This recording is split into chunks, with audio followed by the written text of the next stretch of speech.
But you know what's cool? Congratulations to everybody that plays Mr. Stretch, because Fantastic is going to be played here off the rip from Eating Pizza right now. Yeah, you see Bedtime Story on the Iron Man. We're not going to see that, but Eating Pizza will be playing that Mr. Fantastic, so be on the lookout for that. I saw a couple people saying that his animated icon looks like Salt Bae a little bit. And, maybe tend to agree. Bedtime Story is known for the Star-Lord and Moon Knight, if I remember back from the early Ignite. It's actually been a while since we've seen Bedtime Story in Pro play. But month, we do know Team Envy has been kind of a little bit of that backbone. We used to call him the heart of the team, right? So cool to see him back on the Cloak and Dagger here in the strategist format.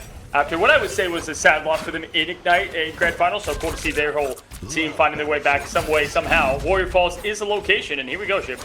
Bedtime Story now, setting up here, just onks for days, but already in a very dangerous spot. What a pull there from the backline. Invis Force Physics. Tyke's going to find one. Eric Cartman also going to be taken out month. And again, we've seen a lot of finals there. Pizza gets one. Tyke again, and the speed, the pace here from Manda's Pandas, walking them right down in the first couple seconds, getting that point and starting off at 5%. Absolutely. Now I'm taking a look at just what Tyke is kind of picking up where they left off. Tyke was playing really good on the group there to end the day or begin the day, and 62% and climbing, already going to get that imprisonment right around the corner. And when you win first point like they did, this is the key and the ticket to success. Penny gets so much better if you don't have to worry about trying to get back to that point. You can kind of play that defense bunker mode. Absolutely. The goal is to get point early, and Penny is one of the best bunker heroes in this game. Notice that positioning there, but awesome play here from the side of Mo to try to just get rid of that spawner, priority one, and that's what you need to do in ladder, folks, as we see the first pick come through.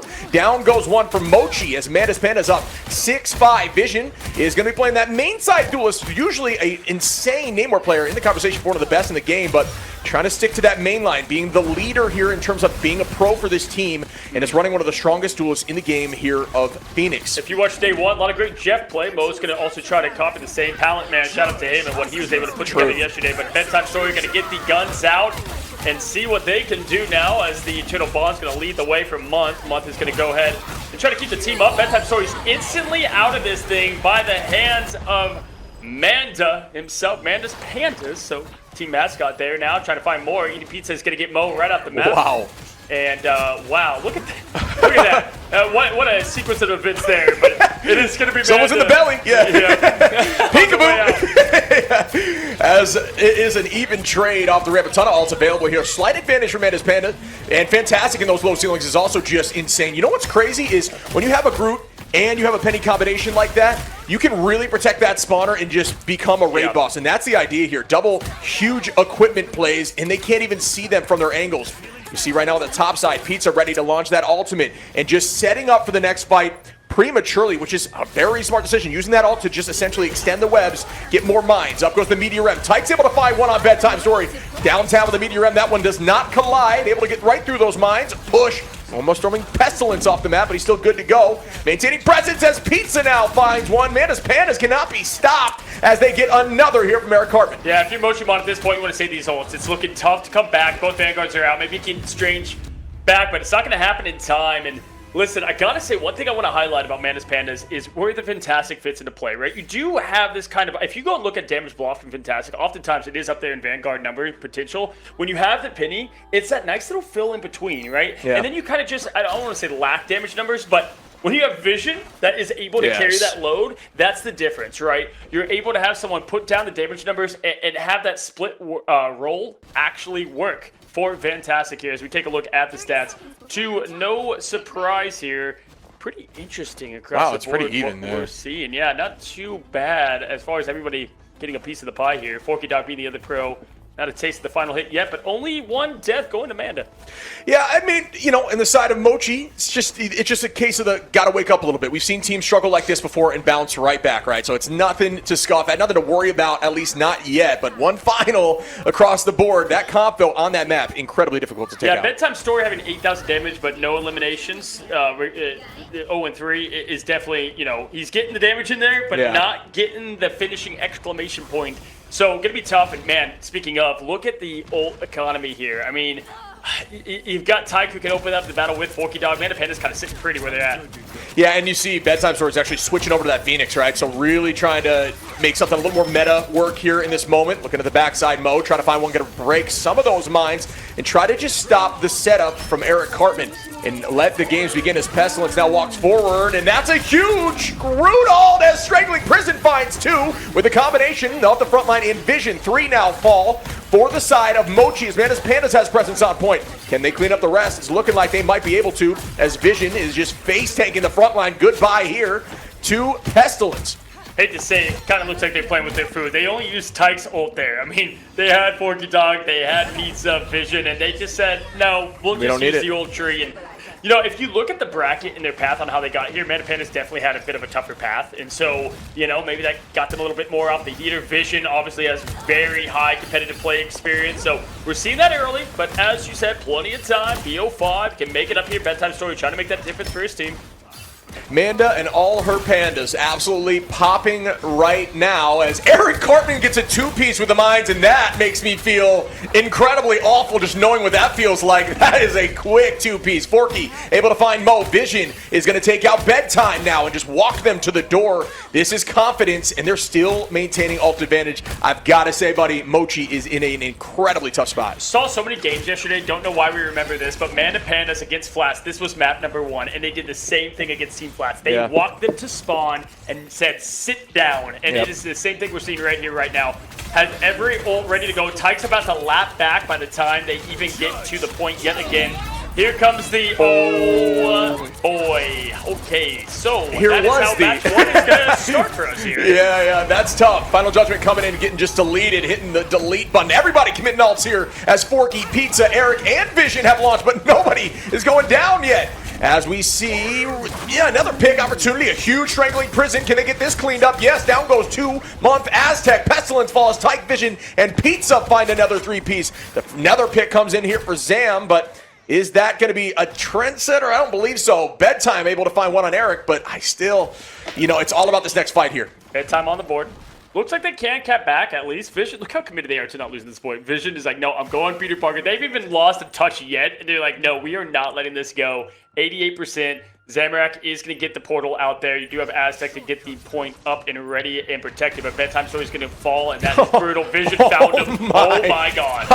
That's just disrespectful. Vision goes back, switches Spidey, goes to the off-map location and finds one. Vision, that one is some mental damage. Just hit some psych damage there as Zam now is holding point. Out goes the invisible boundary. Eric Cartman able to find another, and the pick comes through on a Vision, getting a little vengeance there on to the Spidey. Peter Parker getting a lot of play in this tournament.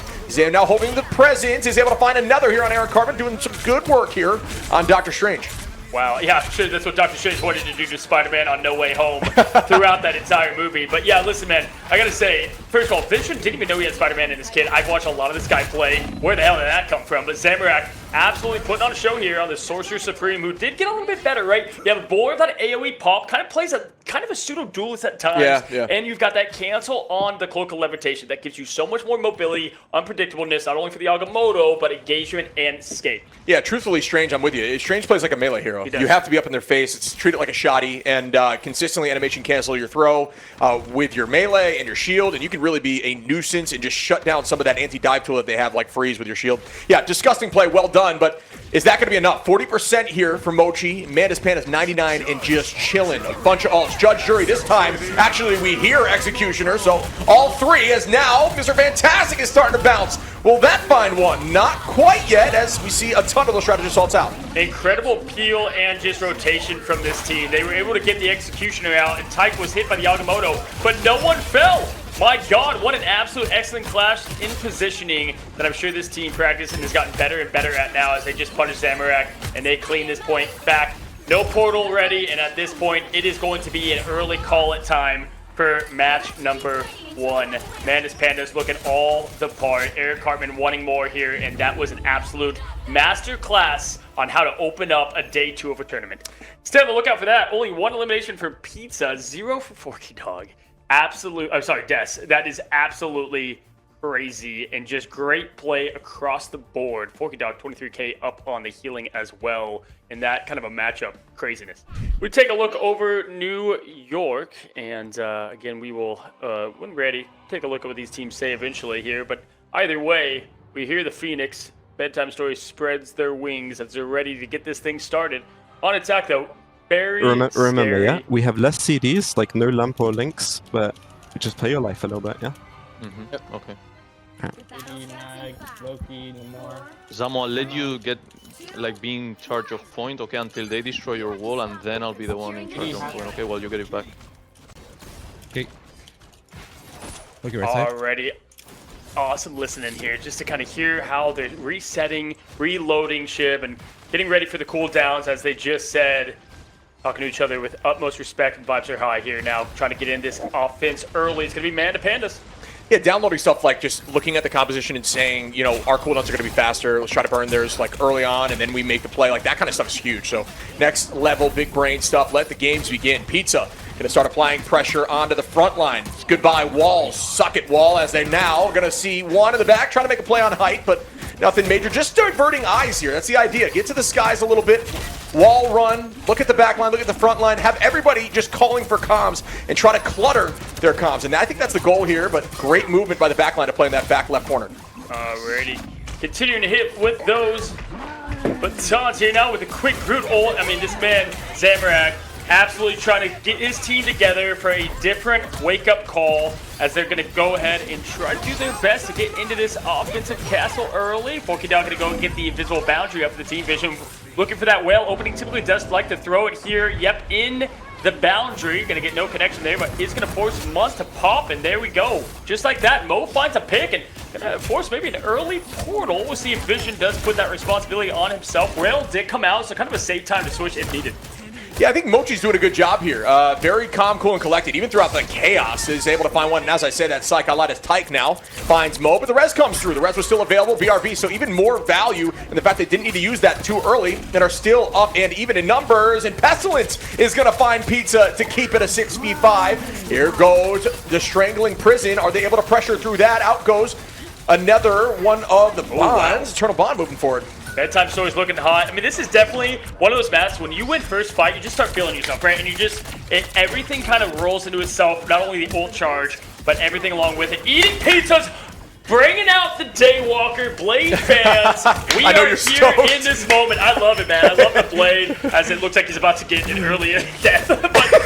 but no, always fun. And why this is a great pairing is it really allows you, the 1,000 Cuts could just open up this front gate where teams kind of like to prey down and see what they try to do here. Quick switch from the Daredevil. They didn't save though. Yeah, interesting. Especially because they use that save, right? So that's like something you got to keep your eyes on. Pizza is disgusting on this hero, though. I have been on the receiving end of him playing this hero, and it just hurt my soul. Vision is going to find a two-piece, though, and that's massive for Manda's Pandas, who are trying to take this over with a minute and 14. More pressure from Pizza, who's going to go down from Bedtime Story. It's not over yet here on the defense. A portal likely going to come through, and there's a Strangling Prison outside of the ultimate. Is able to find one on Zam, gets a two-piece. It's Vision and Manda go down. What a retake here by Mochi. Job's not done, though, as there's still some time on the clock, but they are looking good. Mochibon, Portal's still in the bag. I mean, and what I want to highlight is see how fast Manda Pandas is switching comps, right? Yeah. Like, it's so often in rank, it's like you try to just force something, and when it's not working, Namor, Daredevil, get off it, try something new. Vision got a two-piece, didn't matter, because they were able to switch, and look, just like that, back on to something new. All right, guys, I'm going to go Wolverine here, try something different, throw something at them different, because guess what? Zamorak, the group, is kind of carrying a lot of the load right now. Let's get the biggest counter out there. I couldn't agree more. I love the switch, but you also got to think the two sides of the coin. Sometimes when you're losing all charge like that, you're playing a little bit of mystery heroes, you're in danger because you just don't know what the solution is, so you might be panicking. But I think that's a very smart switch into the group. Now we'll see if they set up with Cartman's Augo into the 1,000 Cuts. Something that could be useful here, especially with them all right there. He's going to go right into the initiation. There is the healing reduction. He finds himself the rocket. The Mantis falls, and there's the Magneto to follow. They will be able to get the Strange Portal. Indeed, but they're already capping that point, keeping things going. And once you have Blade cooking, he's able to start twirling. And we saw it just then. Vision now going to find the group, exactly what they were looking to do. And goodbye, he finds himself off the edge. Oh, but they're still holding. That ult did not get used, or it didn't land, excuse me. And the portal comes through. They still have a chance at this, especially with Vision off mapping there to try to find one on the backline of Month. There is some ults available as we see Month now has, the Resurgence already. Pestilence with the Meteor M2. This could be enough for them to hold as Month finds one on the Forky Dog, and we see another here from Zam. The picks are coming through. Manda goes down. Another falls as Munt, Zam, and Pestilence get a three-piece, and everyone goes down as OT ticks away, and the hold has happened. What did we tell you over here as you get the quick switch to the Thor? Props to Zamorak, goes to the God of Thunder, finds himself a three-piece, and that's how you lock back in. Put a defense of your life up on the board, and now you've got a big task ahead for Mana Pandas a match. Holy moly. Shout out to Holy Mo. bedtime story, bro. Yeah, I mean, for sure. Big love there. Shout out to Mo, though. Using that Eternal Bond to get to point, not getting destroyed by the Meteor M, which, to be honest, if you're alone on point and a Meteor M's in your face and you can get that off, install, the Portal had time. Munt, who got pulled off map there by the Wolverine, had time to get back, used ult again. That was everything. What a retake. Zamorak with 14K and 7 final hits. That's why that Wolverine came out, and that is the effect that he had. And even with that chaos, he still went over to the Thor, because in the given moment, when you have the Strange Portal in and that pressure to bully, that's what you need to do. And what an absolute W to turn this ship around, Chad. I saw you guys, a little sleepy, some yawn emojis that first match. All right, lock back in. We got ourselves a matchup. Let's get it started here. We have a series on our hands. What a hold. Can it be done right back? BTS did not go down a single time. Shout out to the Phoenix movement there, the Schmovement. A couple cooldowns to keep you up and healthy, but not going down as a testament to just some really strong play. A lot of finals there. Zam being at the top there with the most limbs. Ton of damage on the Groot. Great banning phase. It is clearly working for them. Yeah, if stop broke, don't fix it. They're going to go in with that triple sub yet again. Aztec on that rocket. Sometimes just to feed the pack, so no, they're going to roll out with it. Vision does flex on over to the Atom. Time and time again is going to roll that as well. Match the triple support there with the Loki and the Invis. Sometimes you even get the double res with the Loki copy. It can be absolutely disgusting. Eating Pizza right now, have not seen a look of him on the Soldier. We are going to get our first eyes on that now, and attack on Magneto as well. A little bit something different for them on a defense approach. Let the games begin again as we see the walls up. Ironwood Wall does provide CC immunity here for Zamorak, and the idea is kind of hide it, especially early on. Farm your ult as fast as possible, and then keep on moving. And that is what we will see with a huge Strangling Prison opportunity. Pizza is going to be playing the Bucky. Now you essentially want to find that wall, break it, get a pull on Groot, and absolutely devastate him as a tree. Just chop the wood, if you will. We see ult farming quickly, and Forky Dog going to be the first one to get it. BTS right on that tail. 99 wood cutting coming in clutch here. Forky Dog with that first ult available. Manda to follow low, and Vision is going to try to see what they can do. Why Forky Dog is so important is you can get the res if you needed it here, right, with that copy, but instead, gonna have to match that ult and go right into the invisible boundary, and here we go, all cues being pressed, ready to go. It's Infinity War in our eyes, and disgusting as bedtime story. Everybody wants a piece of the pie. They're starving for more. Yikes, I'm not even sure they can get Portal in time. I think that might be it. I gotta shout out the fact that he used the Strangling Prison to lift them off the ground. Don't allow them to use ultimates, and that does do it, folks, as Mojimon bounces his thing right back, and we got a 1-1 series. That is what we're saying, because this is the same thing that happened yesterday. We saw what Mana Pandas did against Flats. They banned the penny, and it just kind of shifts the identity a bit, right? Yeah. And it has them, they have flexibility, but it definitely changes their core identity as a team. Zamarakian, an absolute demon tree. My God. Beautiful display of just great teamwork, honestly. Yeah, I mean, finals across the board, 7-4, 6-4, 2-2. Even the strategist getting a piece of the pie. That's just a full team effort. Everybody looking clean. BTS with 19k damage. Not going down once in the entire map is huge. You can see Cartman on the high side. Shout out to production. Humping the glass. Yeah, shout out to production. Great look there, and I'm sure we're going to hear some comms later on from these teams. Look how cinematic that looks. What the hell? Did Kevin Feige pay for this? I felt like this is scripted. This is scripted here. I don't know. Maybe, but we do have the Strange locked back in, buddy. And here we go. Pizza is going to play the blade once again. Yeah, I like the Strange opportunity here. You're only going to have one shield in the front line. You might be able to make something happen, but if you're going into Zam with that Emma, that's tricky because you're going to be tackled off cooldown and just punted into walls. So really got to play safe now and be aware of when that cooldown is utilized, but that's what they're going to do. They're going to call that kind of stuff out for their team. Alrighty, now going to go in, wow, aggressive right away. Look how far back Mojimon is immediately, and that is not what you want to do, especially with having Blade on the opposition. Got to try to hold the W there. Soulbond going to come out early. That's a really good cooldown to get rid of there, and they can just hold W at this point, but Bedtime Story is going to say, get the guns out, let them speak for them. They got the disappear already happening. Invisible boundary from Forky Dog, but Vision finds the success on the Anchor Vanguard. And that's the power of group. They're going to throw up those walls and just own and take the space, and that's exactly what's happening. I can't believe that they were able to get this much space this quickly. The portal's already having to come through here from Pestilence, and will this be an opportunity? The cancel portal might go right back at them. Will that be the play? And I thought they got it. They're still making that happen. I don't think the cancel portal was able to work. Yeah, but here comes the Groot and the Blade. It's coming right now, right here, and look out for it. You are going to get yourself the wombo combo we've been talking about, but Bedtime Story is going to get the guns out and find success. Blade is gone. We saw that yesterday. Remember? He did have the same thing. It had the ult, died with it, and then Tyke's kind of stuck in no man's land. And here comes Yagamoto, finds Tyke and Eric. And this is going to force a full reset. So close to a cancel portal. Counter portal, and instead finds himself back on the offense. So for those who maybe didn't see what happened, and this is something that I honestly got to glance while you were chatting there, the portal was actually moved from the side of Pestilence to his right hip. So that's a good call out. If you are afraid that you might get canceled, what you say to your team is, hey, my portal's on my right. My portal's on my right hip. And they put the cancel portal right in front. Nobody went through it because they said, hey, I'm not worried about that. Don't need to deal with that. Went to the right hip, and everybody got on point. Small things you got to call for there, and look out for W from my co-cast. You're taking eyes on that one here. Tyke did use that ult there too, which I actually did not even hear at this point, so unable to combo that with Eating Pizza. Does have Eric Cartman, and that's where they're going to combo instead. And there it is, folks. Wesley Snipes is losing his mind somewhere in the universe because Blade is looking all the part. I'm telling you, that is a deadly combination, and Blade can get it pretty quickly as well, just holding it. And look at him. Look at how fast he's going up there with his awakening form and going crazy, because when you kind of look for those staggers or the 1v1s, that is where he shot. You cannot escape him. Vanguard, dive here, it doesn't matter. Yeah, somebody's always trying to ice skate uphill, brother, and I know you like to do the same here with that Blade, but to see if they can make a play. Vision has ult again and literally just had it in the last fight. The power of the moon is that you can press Q pretty much every 30 seconds, and that's truly haunting, if you will. You know, the moon doesn't haunt me. It is that ultimate as we see the games once more begin. Here comes the Judge, Jury, Executioner. Final Judgment is able to find one early on to Cartman, just deleting that shield in a millisecond, and everybody's going to have to run back. But it was a bit of a commitment here, as they are going to be using the jump forward there from Cloak.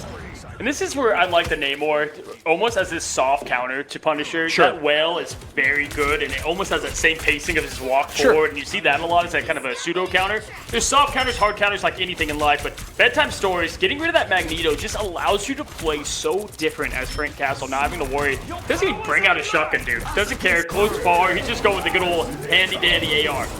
Yeah, doesn't need to deal with it as we see the Eternal Bond committed once more, this time from Forky Dog, and we see the combo as Pizza's going to start off the 1,000 cuts, and there's the combo there from Tyke. They are able to find one, but a 2-for-1's not enough. It's Bedtime able to take out Vision. Aztec going to bring Pestilence back in the fight, and more. They do go down now, and if you see that ult committed, you just kind of commit heavy as we see Bedtime now. That KO didn't matter in the slightest. Right back in once more. Manda able to find Mun, and there is a 3-piece again, and he's fully charged up. Goodbye to everybody. Nothing you could do at that 10 charge up. And here's the thing, that shotgun got so much more damage. Yes, the dash doesn't do as much on both the sword and the shotgun, but the actual range does that much more hit. And so it is lethal. We saw him get the finish off on the Punisher, and then you move forward, able to still get lifesteal. If you switch quickly, you're able to use the shotgun to get lifesteal. Those looking for Blade. Yes, we'd like to ice skate uphill, as he likes to say, but you can't get a lot of value there if you know what you're doing. No, great call outs there. As somebody who plays Blade at a high level like yourself, it's just a good thing to let the audience know. And here goes another Final Judgment right into Eric Cartman's mouth, able to drop back beautifully and still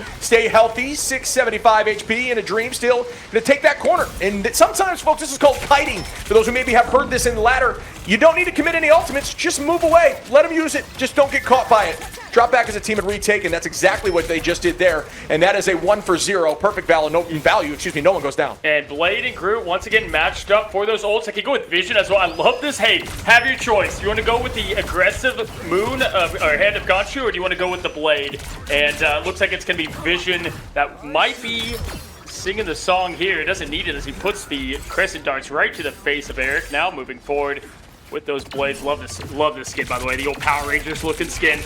Gotta give it its love here as they are getting nothing but space. 2 minutes, 38 seconds. Not a bad defense from Mochimon right now so far. Yeah, but definitely want to lock in. Yeah, and shout out to the chatter that said pizza, cutting up a 24-cut pizza there. That one, you know, I got a little chuckle out of that. Stealing that? Yeah. I'll be using that in cast, thank you. And that's fun. And yeah, no credit credit to you for that. No, I'm just kidding. As we see, the Moon Knight with a big ult here. Could be massive. Onks down to pull him towards the center. Mo able to take out Forky Dog now. Will we see another pick? Not quite yet, but great ultimate here from Bedtime Story, who's also just really, really strong and loves this hero. One of the great things about Moon Knight's ult is not just getting the limbs, but the pressure and the spacing you get is absolutely underrated here. As Bedtime Story's, hey, how about he finds 4, make it 5, pushing in. Absolute disgusting. Matching Moon Knight for Moon Knight, 84%. He just used the ult. I swear I saw the Q press moments ago, back to 90%, and there we go. And when you're ult tracking like this, you kind of just have to always say Moon Knight has ult. Yeah, no, he has ult again. That was absolutely disgusting, and yeah, just kind of clean that right back. We're going to see that Q early on towards the backline. There's no real answer right now for the side of Manda's Pandas, but they do have the combination with Pizza and Tyke, so keep your eyes open for the 1,000 cuts in the Strangling Prison. Yeah, Mochibon with no strategist ult. They had that last time. That's how they survived it. This time, not so much. Now Tyke going to try to push in, but guess what? Got to balance out. Good use of the defensive blade there. Can actually block a lot of damage, save you from those sticky situations. Here's the Channel Ball pushing in, and there we go. There's the Wombo combo. Gonna find one there in Mo, who unfortunately is gonna find the first prize. And look at, once you get one down, this is such beautiful form switching. As somebody who plays, I'm watching him play exactly how you want to on the aggression, and now gonna go ahead and cycle back to the team. Trying to find one stagger out at a time, and it's good night, sweet Prince now, as you've got the Magneto. Pestilence trying to get in here, has a Meteor Imp, not going to find success, finds an early grave. Yeah, Vision finds a 2-piece there. Zam, Pestilence goes down. Aztec able to take out Tyke to try to get the numbers back in their favor, but there's a huge res inside the door on the left side. Who needs a spawn timer when you're right back into the mix? Vision trying to get that all back quickly, but Meteor M up in the sky. Eric Cartman going to drop back and get ready to stuff that if need be. But the Meatball gets nothing. Bedtime going to get rid of some of those onks, and there's that Moon Knight battle. Who does Conchu really love? I guess nobody, as nobody's going down yet. Gonna find out shortly here as Battle of the Egyptian Gods. He gets the best though up Bedtime Stories, but Mo and Zamorak come back. Of course, Zamorak has a Venom up his belt. Why not? 15% or 15 seconds left. What an absolute defensive hold there. That was looking like all team man at that point. Vision now gonna go over to that Spider-Man we saw earlier. The blocks there from the blade, and now have to kind of get out of there as the Terror Cave's trying to find his way. Vision's gonna be able to touch for the team, and that's going to be very quick. As that portal comes back, going to go right back in. Very smart play. Now can switch on over to a hero. That's kind of what you see time and time again. And here's Eating Blade, or Eating Pizza has 1,000 cuts. Blocked up, throws it out, gets it up, and dies swiftly to the hell of my god. Yeah, and that's the power of throwing those thorns into the mouth of a blade. Goodbye. Just like, you know what? Yeah. Oh, man, that's funny. Just how you take out a vampire right there, right? As we see, a clean takedown. No ults really available in this next fight so far, so it's going to be a neutral battle. It's all about stalling. The portal got some value, but Vision going to be the first one to get that pick onto Bedtime. Aztec is clean here on this Warlock with another pick onto Vision, and Forky goes down from Zam. At this point, Mochi might be able to hold this thing as the OT will slowly begin to tick down here in a minute. Eric Cartman is holding on for dear life to this point, but that shield only has a finite amount of HP, and it is gone now. Great healing of the backline. They've got to look forward. Whether Mochimon holds or Mana Panda wins, they've got to listen to the comms from that right away when it happens. Got to hear how these teams react with their win. Power Ton, the Eternal Bond, Mo pushing forward, Bedtime Story up in the air, Gods to Death throwing down above, rating the AC 130 in form of Marvel Rivals now, keeping the team up is nice, but not going to protect Forky Dog long enough to find that grave, and she just has an absolute autograph for every thorn. Just like that, the hold comes from Mochimon. Let's listen in. Time to switch things up, including which side you're on.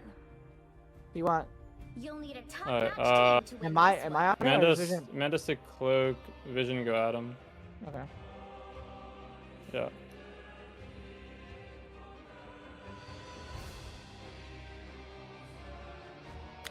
You know, we are listening to the Emma team that instead of unfortunately didn't get that point, so a little bit, you could tell, it's like they're not down and out, right? But it's like, you can tell there's a little bit of... Yeah, Calm Cool Collected trying to change up the comp, which, you know, I think they're confident with how far they got, right? But they're just saying, like, all right, we got to use that quote-unquote cheese strat, right? When you lose, you're kind of saying, all right, we might have to match that up and find a way to do the exact same thing right back at him. As we see Vision is going to be playing Adam here to try to get those huge reses. Double res is available here with Forky as well. Look at what Forky and Manda's put together on a healing front, dude. 35k healing already where we're at. I mean, that's absolutely disgusting. Obviously, got 3 healers on the other side that will slow that down. But good job cross board eating pizza. Again, on blade, 10 elims. Just saying, take that ship.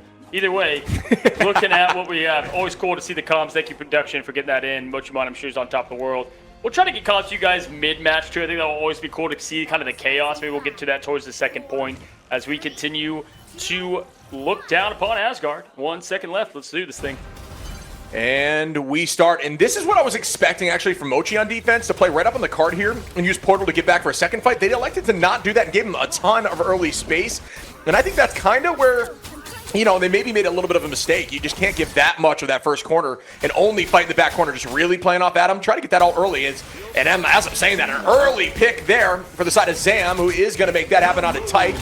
And an ult's already available for Bedtime Story. This guy gets ult unbelievably quickly, 29 seconds there, and there wasn't even a ton of pressure in the front line as Mo and BTS get a two-piece. Make that 3 now, and 4 from Pestilence. You can tell Mo is a duelist that plays strategist. He was that Punisher early. He's an aggressive cloak and dagger. I'm watching that man chase people down with the Terror Capes. Like, get back here and face the power of the purple stream over here. But looking at what they have, they got the portal coming in early, forced to burn that, trying to make that somewhat of a fight now. Ty coming in for the team. You're gonna have Forky Dog with that coffee. Gonna go do that early, get the eternal bond. Yeah, that's exactly what I was expecting. Taking that portal there onto the first ramp and then guaranteeing that you can walk back for the next fight. So really clean play, and you're talking about aggressive cloaks.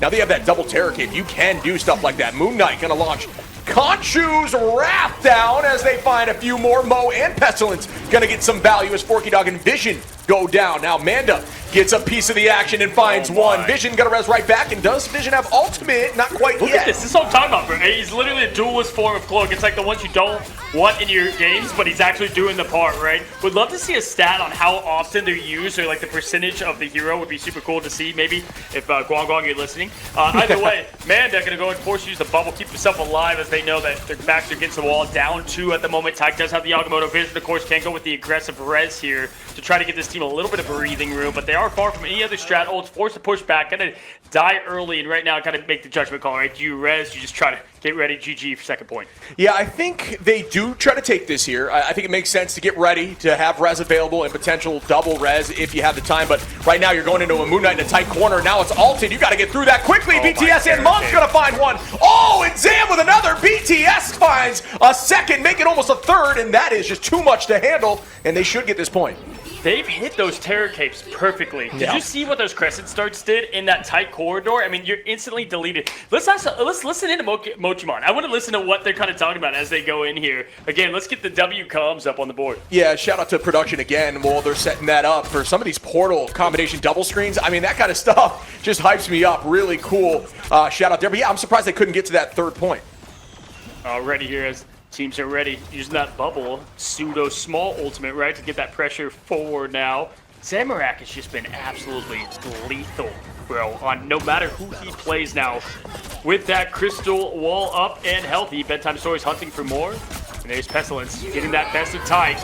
Trade for Vanguard v Vanguard. Vision goes up with the Insong Inferno, finds one connection, looking for more. Eating Pizza does have that ult. He's going back over to the Daywalker, and there it is. One is going to fall, but outside of that, not much more, as the res is going to get everybody up and healthy for Aztec. A lot of commitment here, as we do see an Eternal Bond launched. Out goes that Meteor M, the meatball on Amanda, right in the back of the dome. Goodbye, and an ult advantage. That's a clean play. Zam able to find one now, too. Pestilence takes out Forky. Really strong plays there as Bedtime finds the final pick. It's all about getting this touch in here, but there's a ton of time on this clock. Mochimon is doing everything correct on this attack right now. Yeah, Moon Knight's just so good against the comps that you need, and it kind of relies on that damage that you got to make up if you're going to go with the triple support, even with the Atom in there.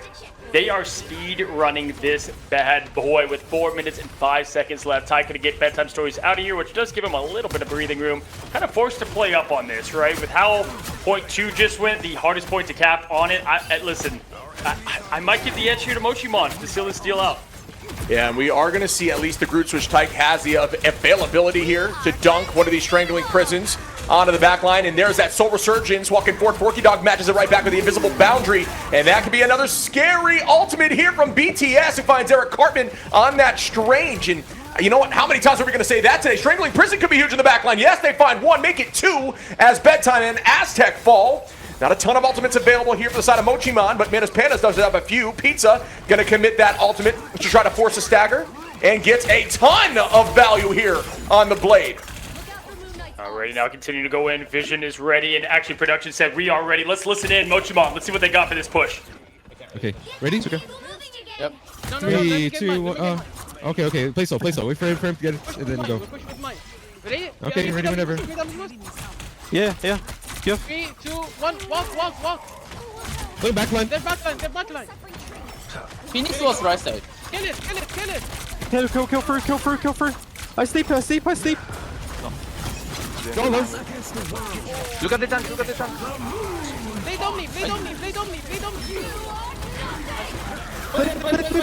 Played one. Right dead. Okay, we do I-link. Yeah, I-link. Push. Phoenix one. Groot one. I'm shooting big wall. Coming. I'm 19. Hook one. I don't have. I can get. Wow. I gotta tell you, I can listen to that for days, man. As a caster who's been doing this now for so long, it's just so cool to see them talk now. And funny enough, that was kind of when things were going against them, right? We just saw like a team twice there. It's unfortunate as they're not able to move in, but just trying to get as much information out as possible that you can in a short amount of time, right? You know, no time to say eating pizza right now is one. It's just Blade one. Yeah, and you know what's real validation, and I'm sure a lot of people in ladder can, agree with me on this. Nothing better than hearing not only me say Blade 1 or Groot 1 when he has a trillion HP. It's just, you know what? Everybody does it, and it feels good to know that it's not just myself. Bedtime, going to be able to find one here as they're starting up the attack again. Ultimate's up for Zam. And soon to be BTS there is now playing the Namor. Mo almost has as well as Pizza and Vision have some answers. Pizza goes down there from Month, who does a great job at the backline on that Mantis. And a couple headshots, getting that clean pick. Vision with this crazy off angle now. It's going to drop back towards more of a front to back with the team. Absolutely. Right now, as we see ourselves with 1 minute and 15 seconds left, here comes the whale. Connections there. Bedtime Story finds Vision. That's the big pick to allow them to have much more space. Who's creating so much with the deadly sparks there from Phoenix. Now going to find 1, 2. The success is there. Mo's going to go down though. Forky Dog with a big pick. Forky Dog finding Namor up in the air, but Aztec going to quickly bring back his team.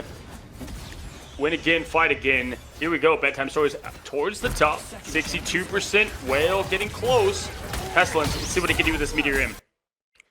And this Meteor M is massive. It could be at least up in the sky. We go from downtown. Bang! Oh, what a fade there to avoid what is certain doom. Clean from Manda there as here comes that Sonic Seduction. Eric Cartman going to walk towards the front now. Off that Strange onto the Emma. I'm going to try to bully them just a little bit. A lot of overhealth. Oh, this is a very tough spot to be Phoenix ulting. But what a weave through the open crevice. That was disgusting. Aztec going to res himself right back up and hold the back line as he gets a pick on a Vision. Bedtime now on Eric Cartman. And they are still walking as they are pressing forward. Mochimon tries to clutch this up and they might just do that as BTS takes a two-piece to come in now from Eating Pizza, who's in an unbelievably dangerous spot. And here comes the stall potential. Did buy time for Eric Cartman at least look, but not going to be enough time, my friend, as it's going to be Mochimon. Good swaps. Yo, good swaps. That's all that matters, yeah? Good swaps. Look at that. Like, he's not celebrating too much, right? Not celebrating too much. Just getting a little bit of, job's not done. Yeah, job's not done, baby. Good swaps, as they said. And, hey, it was good swaps because they got kind of rolled for 2 battles in a row there. Sure. And then they were able to come and get the job done. 55 eliminations. That is one way to say goodnight with Bedtime Story, buddy. My God. Yeah, that was oh my goodness. 67! Yeah, that's a 30 bomb. That's a 30 bomb of finals. 55 and 11. And I know some of you may be looking at this and thinking about throwing up. It's okay. Just breathe through your nose, out through your mouth. It is disgusting. This guy is an absolute monster. 17 finals down there for Pizza, 18 for Vision, but 30 for BTS. I'm not a fan of the old 6-7 thing all the time, but this is the most appropriate 6-7 I've ever seen in my life for the damage number there. And looking at the healing, 71,000 for Manda, just trying. He barely had enough heals to just outweigh Bedtime Story. He almost full meme there with a 6-7-9-6. It was almost 6-7-6-9. But hey, it's okay. Hey, listen, we'll battle that. Can't be that lucky. I mean, come on. We take what we get around here. But no, listen, just what a W performance from both teams. I would say the original hold and unfortunately unable to get it done, and just another big W to production, just getting to hear kind of behind the scenes. And you saw that they lost 2 fights and you could not tell, right? Yeah. Like they were just still locked in. No one at one point said, oh no, we lost, anything like that. We're gonna go ahead hold W and get this thing rolling. Bedtime Stories is going to start on the castle. Little bunny hop from that. You can do a lot of crazy movement with this guy. Yeah, for sure.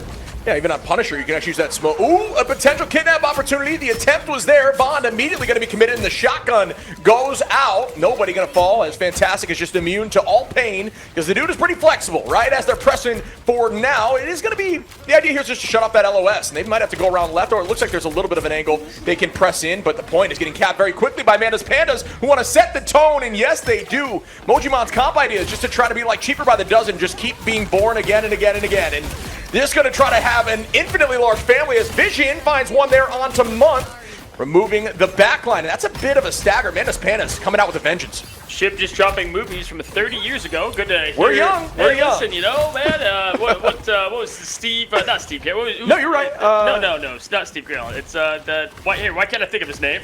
He's in Trains Plays Somebody in the chat's going to tell us, and we'll Damn cover it, that in. I'm mad. Steve something, I swear. A lot of Steves out there. Anyways, speaking of, let's go and take our eyes back to the action, man. I'm upset that I don't remember. That will eat at us forever, but we'll bury it deep down, like all of our emotions. And here goes the engagement from Zam, out with a Venn diagram double. Invisible boundary. Vision finds one here. And again, Manda's Pandas is on a rampage.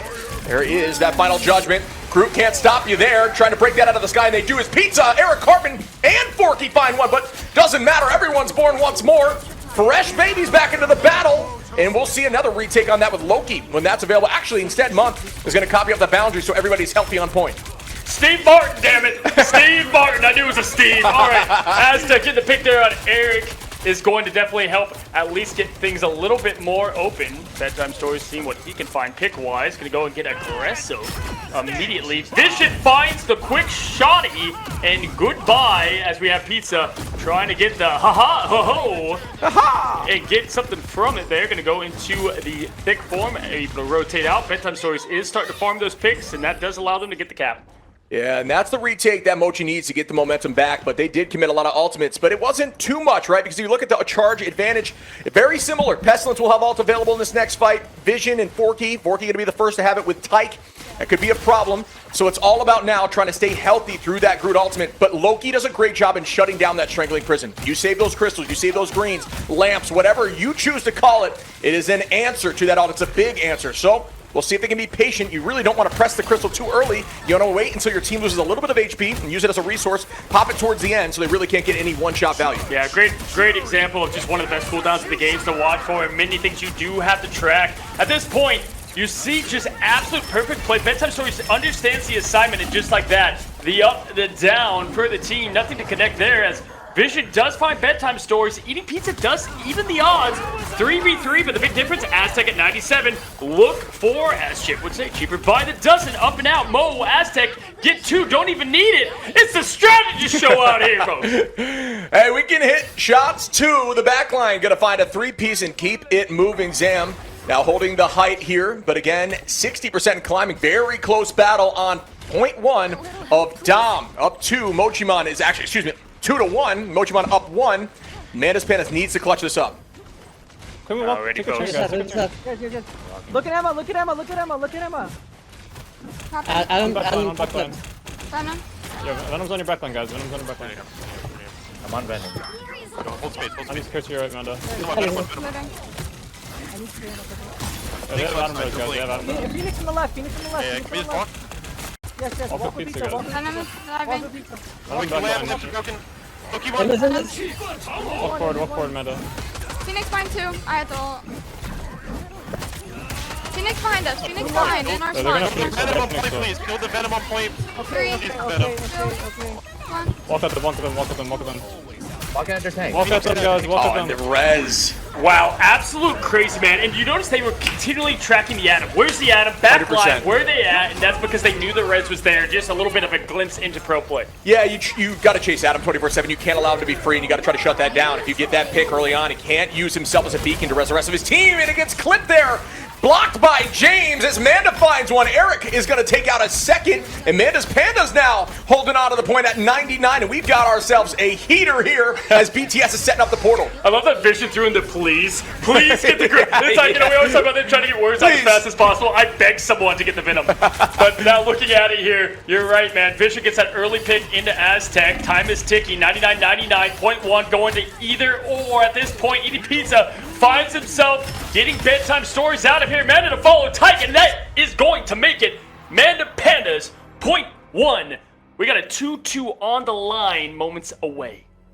And this would be continuing the curse that we talk about, where the team wins Dom, loses the next two, wins the next Dom, and clutches up the final. That would just be the story of the tournament. If that keeps happening, that's an insane coincidence, at least so far. Month holding on to that ace for the side of Mochi. And you look over Forky Dog, the strategist, really getting some strong play and looking clean here across the board. Still getting a ton of damage from that back line. Shoutouts in the chat to Papa Jay. We got Jay's dad in the chat. Glad to have you here, my friend. And good to have you watch good old Marvels at play. I have Jay right here. He's running around like a man, like chicken with their head cut off. But he is getting it done as we are going to go into point number 2 here. And again, everybody doing their part. Vision back on it. 7 elims up and ready. 13 and 2. Looking all that part. And as you saw, man, just absolutely tracking that at him.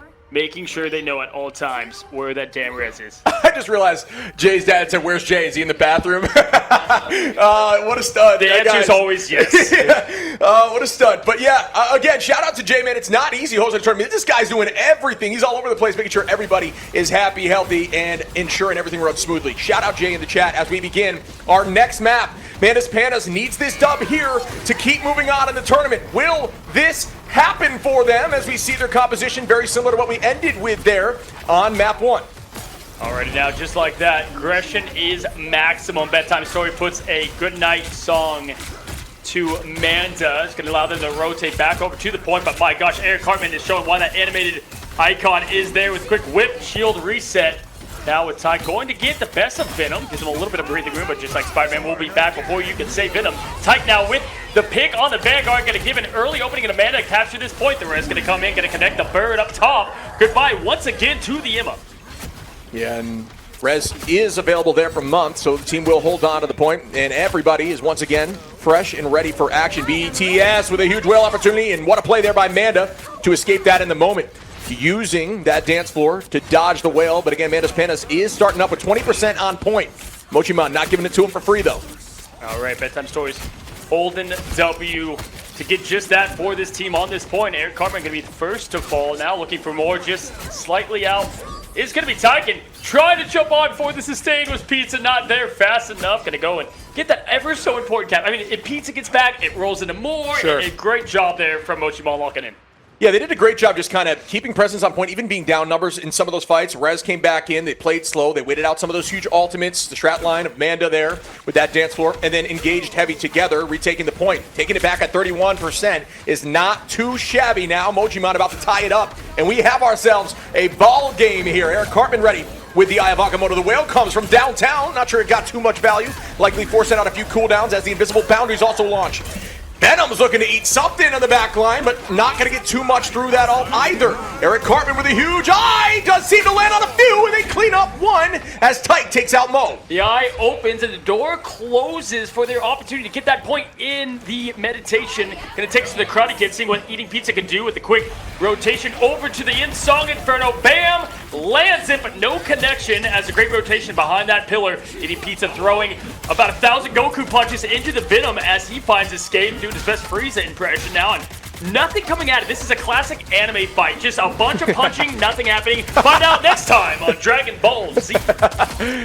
And just negative damage, but as we say that, Pizza's able to find one on a month, and trust me, I think this character is disgusting as Tyke is going to get another pick there. Vision onto Aztec. Eric Cartman finds BTS. Vision now onto Zam, and everybody goes down. Manda's Panda retakes the point, 35 in climbing. But this is just a slugfest, back and forth here. 72% on the side of Mochiman makes it a potential one fight until that portal comes in to stall. So we'll see if they can flip this back in their favor, or will Manda's Pandas clutch up and push this to game 5. And Mojima just gets better as these fights go on. Same thing with Yggdrasil. It's like they look down and they just continue to get better and better. And it's almost like they're getting more comfortable with the comp as it continues into what they have to face. It's a chess match out here. And you're seeing that with oftentimes chess players as well. They kind of learn their opponent, study their weaknesses, even mid-game, and bedtime stories with the big whale. Something that is quite literally out of the Bible. Jonah the whale. Right there. Yeah. As we see a pick back and forth now is going to be a 2-piece there from BTS, but one comes in early from Tyken. That was on a strategist though, but still, when you're running triple like this, there is some answers. I think accidental kidnap there on the Pestilence, right into the Fist, and the Fist tries to find something, but not able to make too much on the front line. Still gets a pick on Aztec though, and that is crazy strong. Well done to the value there. Zam's chasing the back line. Invis in danger, but she's invisible right now. Does he guess correctly with this pounce? We will see in a moment, but it looks like Manda goes down, and Forky pushes Aztec off the map. Oh, Bedtime gets one, another. He's almost back to the whale yet again. Here it comes. Connects, does not find a target. The whale, the squid does do the cleanup, gets another one. Even PETA is clapping, man, with that whale. I mean, he's using all the animals on his side, and just like that, gets that point back on over to Mochimon. Yeah, when you hear cheaper Town Hall like that and just, has block available, I don't know what the answer is. Even, a giant whale can't stop the momentum. You just kind of schmovement your way up into the sky, come right back down and make it pay for it. But now 99 to 92. This fight is everything. Down to the wire. 2 ults on either side. Who comes out on top? Eric Cartman with the Meteor M available. Nobody is in danger quite yet. The space has been given. The space has been taken. But who gets the first pick to set the tone? Looking for Vision. Oh, no. It's going to say to stay alive to combine with the Tyke there to be able to get the finish cleanup elimination. That's going to force Tyke to go early. And there's a Meteor M. Slams down. Pizza finds 2 with the Tyke, but there's the res. Marvel Zombies coming to play. 3 up, 2 now out. Gonna bring another one. Bedtime Stories back into it. Now with the Aztec follow. This is just how they won the last one, Chip. Everybody's back in the fight. Beautiful play here by Aztec. That is a 2-for-1 trade on ultimates, and everybody is once again reborn on the point. Pizza just pummeling the back line, but it is all for naught on that ult. BTS finds Manda. Mo onto Tyke. Zam onto Forky, and this is going to do it as Mochimon take home that W. That is 1-1 now. Would you expect it any other way? Feels like we're past the grand finals, just the upper bracket finals. My God, man. Crazy. What an absolute perfect rotation, and showing why Aztec's Adam is being saved. Sure. Hey, you're saving Adam early. Seems a little bit suspect. No, bro, that's how they've won the last 2 maps, man. Absolute perfect play. Bedtime Stories already halfway to his last damage number at 30K and climbing. And you can't even fault what Manda Pandas is doing. Yeah, it's tricky right now. You really have to track Adam at all times. You cannot allow that res to go off, but these best Adam players, you notice, not involved in a lot of eliminations because a lot of the time they're just setting up, and they're doing something that they call playing for Adam. Everybody will make it a 5v6. They will stall a point. They'll go down, try to force as many ults from the opposition, and then just come back fresh. Revive from Adam, come back as 6, up in ultimate charge, up in ult advantage, and win the fight. You know what I'm excited about? No matter what, we get to watch both these teams again because the loser will be going down to Flats. And if I'm Team Flats, I am, I'll just say I'm shitting my pants. It's like both these teams look good, right? It's like, man, I don't know who I'd like to play once again, but Oshimon looking all that part. Here we go. This map gives a lot of opportunity. I can't stand Venoms on this map. Yeah. Every time, like, we got the point. Nope, there's a Venom just going ring around the rosy. Exactly. This is the Venom stall heaven where you can dance around this forever. And we will see. You can actually use the tech there from the grapple to actually spin around that indefinitely, and very tricky to hit shots, but hit scan will be the answer to that. A lot of damage on the front line here from Vision. Now peeking on Zam, and Zam still in danger. Goes under with a feast as Bedtime finds Pizza, and that's a huge ult there from Vision to get rid of all that overhealth. On the side of Venom, another from Forky and Vision on the 2-piece. Forky again is going to find value, and Invis just does so much damage. Might as well be a duelist. That was the combo they wanted to have to end the last round, but unfortunately Vision went down and they didn't get it out. So, props to them finding the connection there, but it just goes to show you get one important pick, it can shut down what is ultimately a game-ending setup here. Now, looking at it, to your point, Forky Dog, that other pro on the team, has the boundary. Look for them to use this aggressively. We'll see how they rotate over here. But there it is. You already know the comms. Find the Atom. Where the hell is the Golden God? Yeah. It's got to be the case here. The tracking will begin, but you also got to look for the Loki now, and that's why it's so tricky, because Loki could try to do the same thing, especially with a pre-copy there, but owning the point now. Mantis Pandas 35% and climbing. They want this W. They want to push this to game 5. Both of these teams, top side of the bracket, have yet to see what the loser side looks like. One all out here for Manda. Forky Dog still holding on as a double commitment from Month and Pestilence. Does anyone get value yet? Is it just a stall comp right now with all these ults out? Great show to keep the team live and healthy, but Bedtime Story doesn't need the whale with the tridents to play. Manda going to pay the price after the show concludes. Now with Eating Pizza doing the same song and dance, 60% climbing, nothing to scoff at, but they're trying to hold on, sustain at this point. Meteor Im up, slams down, Buster Beater does not hit. Bedtime Stories a month. Clean the rest, and just like that, point is there is 66%. Yeah, it looked like the Pandas were actually just trying to use a lot of those ults to stall point for a while. They didn't get a ton of value with them, and that's the tricky part. It's like, is it worth it? Sometimes I'd say yes. Getting to only 66 still enables potentially 2 touches without Portal, so we'll see what that looks like. But I do think there is some value. But yeah, you look at Mochi, and they just got 4 ults available after that fight. Did not need to commit a ton at all, like you're saying. Yeah, they're not gonna have much to defend against both the whale and the aggression Mo. If you're Mo, we already know how he plays that cloak and dagger, looking to go in. They also have the Face of the Abyss, so choose your poison, kind of how you want to do it. Even just using the Eternal Bond with the Face of the Abyss is enough damage simply to just put that pressure there, but it's going to be the one ult they do have. Tyke is now fed up as well. Face of the Abyss does go up, but does not out, and there it is. The fish lands. No connection if Aztec falls. The passive will be there, though. Zamorak can go ahead and get Forky Dog, and what a great cleanup. Had to get that with what they had available. And speaking of Mo, that's a 3-piece right there, bro, dude. He's a duelist. Yeah, that's you can be very aggressive. That double Terror Cave adding so much additional damage for that 2 seconds. You can just be hyper aggro, and we see it there once more. Mo, every time you go in there with that Eternal Bond, you stay on that side of Cloak, and you just rain damage, and that's your goal. You don't need to heal when there's infinite healing on the ground. And look, just like that, I mean, they matched the point, 66-66, and this point this is such a massive battle right here, folks. It's 1-1, 2-1. They can take it home, Mochimon, if they win this ship to advance to the grand finals. They can sniff it, they can taste it. They've got the reses available, 2 for the price of 1 now as the Beast of the Abyss goes up again, connects in, does not find its answer. Now Fisher just farming Zamorak up atop. Call him Sarah Doman, you RuneScape fans, now with the In-Song Inferno ready to go. Yeah, they did not commit a ton, Mochi, so they still saved those ults, which is great because they do have a way to battle this back. And down, Pestilence finds one. Zam gets a second. Bedtime gonna find Eric Cartman, and that's an ult committed. Maybe a little too late. The Portal's got to come and try to stall, and they just gets absolutely deleted, and that could do it here. Mochimon trying to clutch up. I'm not sure the Portal can come in time, but it looks like Pizza does get it to make it out of the last millisecond here. Shield on the front line, but it's danger. Not everyone's even back from this res. Yeah, here comes Tyke with the Groodle. If he can land this, he'll find a connection. The whale does not find its target. Zamorak is going to go down, so they do get a little bit of life here. Aztec going to bring them back, though, just like that. BTS finds the Tyke. The Groodle goes out, but no connection to it, and they're going to clean up the job. And, folks, you're looking at your grand finalist. Most likely, as Mo's going to put the acceleration on, and just like that. Yo, listen, I one-shot the Luna ult. That's my boy, bro. That's my boy. Ramo, really good call there on the supports at the end, bro. Really good fucking call that we fucking destroyed them. Easy. Yeah. Oh, I absolutely love these comms, man. Yeah, I mean, and I know the hype right there. Taking out Luna right as soon as Manda ulted there. Immediate. Try to stall point to get everyone back so they could jump onto that dance floor, but it was deleted instantly. So great comms there. Gotta love to jump in and listen to that from the team. I love like the subtle, like, man, did you see the one shot there? Yeah. Like, you know, and what's cool is like pro teams, they play together all the time, but these teams, they're newly formed and they've gone through the gauntlet, as we've said, as we take a look yet again.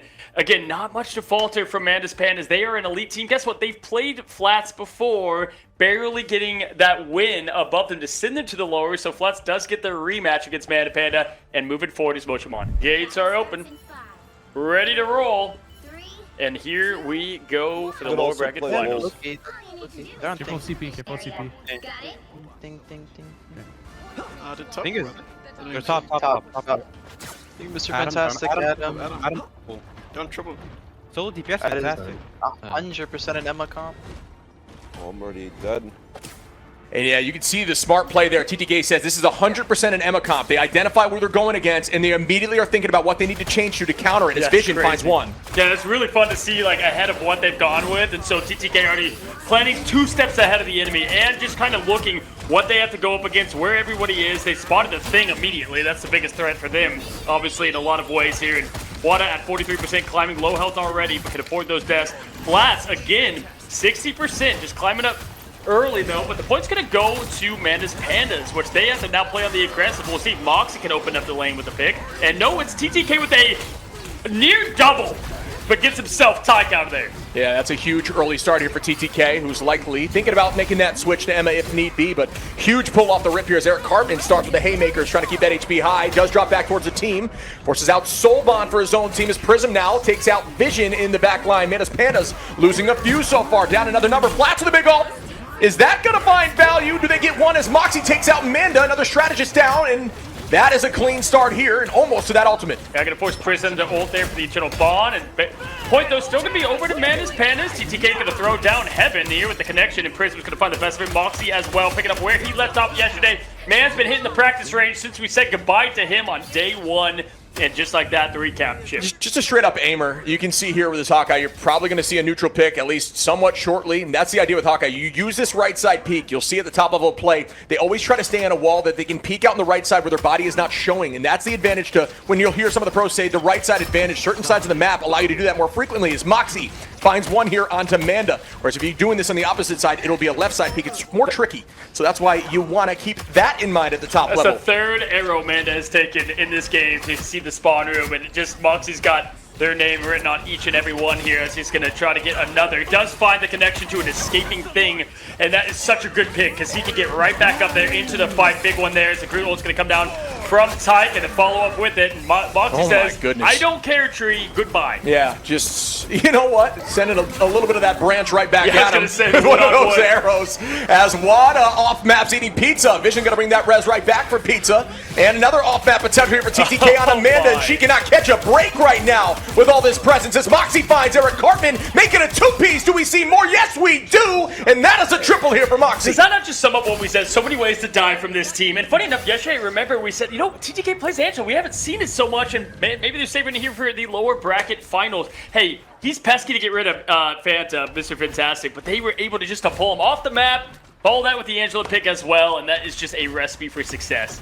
Yeah, still had about 50% here from Manda's Pandas as Team Flats is now climbing up on an 80. This is going to be one of those crucial fights to win, as if they don't win this, it might be easy for the side of Team Flats to build ults here and not have to commit too much, as we'll see Manda's Pandas start off now with the copy and Fantastic available. Yeah, down on the 46% early on. Now back with it. Moxie is such a scary Hawkeye as Eric Cartman is going to go ahead and force him, rotate him out.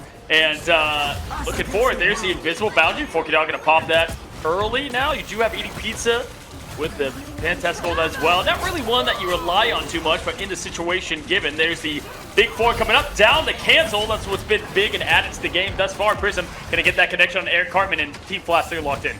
Yeah, another neutral pick here from TTK onto Tyke, and that is going to do it as Team Flats takes this thing decidedly, and no commitment from Manda's Pandas. We'll give them a slight alt advantage, but Team Flats looks lights out right now. Wow. I mean, that was less than 3 minutes, right? That was absolutely what you wanted. They did everything perfect. They were able to go in there. I think the pick bans are obviously where a lot of this was lost in one. Looking at the old economy, you know, you could give a little bit of love over to Amanda Pandas there. I think they have some setup, but by the time first fight happens, Team Flats will be right back in it. Yeah, absolutely. And you can see alt charge coming up here in a moment. Look at this feed across the board. Moxie with 9. Wada only needs 1 right now. 5-1, getting 1 off map, and that's where that comes from. Flats hasn't gone down, and neither has TTK. Shout out to the backline of Saipe and Prism, who haven't fallen as well. This whole team is locked in together. Absolutely, man. Just absolutely stopping what has been the force of the team there in the duelist position. I think Pizza alone, 0 final hits. Definitely having a tough time getting the value from Fantastic. A little bit more breathing room. That is Spider-Man's best map of the 3. This one's not that much easier because you do have the, gaping side window that can open and cause panic there. But here we go. Teams lining in, and we are about to commence to that first fight. See if this Agamotto comes out early. Teams peeking each other's comp there through the far window. Yeah, you do have to hit one of those TikTok poses, Spider-Man. I can bubble you. Behind you. Break walls, break walls. Oh, I'm lumping us. You got Mega ult? 4, 3, 2, 1. Go on the back. I'm poking them with you, I'm poking them with you. Go. I'm 4. Cloak one. Cloak low. Spider-Man. Angel half, Angel half. Don't mess with the amazing Spider-Man. I'm just an Angela Spidey in our back line. Like, Eric, if you want to play Mag, I can go. And that's the presence of coming in there heavy with that Spider-Man and Angela going right to the back line and finding two. And from that point, it's all about just playing slow and steady. And they take it right back. What a play by Team Flats. You can hear morale just dipped a little bit there in the comms, if I want to say so myself. You know, I thought it was cool to hear kind of the Amanda there was counting down for her ultimate. Did you hear that? The 3, 2, 1 for their ultimate. But either way, hey, morale is going to go down. Remember I said best of luck to the Mag? Okay, that's it right there. You just switched immediately. Spider-Man's gonna be banned. Maybe that Amanda Pettis forgot that the Spider-Man was there. I mean, we saw that. We kind of expected it. Look at, like, what are you gonna do again? Goodbye. Oh, he gets back in spawn. Barely gets back into the spawn room ship. Yeah, this is just terrifying to get out of the door. Tyke actually switched there for a moment on a thing, and then it ended up going right back to the side of Magneto. So and annoying, just bro. gonna sit here at spawn and be hella annoying. And the idea here is just buy time. You just have to make eyes on it. You have to think about it. You have to protect your backline and walk them forward. And that entire time, the ticker is moving forward. 44% and counting, excuse me, here for Team Flats. And keep in mind, Wada is not like other Spider-Man mains. He can flex to so many heroes. We saw yesterday, he continued to even get MVPs after that. Yep. So this is what's tough about him. But just like that, gonna go ahead and try to find his first prey. Good connection, but forcing the cooldowns. I mean, you're always getting value in some way. And I don't know how he was able to squish! The bomb has been squished! There's a spider sandwich now as Wada gets collapsed on. Good movement, but not for long. A huge strangling prison here. Combination from Flats who finds two. TTK is able to find Manda as Moxie cleans up Pizza. And this unit, this team right now are just walking like SEAL Team 6. Everything coordinated. They're like, Saipe, I don't even know if we needed that. How is he supposed to know they're all going to be just absolutely locked in? Moxie is what was a big difference maker yesterday. And I thought, can he find, you know, strike lightning twice? He does. And bam, just like that. They are just pushed all the way in. Spider-Man pulling, arrows flying, forced the portal out now. Yeah, portaling with no percentage on at all. And ult advantage actually going to be roughly even here. Meteor M goes up and it gets stuffed by TTK with some perfect positioning there, allowing Moxie to commit this ultimate. Can they find a pick here as the invisible boundary gets launched, this time from Manda on the back line as Flats finds one out of Tyke, not allowing him to get back into that ultimate. Moxie now in danger, does get picked off there from Vision. On the off angle, the numbers are slowly evening up. Alrighty here, folks, this could be our last fight for map number 1. And again, we did say, hey, you know, GG already early before it, and Wada showing just why. Wada, I hope you enjoyed your Spider-Man play. You're not going to see that yet again, most likely, as the wall goes up and out. Flats doing a great job pushing back. They are going to get that pick on the Spider. TTK pushing back as well. Again, just stalling, pushing, punishing, and biggest counter to Angela is going to be the Winter Soldier. Making it a little bit tough for him. Good dodge, weaving. My God, he's impossible to hit. Yeah, I think the tricky part is they're getting a couple picks on Wada, so they may not ban it, but I do think just the raw fact that he's providing so much split focus that they need to, because that was just so clean from Team Flats. Carry Mox. God. Good dunk. 2 more, boys. 2 more. Yep, 2 more. 2 more ship. I mean, that was, and again, when jumps out finish, you can't get too excited, right? But I love just hearing the mental state where they're at. And again, if you're Mantis Pandas, he was 24-0. TTK. 24-0 as Angela. That's why we saw so much dodging and weaving at the end there. He's like, I want the perfect. And Flats, dude, 23-0. Let's go. With 17,000 Flats, I see you. Let's go, Phoenix. Get that wall, we just save Super or Angela. Break this height, and break the other height. 30 seconds before you attack. Get ready. Right, we gotta flip the energy here. We gotta flip the vibes. You know, we're playing for the vibes. Yes, that's what I'm saying, Vision. That is what I'm saying.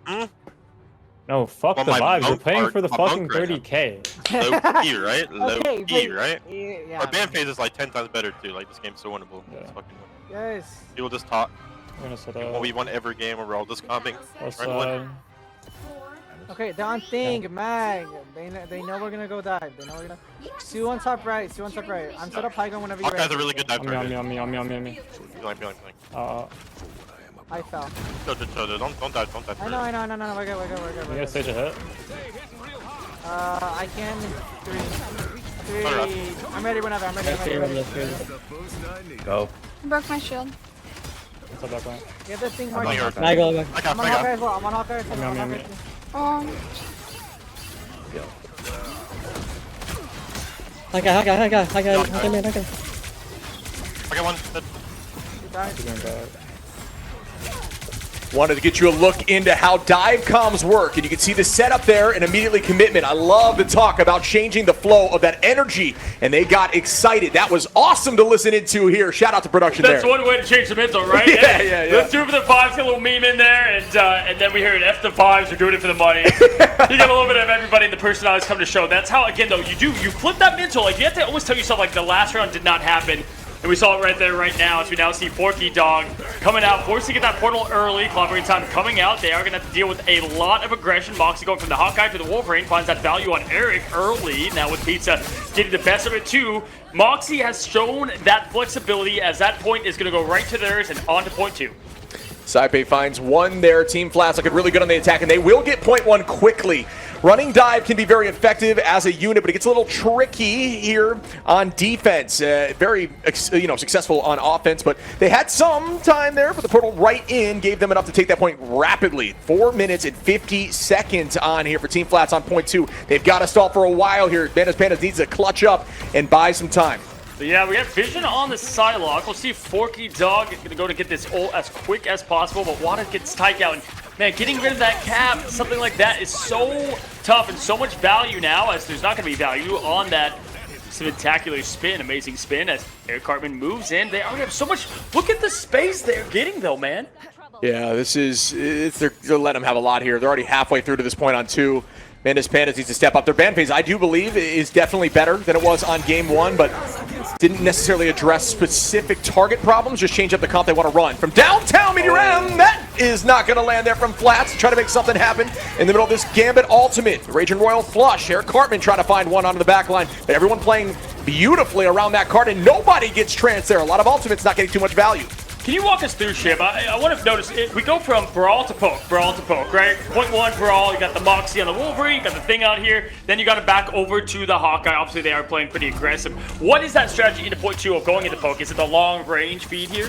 Yeah, so this is what we call streets phases. On that point 1, there's a small choke where you can take off angles and engage together. Brawl works well there. There's a lot of height to take and drop in. Similar to dive, especially when you're attacking. But right here, there's long LOSs, especially when you break down these side walls. So you can play something like this Hawkeye, stack with your team, and just find free picks in the backline and walk forward. And the more space you get with someone like the Thing and Spider-Man allows Moxie, we were saying this yesterday, just to have that open sights and just, it's hunting season, whether he's Wolverine or the Hawkeye. Yeah, I think one thing that people need to, they kind of forget is they're saying, like, why is no one on this Hawkeye? Well, everyone's panicking because there's a Spider-Man on their heads. You know what I mean?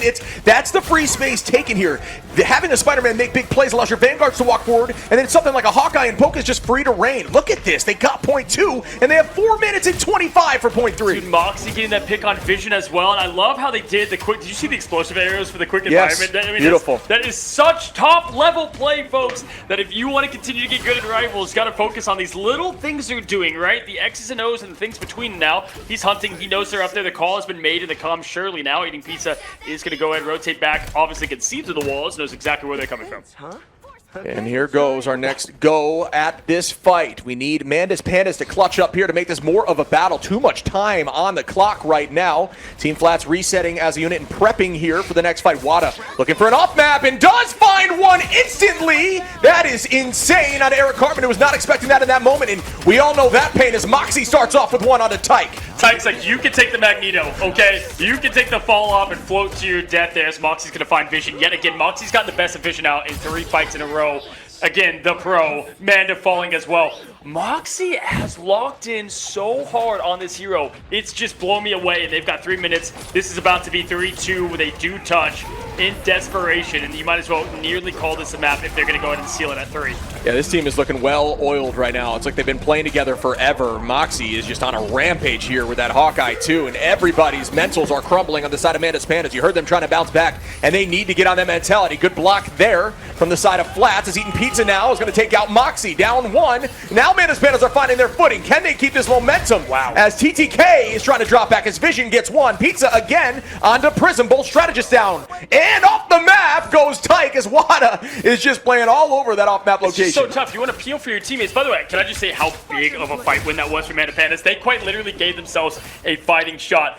But yeah, you want to peel for your team if you're Tyke and you pay the ultimate price by getting the pull off, and just huge reads from Wada, knowing exactly when and where to get these cooldowns off and the pulls ready. And it's just makes something so hard look absolutely like kindergarten work. Now, once again, looking for more, and you have to keep aware of him, as Vision is going to find him, though, and that's going to now give them plenty of anxiety-free play.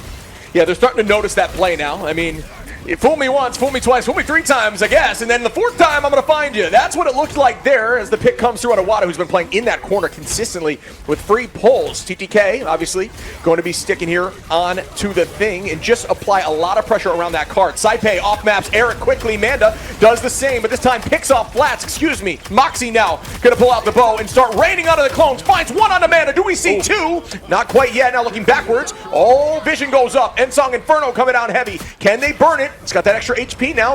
The touch going in. TTK stuffs it in the sky. Are you kidding me? That was insane. And Wada gets 1. TTK another here onto eating pizza. The portal comes through, but this time for Team Flats, and that could do it. It does. Play after play as they sled, man. A couple things to point out. Moxie going in target switching priority. Going on the Captain Ghost, but then switches, gets the support out, comes back to the cap, barely misses the final hit there. Doesn't matter. And then on the same vein, the big kind of final finish, final flash from Vision doesn't do anything as TTK's body takes the blow on the line. Look at what we've got here. Moxie with 12 elims across the board. Absolutely cooking, man. Saipei only 1 down. Yeah, man, that was a really cool finish there. Shout out to TTK just eating the Ensong Inferno in the sky there with the dash on Wada, I believe, to make that happen. That was just really cool to witness, or I believe maybe as the bird was launched. But either way, ton of space being owned, the backline being threatened consistently, the strategist holding on, only getting KO'd once again. Dude, how many times am I going to say that? Prism and Saipei together, I'm sure as the comms are being heavily led by Saipei, they just know what they're doing, man. Yeah, and healing numbers show it, right? Definitely just looking all the part. That's why they call him the GOAT. Now, looking at it, you know, you've got yourselves a good amount of time left on the clock. I mean, Wada's already celebrating. He's like, can't wait to be in the finals. Minute 30, though, at least isn't the 3 that was on the board, and we've seen, you know, the take-back happen. In fact, we saw that yesterday. There was a minute and 30. Remember, there's a minute difference, and the team that was down ended up winning. So we've actually seen history play out already. But you got to do a quick flip of the mental. Yeah, and this is a setup here, like you're talking about. Yeah, definitely need to flip the mental. You got to bounce back and act like nothing happened. But Wada holding that high side angle. This is the lane that we're talking about on defense. A lot of off-map potential as they press forward. Will it happen again? That's going to be an immediate mental hit if it does, but no, it does not. Already now going into play. We've looking at what they're trying to roll out with. Obviously, we know where Wada's going to go with. Wondering how they continue to make the space very tough in a tight corridor. As we're going to go ahead and get a quick listen in here to Team Flats. Oh, I have to know. I'm behind. Oh, we have TP. Oh, he's gonna go against us. Stop, please. I got it. Huge? He's set for it. Wait, huge kills. I'm running TDK, you're on your own for a second. I'm coming back now. I need care on Gambit. It's just me. Yo, good. Yo, Mag in our spawn. We're good. Yes, but Got him. Maybe go back through. Wait for what? We're down to sweat. We're down two. No yeah, I'm coming back on Wolf. Okay, they have Gambito. I already have all. I'm gonna try to farm. I'm back. When they Gambito, we're gonna kite into where I am, okay? Like in here. Into the bunker. Yeah. We're gonna fight. We can kill them. He's gonna try and. One thing I love there is Moxie saying nothing, going to the wolf, like doing his part. You said the most silent is the most deadly. We're seeing it right here, right, man? I mean, just beautiful comms. What did you notice?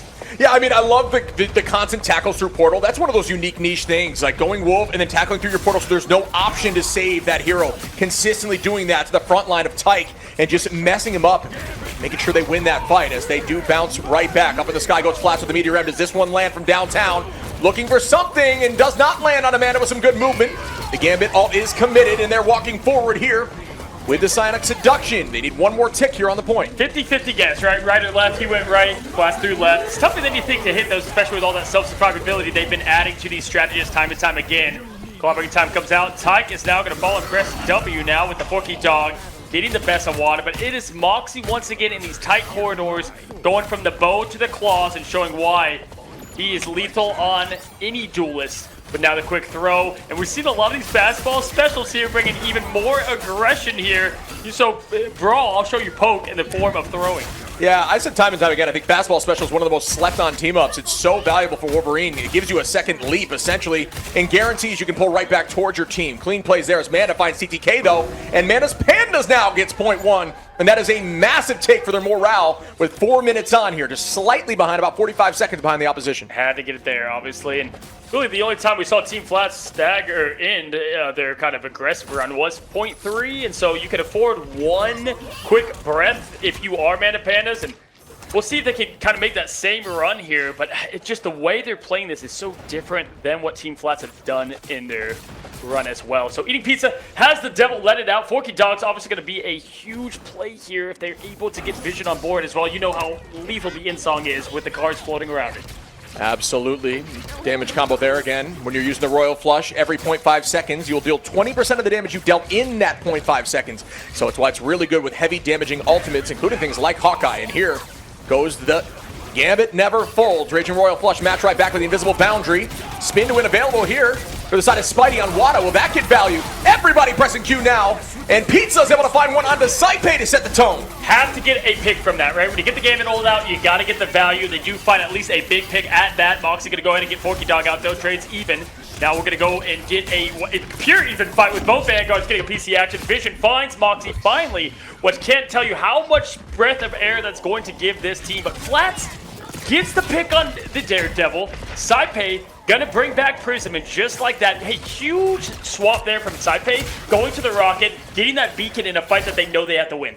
Yeah, good retake and good swaps like you're saying, but I will say Manda's Panda's looking like a different team right now. Good attack, finding some decent trades, but it's all about this final fight here. This is going to determine if they have some time on .3, and you need a lot of time on .3 typically, as Moxie now commits. Good Meteor M here, bang, and almost trying to find the cloak, but Moxie's going to turn that back on Tyke, and are you kidding? Under the bridge, almost there for Flats. That one doesn't seem to get a pick. Good retake here for Manda's Pandas, but they are down one. So risky to send that many projectiles into the Meteor M to fuel it, but no, he just still kills it. Like, that is just how you do it if you are a Hawkeye main, and if you trust yourself in the aim, why not? Right now with the TTK pushing in, I think W at this point is glued down. Vision gonna get a pick to set things up for their team and success. It's going to be the Daredevil who can make his way back and quick with the portal. It's going to be Tyke now as well with Flats on Strange. And so TTK go down with Moxie. That's going to give them some life, and now we get Tyke coming. Yeah, the portal's coming in, and they get the... Oh, I thought they got it either way. They didn't. The touch was right, but may not be for long as Forky gets a two-piece. Tyke and Eric Cartman, and Manda's Pandas has found some life. 3 minutes available. And the other side of Flats is 1:30 on the final point, so they will likely have to push this to OT to get there, but they need to get there to change this momentum. If you can get this even with 30 seconds there, you definitely have the shot. Right? Even with 0, I think. You know what I mean? Like, it's this map alone, too. And not alone, but there's not a lot of maps where you can afford that much of a time loss. It's just the way that it's kind of built, that castle for the defense, right? And pushing in and getting that, you lock in, you get that point take, you pretty much even the odds to have the yellow bar fight regardless. Wow, Moxie with a pick there on Manda, and you can't stress how much value that is. Oh, and used ult there. Great pick by Forky onto Wada. It's very difficult to dive into a good Gambit. Well done by Forky Dog to find that and negate an ultimate. The commitment from the bind as Prism's able to take out Vision. TTK on a Tyke now. Flats gets one. Moxie gets another. And the entirety of Pandas have to reset back towards the spawn door. That's one way to get rid of a minute on the clock. But good job by Manda Pandas not committing too much, right? They have literally everything here. Folks, sometimes you can look at a fight and say, this is probably going to set the tone for the win or the loss. And with everything available, what do they use? How do they use it? And obviously, most importantly, can they win the battle? Vision going to go ahead and float over. Nice little hover there, looking for Eating Pizza, at least keeping the eyes on him. And here we go, folks. Forky Dog's the one they need, really, to get the initiation. So 5, 4, 3, 2, 1. Yeah, the idea here, a good play would be try to use Emma to try to silence the backline, allow Saipei to either not be able to get that ultimate off or put him in a risky spot.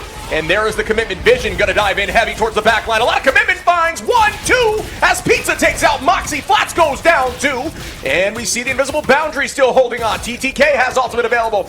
Manda 2 as Forky and Pizza get another, and Manda finds one onto Saipei. And they're progressing, up 2.3. 5 Qs press, 5 E-limbs with it. That's exactly what you're looking for, right? And guess what? They still have the defensive ult as well. And so that's exactly what you needed from that. 53 seconds.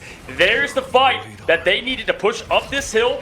They are close to the finish to get into overtime, folks. Manda, Q ready. We just heard the comms. 3, 2, 1. She counts down as Flats, though, has the biggest meteor in to seal the deal. Yeah, and there goes that clobbering time. And the commitment right back from Manda with the invisible boundary. Answers it. Flats goes up. Will this rock hit? From downtown, it does, as goodbye to Pizza, who's not able to deflect it in that moment. TTK keeping the right hooks coming. Numbers up right now for the side of Team Flats. The next pick is crucial, and that is the crucial pick. TTK finds Tyke. Huge value of TTK's presence. He saw that Pizza was out of the ult, coming back, finds him in location, and Tyke gonna go over to the portal. I think it's just now coming off cooldown, and look at that. There's the spin, probably the portal cancel. Looks like he's summoning it. No, looks like he's summoning it. You can see barely had it maybe a little bit early, baited it. No, too late. That is why Spider-Man could also be an absolute SOB. Yeah, it looked like you're right. You called that on the top if we saw a stun come through. But it just turns out, I think it was prior to the portal, right? So it came in just right before they tried to bait it, but in the end of the day, it was all about timing. It doesn't matter if he landed the stun. All that mattered is that he couldn't get the portal off in time. Absolutely, guys. We see Moxie taking that MVP once again. 20 finals, 23K to it. Hey, how about the 40K squared healing and above from Prism and Saipe? Backs there against the wall. Mandapana down 2-0. Yeah, that was a masterclass again by the backline. This time they were found a couple more times than just once like last map, but even on their defense, on their offense, they only went down one time. So at least things were changing here. I saw some momentum from Manda's Pandas. They looked like a team that was ready to bounce back, and I think they've got to take that momentum into Game 3. They cannot allow this 3-0 sweep to happen. With that, let's go ahead and listen in to Team Flats and see what they have. Do whatever. Let me just go to the front line. Depends on their... Let's think. Like they might just be on like in Loki Mentis Innos. I think if you just go for grabs and tanks while I pressure the back line, it could be good. Okay, do that. Yeah, but I have the thing, Emma, Psych, and Mag. It's pretty. Yeah, I think What? I think I played a burst on. Oh no? Alright, we call our discords and call our walls. Should I do the Loki, Emma, Thing. Down mag. I can look for here. Yeah, Adam as well. In group. I mean, I think planet. Can we walk? Can we walk? We're losing all space already. Emma 1. Emma 1. Emma 1. Emma. No form. No form. Next turn we go. Next turn we go. Next turn we go. I have another blind. We go. Walk at them. Walk at them. Blinding Emma. Your wall blocked it. Look at thing. You want them fast? I blind Emma. Back dead. We can look at Adam. Look at him. Think. Just thing in. Thing. Nice, good shit. Yeah, TP. And they have a DD. They don't have support. They're still on triple. Yeah, so just really good strategy there. I mean, awesome communication on target priority. Notice how they're constantly calling out together who they're focusing, and that is super important, especially against some of those more beefy front lines like the Thing. Saipe saying, call out walls, call out pings, right? That's what they want to hear, because those are the big, and polls, funny enough. So those are all the big things that can make a big difference in, as a group player, you know, it's like those walls can help your team a lot, can hurt you a lot. Everyone's got to be aware, especially if you're going to go with dive on the Daredevil. Going to get a trade. It's Devil v Devil right now. And Wada is able to find that to set the tone, but it will be Match Vegas Pizzas just discussing on that hero as well. Prism going to press forward here with Eternal Bond, and TTK able to take out Tyke Wada onto Manda now, and they are potentially going to take this point one incredibly quickly here, pressing through, saying, if you're not going to run triple, fine with us. We'll walk right on through, and they do get that point. 5 minutes for point 2. Wow. Yeah, it never feels good to pick a map and then just get absolutely rolled at the start there. But either way, I think the biggest thing, it's not even just how fast they took it. Look what they have available, man. They have so much available. You got Mandapanda. They do have a few ults that are coming around the corner here. Moxie has the whale locked and loaded, is playing up and aggressive. You can see as well the most fearful Emma in the game, TTK, making the wall and pressure as well. Yeah, Moxie able to find one there on Pizza. Out goes the boundary now to try to slow the pace here. Shortly, by Manda. Everybody going to follow up. The tackle comes through onto Wada, and that's one there from Tyke. Clean that up with a quick melee. Moxie owning the space now. Squids go out. Ooh, and an Eaton strangling prison here. What a play there by Tyke. Doesn't matter if you get value after that, as that's already value in and of itself. Make sure you don't get that combo from Moxie. What a play by Tyke. So hard to pull that off because how fast you have to click the Q, like it's like, you know, a draw at the same time. And absolutely great play there. Tyke now going to push in, was able to stay alive, down to 80 health as well. So just perfect rotation there from the Magneto that has not been able to play much with Wada, but you get the Spider-Man out, don't have to think about it, right? As the W's go forward and perfect space making matching at, this is a very crucial point of this map to ensure a third fight if they do lose it here. And there's the Devil being let out, eating pizza. You can just absolutely feel the aggression now, getting 1-2. You can just tell, man, that Panda's play mad. Yeah, you can see the anger here as they are trying to press backwards. Vision going to clean up the rest. Again, shout out to that Eaton strangling prison. Like you said, it's if you see a group playing a little bit too aggro and you haven't seen an ult in a while, just put that finger on that Q button and get ready to tap it and try to answer right back. Like I said, a quick draw there. Old Western style. And here goes the next fight. We have Forky Dog available with Ultimate Prism and Saipe. So a lot of answer ultimates, TTK ready with the Sonic Seduction. Yeah, defensive on the ready, right? But that's almost their entire comp, even with the Namor and how he plays for the most part now, with the Prism going aggressive and the TTK to match it here. Eyes on the thigh ship, but the Diamond's not going to match up on this one. Moxie finding one with the cape to the other. There's down one duelist and strategist to follow. Nice little kick back there to keep them up and healthy. Mana Pandas does have the meteor in. They can go with the bird and the prism, but their Devil Out gonna have to back up just a tad. Yeah, so much value here on Cloak and Dagger in this tournament. And we see Wada finds one onto Eric Cartman, trying to walk down a few more to guarantee this point. And just doing that as TTK takes out Tyke. No real space here to do anything for the touch. So at this point, it might just be guaranteed. Team's going to drop back together, and that's a tough look. So much time still on the clock. That is one of the most important points to stall on. I mean, you get so much for you on that, and if you can win that fight, you're chopping off 2 minutes. I mean, it is a big L there, unfortunately, but 3 minutes, 34 seconds. They can get the job done, but not if Moxie is throwing Tritons right through Mac Murdoch's eyes. Yeah, and Song Inferno available here. Nice shots there by Vision, who's just obviously a really strong hits. Again, Moxie goes down. Here goes to let the Devil out. The Lawyer just a little bit angy. Flat's able to find one onto Tyke. Try to even the numbers a bit, and they are still moving forward. So much value on this offense. Pizza, though, saying, I'll get one back onto Wada. Trying to even the numbers. Yeah, Pizza is playing very well at the moment. Going to get there with the let the Devil out shortly, but not before he visits the spawn room. Hello, goodbye.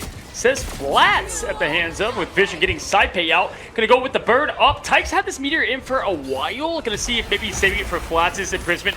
Yet again, so hard to hit though, as there's no connection there, unfortunately. Yeah, I think somebody might have caught that in the sky. I wasn't sure what happened there in that moment, but good catch at the top to ensure nobody takes a ton of damage. Oh, and here's the idea. Tyke trying to find one. Good movement though. Wayne, bang! Down goes Moxie instead. Says, you know what? We'll use it as a distraction. Yeah, absolutely great play there. Either if you're guessing for what's going to come, but getting Moxie out is going to give them plenty of breathing room, especially because Moxie is carrying a lot of that damage load, but Wada doing a great job as well. 80 Pizza finds 1-2, and there is the desperation hold they had to have after giving up 0.2 so quickly. Looking at what they used, a good amount ship, but with Manda coming up shortly, Vision of Follow, that's going to then allow the other 4 to come back into rotation. Yeah, this whole squad is looking a lot better right now. It's like they finally woke up here, looking clean. But shout out to the fact that Meteor landing there on the Namor. If Namor's not up there in a bubble trying to stuff the Meteor out of the sky, oh yeah, they do have the combo there. Then you probably know that he doesn't have that bubble available. But look towards Flats and Moxie in this next fight, as there will be no chance for the Meteor M to get that E. Oh, Vision getting so close, forced to pop the ult to get the health right back up. A good advantage of the White Room, does find a pick with it. That was used for survivability, but instead finds the offensive push there. Now Moxie forced to go in the bubble, down, looking for the whale, finds a connection on Cartman now with the Wada to follow. Even with the pick, Team Flat. Oh my God! Come on now! Or I guess I could say, oh my devil. Are you kidding? Come on, Wada. With a 5-piece after that is insane. That was disturbing to look at. Lord knows what he's doing, and that is so much space. A minute on here. Thought that hold might have been a little bit longer. Flat's able to find one. Crystals go out to counteract that. They're still holding on to the point, and here goes the Bond, Eternal Bond on point, buying them a little bit more time. Another pick there. As it looks like Flats is still up a number. Good eat there on the top side once more, but this time from Moxie with that bubble like we were talking about before. All right, Eating Pizza now trying to get his highlight reel for the Devil. And Eric Cartman's going to get Wada out of there with the 43 seconds. Great hold thus far. If they can get this down to 2, they can get the win, and they know what they need, though. Moxie gets Pizza out of here now, taking him to church as Prism's going to go and throw it up. With the Saipei ult and TTK to follow, there's not much you can do. Wow. Good night, New York, as they get point 3. But shout out to Manus Pandas. There was so much time on the clock there for point 3. Getting them down to 25 seconds is definitely good. But again, I just don't think the team woke up until point 3. They were really struggling on 2, and 1 was like, it just seemed like a flash. So, gotta definitely bounce back here on the offense, try to buy some time. Absolutely. And just as we listen to Flats on the first fight, once locked in, we will listen to the comms of Man to kind of see where the mental's at. Obviously, not what they wanted, but somewhat of a moral victory to hold that long. Taking a look at the stats here once again. Want to take your eyes just to what these strategists continue to do, but TTK and his survivability cannot be undermined. He's 21-0, guys. I mean, did Jay3 get carried in his win? Yes, he did, as we can tell there with TTK just showing all that pro performance. Can't see it right now, but Jay3 is holding Cozy up by his neck. That wasn't part of the script, by the way. What? I'm fired? Okay, guys, I will see you later. No, dude, definitely, though, with Mana Pandas, we say it all the time, getting the 3-point here is so good. It definitely makes you feel the confidence needed, especially allows you to play different. First fight here on this street. And Team Flats just pushed right through. Yeah, we'll see what happens here for Manus Pandas and where their morale is at in this first fight. Team comps going to be, or comps, excuse me, are going to be relatively similar. The battle starts in 5, 4, 3, 2, 1. Manda Pandas. We're going to listen in when we can now as we've got the gates opening. And defensively, you know, looking at what comp they're going with, hey, again, if it's not broke, don't fix it. Staying largely the same for Team Flats here. We've seen again a lot of Moon Knight on this point. And at what they pulled together, I think they are going to stick with the same as well. So you're getting a exact mirror match of what we just had. Let's go ahead and listen in to Mana Panda and see what they got.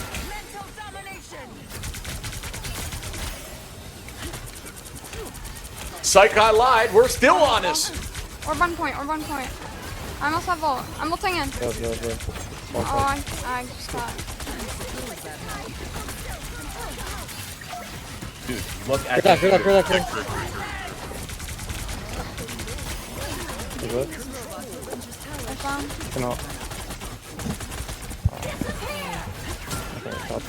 They're one. I'm in their back line. Top line. I got Drew. They're down 3. Come out, you guys. They win.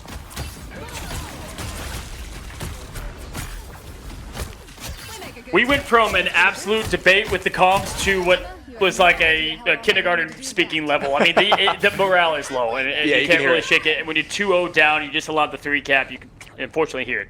The thing is, they won that fight. You can still kind of hear the pain, right? You've got to get that mental up. Somebody's got to try to juice the team up. You got to get moving here. Bounce back. It's not over until it's over, Manus Pandas. Lock in and make something happen here as Vision owns the height. It's all about if they can keep this momentum. But Saipei says, how about you eat one of these? Down goes Eating Pizza to put the numbers up in favor of Team Flats. I think this shows why morale is so important, because did you see just even how comms change, right? Yeah. Like, when you're in it to win it, it's just you're calling everything, you're feeling everything, and this time, just, you know, unfortunately, feeling a bit defeated, but that's not stopping them. They do get a couple of elims that they need, but nope, we're going to be Team Flats back on top, and this is tough to watch. Minute 49 seconds left. Let's see what they do. They have the ults back around. We'll see what they can combine here.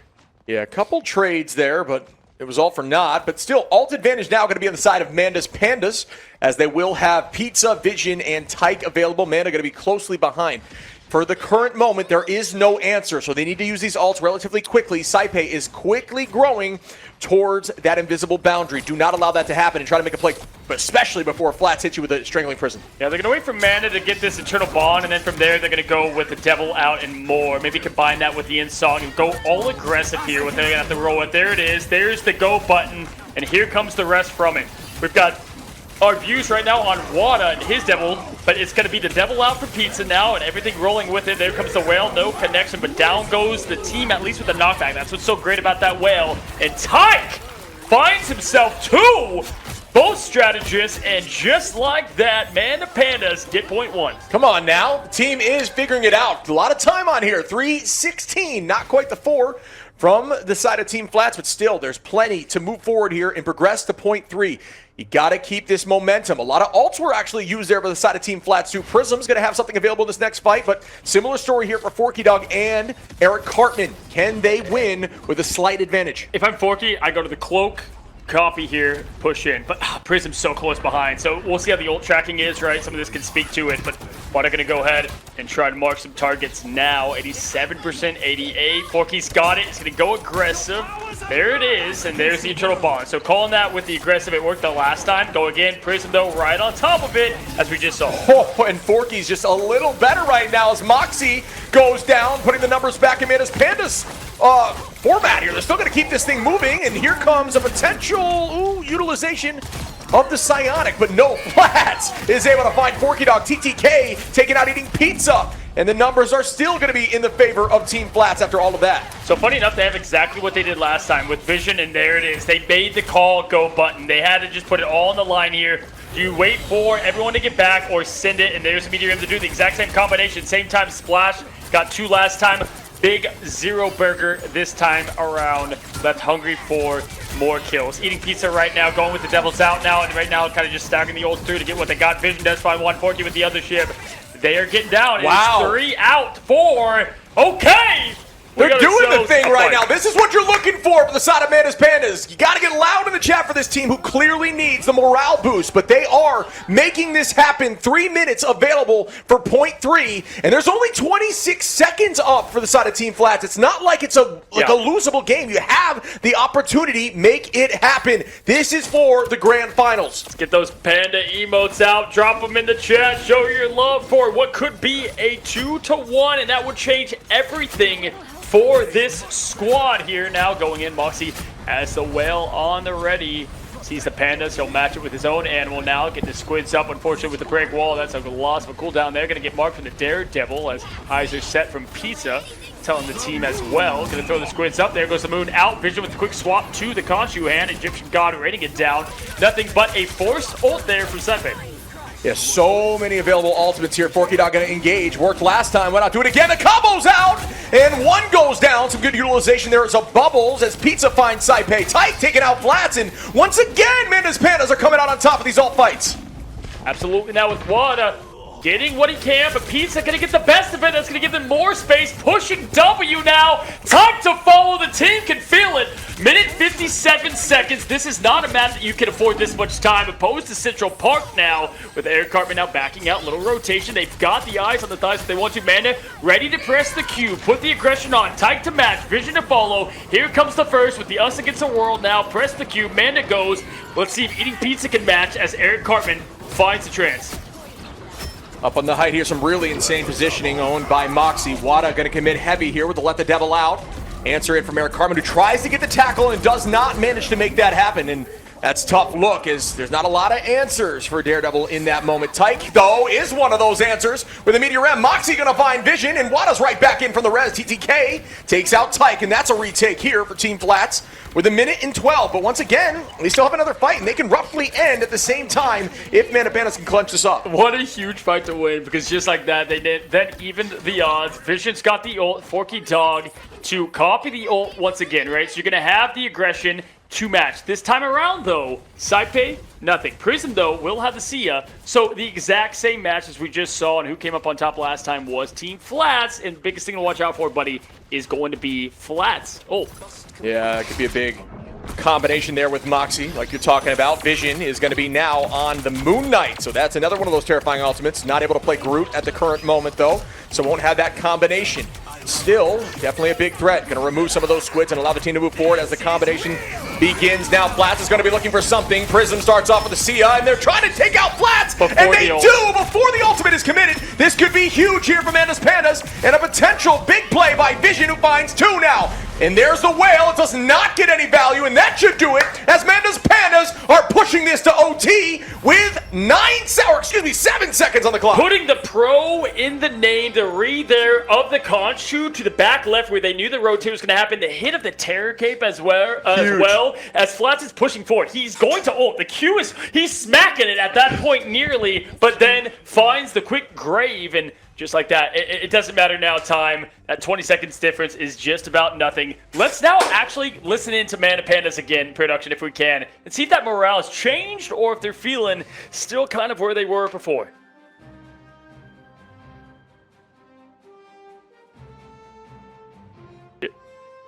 Just kidding, Shib is a liar once again, Shib. I don't know why you said that production would do that, but Mana Panda's going to be curious if we can listen to that anytime. We will be ready as they are riding down the elevator that it can either extend or end their dreams for the J3 CC. Sometimes it's worth just taking the blame on the chin for my boy. I got you, no worries, on me. As we're going to see what the strategy is for the defense and offense. And remember, this is OT. Sometimes you do some cheeky things like you can actually portal wall off the door here for 20 seconds. You can get unique with it. Use the portal to try to buy yourself a couple of them escaping, getting ult charge advantage. Although it does burn portal, you have to guarantee you win the next fight. But it could be enough for them to take this W. Already here. Doors are opening. Let's listen. Can we also break the big wall inside? It's literally right next to us. 2, Oh, no, I lied. 1. Background set up left side. Breaking walls. A pizza. I can't see him. Fucking balls. It's kind of hard for me to hear you. Yeah. Or one part. Wait, go. What I'm Recording. Record him. I don't think you guys He's diamond, he's diamond. I can bubble units again. They got shoot their Gru. Go. Yeah, shoot good. Hold on. He's low and strong. Go supports, guys. Go supports. Yeah, no, he's by himself. Or one point. Yo, I'm gonna focus snipe. He's selling. It's such a battle.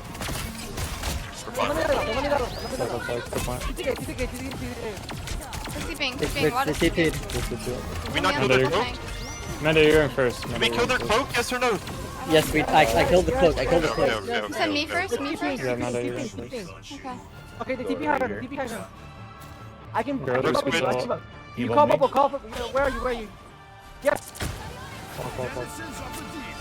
Hello. I'm trying to get TP. You're to the left. You're I one. discord strange. I don't want to copy you guys. I don't want to copy you. Shoot her at the end. No, I need to copy. Punch you. I discorded. Call. Kill the cloak. Stay on the cloak. I'm on cloak still. Discord again. The vibes are high as we see .1 fly, man. Loving what they're able to do for Manda's Pandas as now the cloak ult goes in with Forky Dog. Beating him up, lands the connection. Manda Pandas looking for the upset of this point.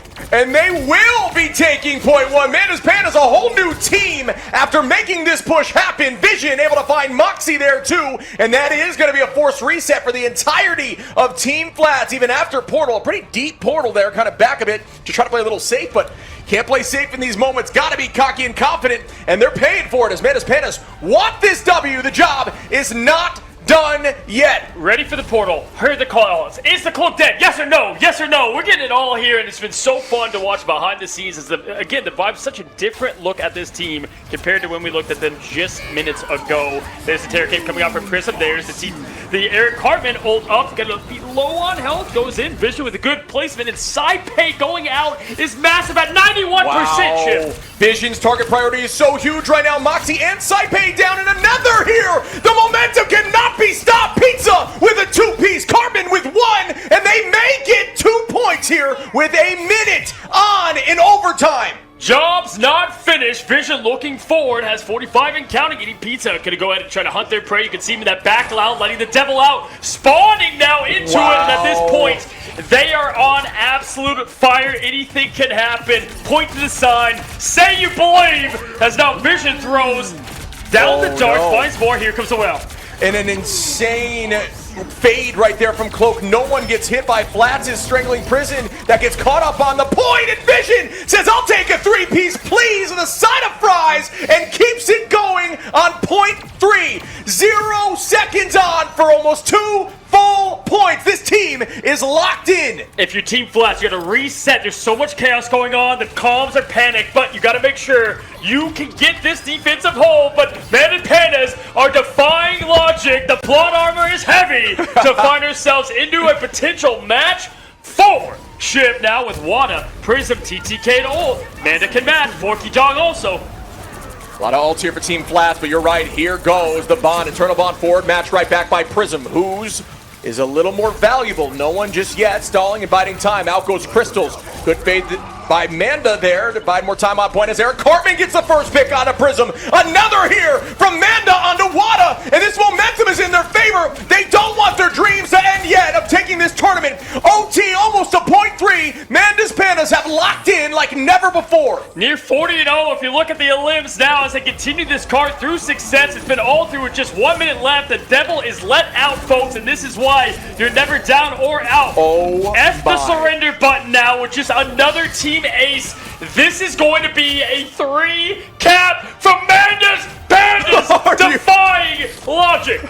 Are you kidding me? All the way. Holy shit. With a single minute built different. What a play there by Manda's Pandas. I'm speechless. I'm damn near speechless. You know, it's funny. We talked about the vibes. I now want to go to Flats on the attacks team because we heard kind of the difference making. Right? Let's see if that completely shut down how they're feeling, right? Because, I mean, what do you... I've been in that situation plenty of times in comp play, right? Like, it happens to the best of you, and everyone's just derailed, right? Yeah. And you get the GGs in the chat, you get... I mean, it's just there's so much you kind of have to work on, slow down, and it almost feels lost, especially at the point 2 take. Yeah, I mean, I'm with you, dude. I'm kind of speechless here. That was just so smooth, so clean. You know what? We've all been there in ladder where stuff like this has happened. But at this high stakes, this deep into the tournament, 600 teams down to just 3, folks. And clutching up an OT all the way through 3 full points. Manda's Pandas has what it takes. Keep this lock to try to push this further. Or will Team Flats push this into double OT? We know you want the comms. You know you want to hear. I know you guys want to hear Manda Pandas.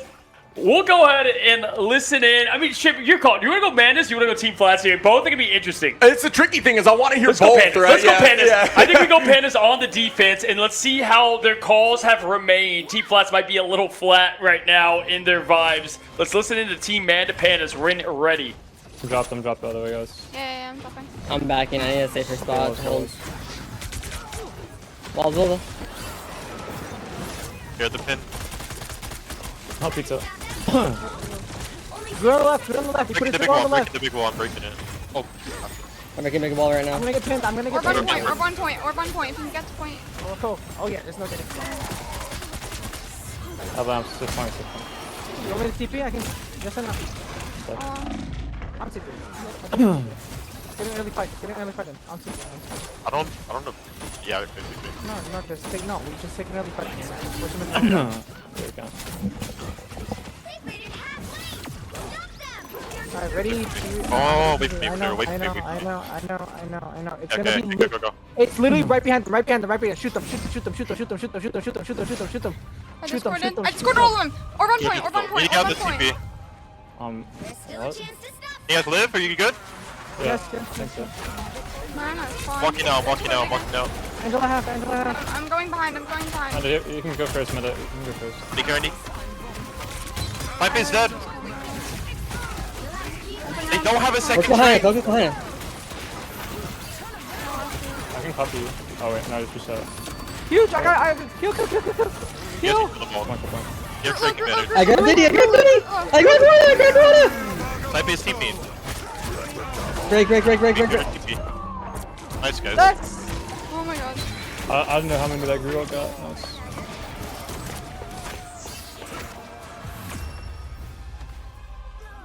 Final score 6-3. Game's cancer.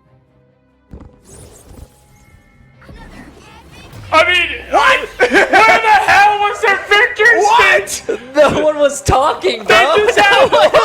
They just had the freaking win. I think honestly, the celebration was probably when they got the 3, because it's like at that point you know you're gonna win. But still, so funny. Not even an effing whisper. No GG. You should have seen all three of us. We're looking at each other like, oh, they're gonna explode any moment, right? And then you just hear absolutely nothing. No, that was awesome, man. But either way, I mean, this is so sick. Guys, we've been doing this for a while, Shib and I, and we haven't gotten to do comms. We don't typically get to do this at Ignite, so it's just so cool to hear. And man, you guys heard it. The vibes were so low. Vision with the 55 and 60k damage to 47 on Pizza on Daredevil is, oh my gosh, disgusting.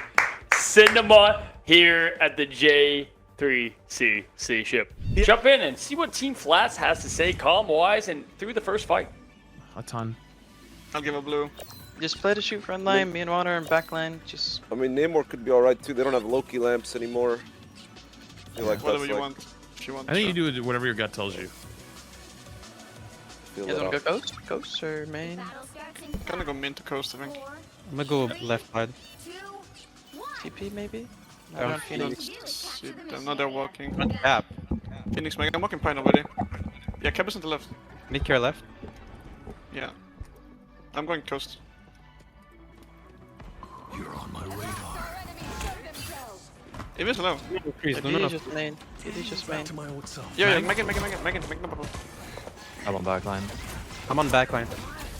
Yeah, I'm getting DD out. DD. Mag. Mag one. Cap up. As we just make this very simple. All we have to do is just shoot front to back. Kill him all. I can me and Wada would just, Yeah.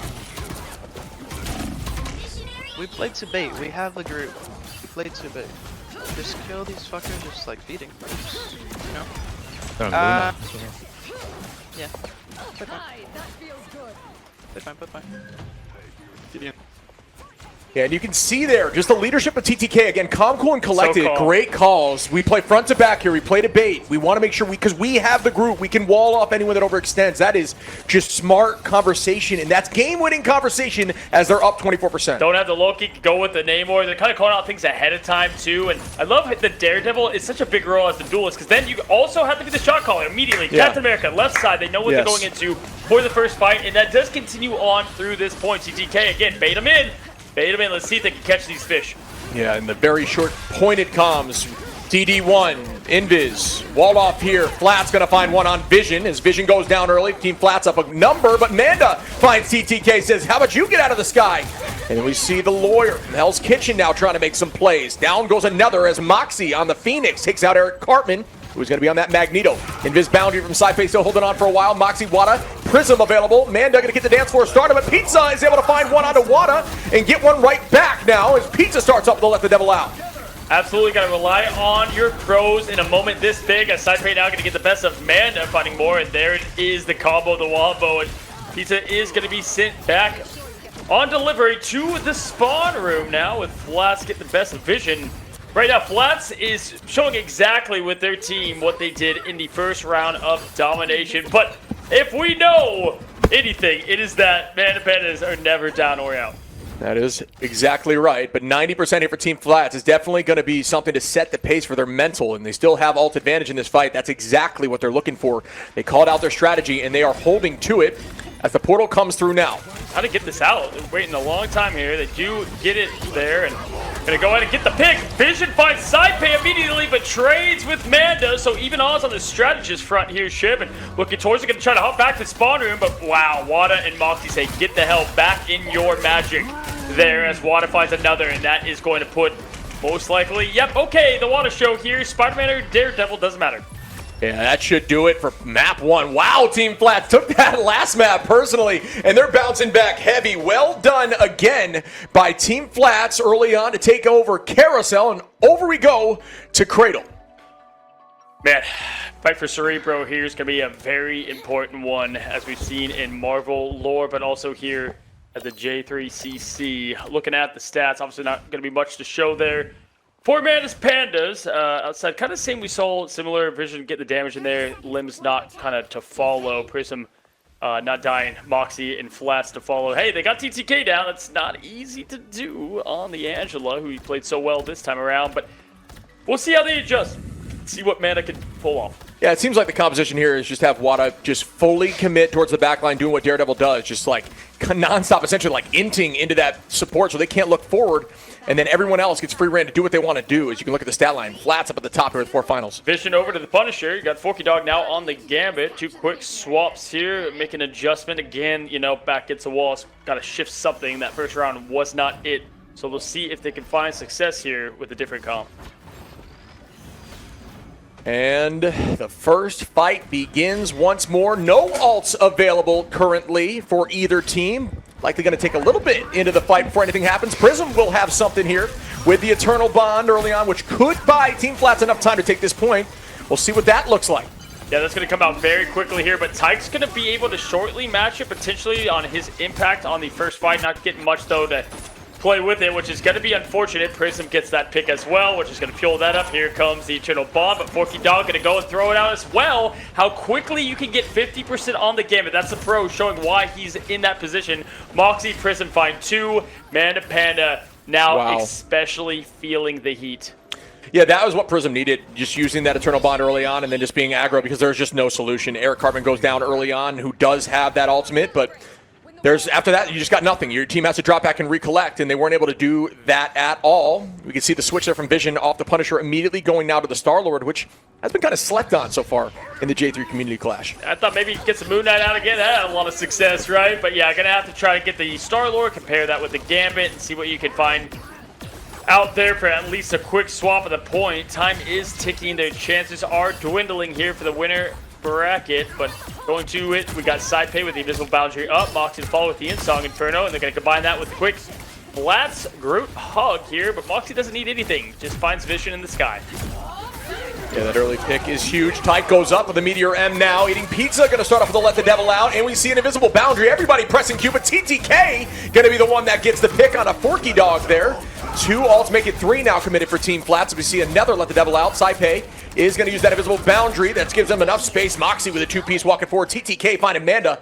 And that is a clean sweep for Team Flats that are looking like they might just sweep this entire domination. And not every movie has a climatic ending. And unfortunately right now, not looking like it so far. But don't move as we have 63% and climbing. Forky Dog going to get back around to the Royal Raging Flush yet again. And Vision this time can maybe match that with the Legendary. They find success there. They're not going to have any strategies hold, so if I'm them, you use those 2, and that is it.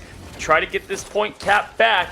Easier said than done there as Forky Dog finds Wada, and potentially an opening here, Ship.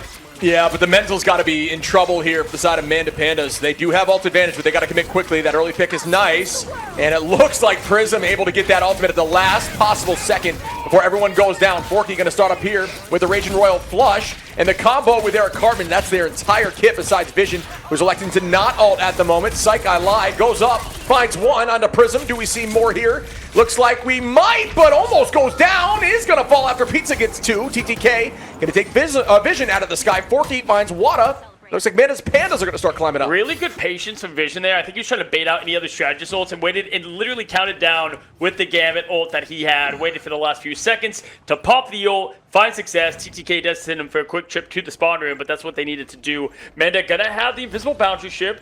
Devil out as well. Tyke, that's kind of the path to success they had here in the past. It's going to be interesting if they can continue this now as TTK going to lead the charge. Yeah, it's going to be tricky. The idea now is hopefully Tyke, if I'm looking at Team Manda's Pandas, are going to want to try to eat that ult with the Strangling Prison here from Flats to really get them a good shot, because Moxie's combination will be detrimental, and a good pull there by TTK, trying to find 1, not able to do just that. Is going to reset to the team, find that health pack. As you see Vision just pressuring TTK 24/7, and the Meteor M does get launched, and Moxie makes him pay for it as Tyke goes down. And now we're in a position where Flats is looking like they might take this. The portal's going to have to come in here from Tyke, but Eric Cartman finds 1 onto Wada to even the numbers. Moxie says, nah, back in our favor, and then again Cartman onto Flats. It's not over yet. With the Groot ult used as well, so they were able to flush one of the big check marks, and Saipei not having theirs either. Moxie, TTK, all to follow. That was a fight that was near impossible to win. Found a way. I can't believe it. And just as we said, yeah, climatic ending is not going to be there. we might be in store for one here, folks. Now, Vision, 70% Forky to follow. If they can get this combo off, they can win. Yeah, this might be a comeback round here for Menace Pandas. They are not giving up, and that's important as there's the TTK commitment. Heaven's Retribution. Oh! Wada finds one. Moxie gets two. Prism now onto Eric Cartman. Flat's going to find Tyke, and that might just do it, but they do have a chance on point. No, they do not. Not sure that it can get there in time. That should do it. Team Flats with a W. They had everything, too, for this next fight. The clutch was there. Team Flats, let's listen in. Yeah, I don't know. Is what cancel when they have Cloggles as well? No, I know. Yeah. No. GG's I should everybody's have wanted for show matches, so I'll be right back. I should 100% go back and should have thrown Mag, Emma, double cloak, DD. And just like that, I think expectations were there for the Team Flats. Obviously going to the show match, and TTK still just talking about that strategy, buddy. Gotta love it, man. He's so chill. Like he's in person, man. Yeah, I love TTK. It's been such a pleasure to have him on the scene, in the pro scene. But damn, sometimes it comes down to that one fight and what could be, right? You know, imagine they were able to survive a little longer. Forky Dog had the ult, and he could have just popped it. Yep. Vision to follow. Maybe they win the point. Who knows? Well, hello, you beautiful people. Yes, you. Every single Super Bowl does have a halftime show. We find ours in the form of the Creator Show Match. Fellas, I'm in the best sandwich I could possibly ask to be in. And Jay3, we're glad to have you here, buddy. You set this up. Want to walk through a little bit of these two teams and or just the show match in general and what your thoughts were? Yeah, for sure. So I tried to invite, a lot of the Marvel creators and a lot of some variety creators to bring more eyes onto, Marvel Rivals, obviously. Sure. And I'm pretty sure everyone here has played Marvel Rivals before, so it's going to be a lot of fun. It is for fun. I cannot stress that enough. It's just for the vibes. There is no prize pool for the Creator Show Match. For sure. I mean, have you seen charity games? People still go crazy. It doesn't matter, right? Like that is true. People love to sweat, and especially in hero shooters. Yeah, we can look here. This is going to be the roster, the back and forth, the teams that are going to be duking it out. Best of three, if I'm not mistaken, as we see here on the left side. I'll throw with Flats, Craggy Day, Just Malia, Doki Bird, and Lulu Lovely, all of which I've had the pleasure of watching play games. They're all just really good people, man. Yeah, it's fun. I mean, we have a lot of great creators in here, and some of them, if you don't know, are going to absolutely bring the heat. On the right side, obviously, Moxie coming back to play. Flash, they were just off that winning high, right? And we have great backline strategists like Fan and Lulu. Could it be better people as well? And hey, Day, if you just saw some good Spider-Man play from Wada, well, Days could also bring the heat. We just said it's for fun. Well, try telling the sweat lords out there, Jay. That is true. That is true. I'm pretty sure Kingsman's going to be one of them. Probably. I don't know if he's going to be playing his main heroes, but might want to use this opportunity to play some off roles, off characters, and play Widow. Have some fun. Play Widow.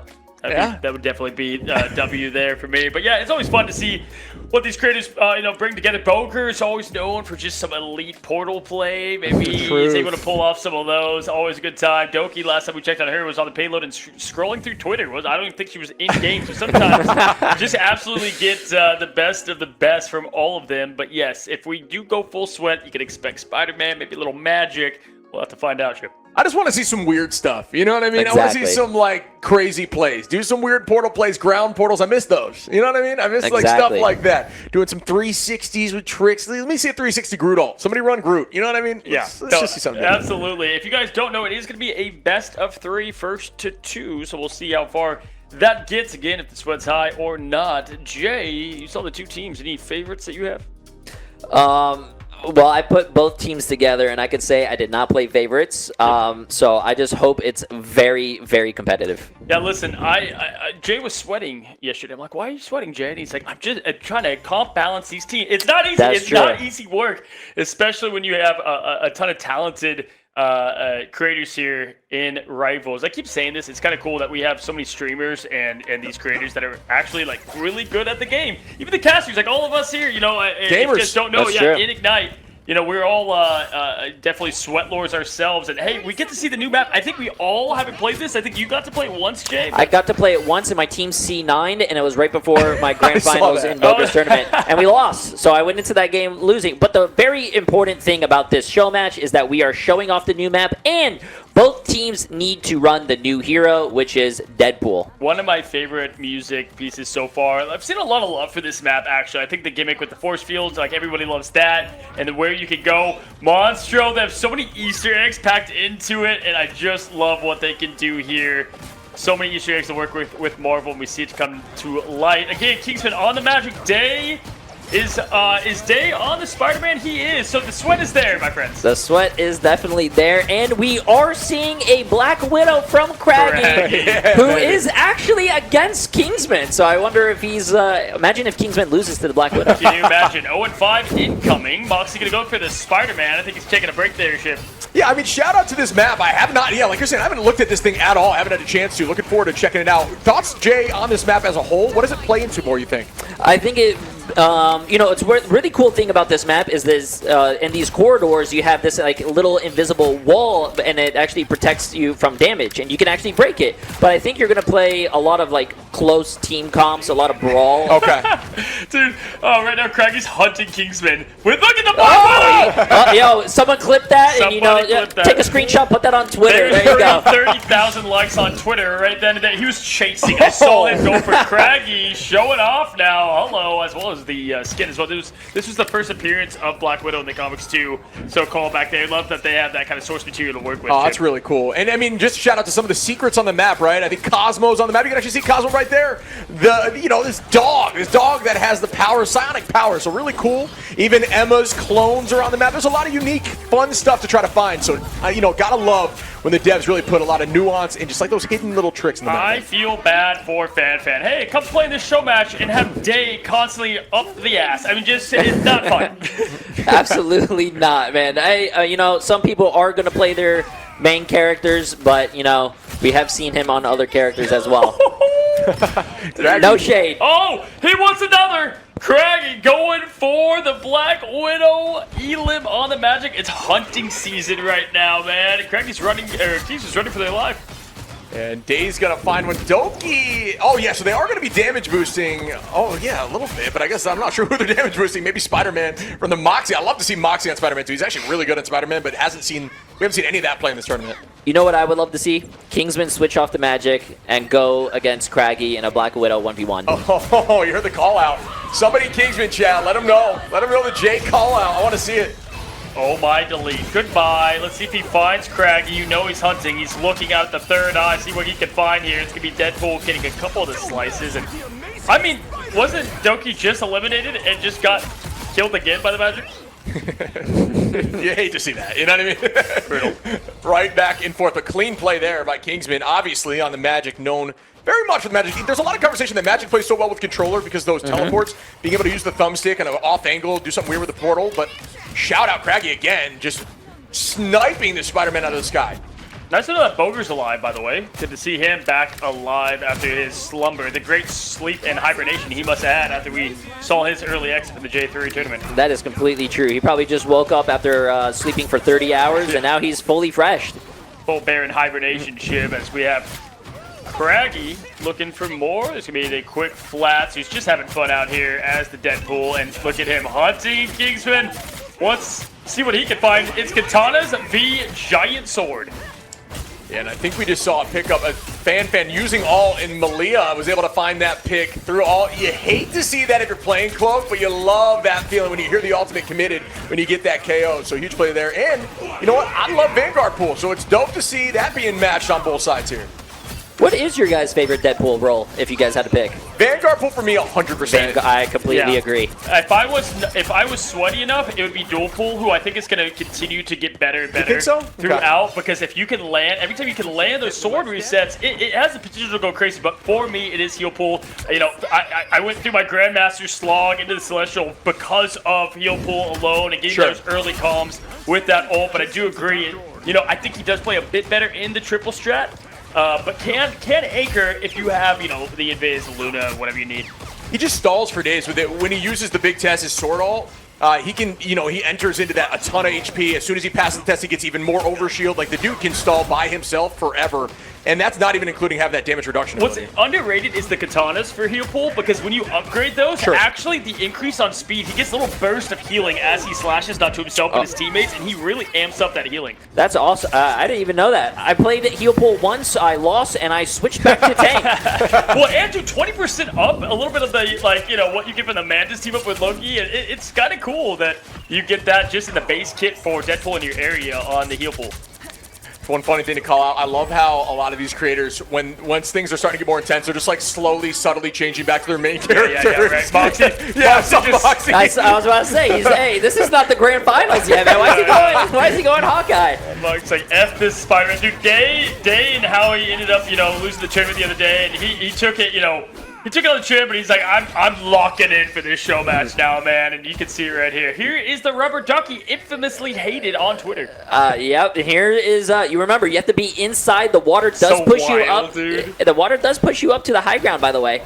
That's pretty cool. That's pretty cool. But you know, I'm pretty sure someone's going to see 9 here. Yeah, I'm wondering if they're going to end up having the ring a little bit wider around the duck. I think so. And it's very thin and not noticeable. That's something I think you can expect Nitties to change. They're so quick on the changes there internally there as you see the Doctor Strange little Boker cosplay there.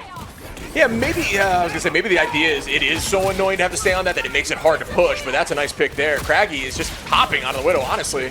Looking super clean with the Raging Royal Flush, man. The metacomps are slowly peaking. Team Chimichangas, I've just not seen the team names, by the way. Anything with Kingsman is always going to be vibes, right? Always has to be involved if it's against him, with him. Kingsman now getting Lulu out of there. Craggy staying on the Widow regardless of the result. Yeah, that Widow kick is a threat, man. That stun. Oh, it's crazy, dude. Yeah, it is annoying. It's annoying for sure, especially solo dive, but all right, here comes the commitment and damage boosted. Those cloaks, ults, goodbye to those. You know what I'm saying? As Day's trying to make something happen here. Does have a spectacular spin, which if I'm a strategist, I'm just terrified. Exhibit A. Goodbye to 1, 2, 3. Wow. Ew. You guys know Black Widow's best part of her kit, though, yeah? Uh-huh. It's just taking all that attention away. When you have 5 people trying to get a Widow down, it is going to be a way to create that space and pressure. Okay, touche. Yeah, you got to dive. Is that what it is? Widow is the anti-dive, but looking towards a Jay, looking pretty strong right now for Vibes only. Yeah, and I'm also looking at Team Chimichangas. They do have 3 supports, and pretty interesting. Yeah, going triple support with the magic and Moxie. Nice the bait. sweat is real. I can see it through the screen, and Kingsman's going to find one. Over the other guys. 38 seconds. Yeah, I mean, honestly, with Vanguard Pool, you can also, it plays pretty well with dive, because when you do pull out swords, you're just bouncing 24/7, and you have a ton of HP. You have the damage reduction, you have super speed, and if you land your jump on an enemy, you actually get that like poke ability, that headshots well. So you can deal a ton of damage and pair well with dive, but not as easy alone like something like Venom. I just realized as well that we did put Flats against Moxie. 2 teammates are now against each other. You've ruined the team vibe, dude. I wonder if that's gonna, affect them in the grand finals. They're gonna go into the grand finals complaining against each other for not winning. And just like that, it is coming down to the last moments. Overtime is here. Day's gonna find Kingsman with that pick. Boker, though, to make the trade. Taking a quick selfie for the fans out there. There's a lot of nuances between all the different dead pools, too, like how many times you can jump. Obviously, Vanguard pool, Strat pool, we can get 3 sets of 3, right? Yeah. So, or 2 sets of 3, excuse me, so 6. But dual pool, man, it is fun, although I think he's super vulnerable. I know you're saying, like, the skill ceiling will increase, and I do agree with that. I think people are going to get better and better with him. But you're so vulnerable when you're dashing with dual pool, man. You have no self-sustain, but, man, is it a problem. Well, they did get the hold there, Jay, able to keep the duck at bay. Because Day was kind of trying to, well, I just said say. That was pretty crazy. Jay and Day. You might be Dr. Seuss. I would Dr. like Seuss. a raise, please. Yeah, looking at what they're going to recomp in, Day's already locked in. Got to go there. I like that they did no bans, dude. I think it's fun just to let them play. Well, yeah, both teams had an option to do bans or not, so we let full creative control for them. I just cannot stress this enough that I did say play for fun, and I'm looking at this comp and I'm wondering if they're having fun. Hey, I mean, they held him, right? So I'll tell you what, Vibes only with a hold. Pretty good push there. So either way, both teams are moving. There's no spawn holds. So these are roughly even. So I would say shout out to the team comp, at least. You select that pretty well. Things are definitely roughly even. Yeah, taking a look at what might swap around Craggy. We can say goodnight to Chat, what is that? The Widow. This is, I do, you know? I don't. I don't know what that is. Big Easter egg here, fellas. That's Do you? Mozilla Fox from the web browser, if you are not aware. No, it is not. I was like, really? I was like, I was that's about to say, crazy. wow, you actually have the biggest brain. Oh, Maestro. Up atop there is going to be Giganto as well. You can spot him in a Fantastic Four cover, which is always great. And Throg? It's going to be Throg, the infamous. Oh, this is so sick. A lot of callbacks. There's so many Easter eggs here, dude. I wonder if they're actually going to add these, like they have the character models into the actual game. Funny enough, like Giganto is what Namor's whale is called, and so I thought that was going to be their form of him in the game, kind of. But it's cool that they got the original green, big, jolly giant. Marvel Snap fans out there, you played with the card before, not a good one, but you've seen him there. Seen for some Fantastic Four, right? Isn't it Fantastic Four? Yeah. That's cool, man. Man, I'm a nerd. I was just gonna ask, as casters, like, did you guys have a lot of background with Marvel Rivals, and then as soon as the game came out and you start casting, you started with watching? Marvel? Yeah. So Ship and I, one of the reasons we connected early was out of everybody, especially the casters, we are the two kind of Marvel heads anyway. Oh, that's awesome. It's been a lot of fun because we're able to speak to a lot of the references or things that are in there, and even try to throw it into our casting. For sure. That's awesome. We did. Fans before the game came out. So. I think, even the people who are big fans of Marvel Rivals who watch these tournaments are actually very appreciative of that. It's been a lot of fun. I didn't realize how many people aren't Marvel fans. I was talking to Boker. I'm like, hey, man, so like, we give you a little Marvel pop quiz, and outside of Doctor Strange, not a lot there. Yeah, not a lot there. But how about you, Jay? You Marvel head at all? I watched a little here and there, but I will say, after playing this game, I have gone into some of the episodes. Moon Knight, for an example. Nice. I You've done Loki? Have you done Loki as well? Big. What's actually crazy? Yeah. I watched one episode and I just I moved on. Oh, I moved on. It's such a good one. Chat will agree with me. Loki. I mean, to be honest with you, I think there's other. You know that meme where if it doesn't have guns or balls in it, men find it boring? Into it. There's Jay. It's like, not enough action. I don't know about the guns and balls part, but you just hate Owen Wilson. Let's be honest, buddy. I mean, listen. No, I think that was. I love like Inception kind of things. I feel like Loki brought that. And outside of that, man, what are some of your favorite films? Oh, the funniest, films I could go into, but the funniest thing is one of my favorite products is Loki. Seriously. And So Shin is crying in the corner. Right I'm barely even tearing up, and I won't even think about this all night. But favorite projects. I mean, I got a ton. I love the Guardian series. Okay, 1 and 3, absolute bangers. I think, man. I think probably Guardians 1 might be one of my favorite movies of all time. Moon Knight impressed me. I will say Moon Knight impressed me for sure. Obviously, Poe from Star Wars, just great actor in general. I was just about to say I didn't know who the main the main person who was playing Moon Knight. I love his casting. Oh yeah, for that whole Moon Knight, I love it. They did a great job. Very perfect. Very hard character to land too. Yeah, sure. Obviously being schizophrenic, right? But looking at what Marvel has continued to do, they're tackling kind of hard storylines. I think that's what's tough, is making it believable but grounded at the same time. And it's been fun to see it. And when you have Rivals, when it's a game, you can go much more into that kind of like wild world that is Marvel. And I think that's why people like Guardians too, because they're so samey. I think my favorite part is when I'm playing the game, obviously, and then I watch the series Moon Knight, and then I'm like, okay, these are where all the references are coming from, and now I can understand it. Before I was just playing the character, I'm like, who's Mark Spector? Yeah. If you like Moon Knight, have you seen Daredevil? That's very I finished all Daredevil. Oh, it's so I love it. Punisher's sick, dude. He's gonna have his own miniseries coming out too. Oh, really? Yeah, mini show. I think it's 1 episode. It's gonna be sick. I watched all of Punisher and I loved it. By far my favorite. That's awesome. Okay. One character, and I don't want to be disrespectful though. I cannot get into Iron Fist. It's okay. No, that's a pretty. I agree with you on that one. Jessica Jones season 1. If you want like a one-off and you it's very good. That's another there's people that if they're not big into superheroes, I have like recommendations for like that are way more grounded. Sure. Any of the I don't know why it's escaping me. The street heroes. Defenders. Yeah, the Defenders. Any of their stories just like really fun to watch as well, which is. Obviously, Spider-Man always Cage. Always good. Yeah, Luke Cage, Jessica Jones, Iron Fist, and co. But yeah, man, I would say main movies. Obviously the main 2 most liked is Winter Soldier, Captain America, and then Infinity War, which is one of the few movies that I think can have a villain win, and it works out well, right? Mm-hmm. Definitely. Yeah, that was such a fun movie, man. I still remember being in the audience, for opening night, and just the like it was like an earthquake in there. People were losing their In minds. game where you always just try to capture that magic back, because it was that good. You know, sometimes it's so tough to follow up something so well done. And Doomsday comes out in December, so we'll see if they can find that magic again. Oh, I like the plug there for Marvel Rivals. Yeah, just Doomsday comes out soon, man. Exactly, but yeah, it's been fun. And man, I was watching, you know, animated Spider-Man in the 90s, heavy, bro. Of course. X-Men. 97 might be one of the best things to watch, too. 97, yeah, was really good. X-Men Evolutions back in the 90s, shout out. What's actually crazy, you're talking about, didn't they get the voice actors from the... Yeah, so I was telling Jay about the voice actors. I've had the pleasure to meet most of them, and for Squirrel Girl, they got the AT&T girl, if you guys know her, because she was going to be Squirrel Girl, and that's like one of the things that I thought was so special is like they found people that not only are perfect for the part, but also like callbacks and like fan appreciation stuff. That's awesome.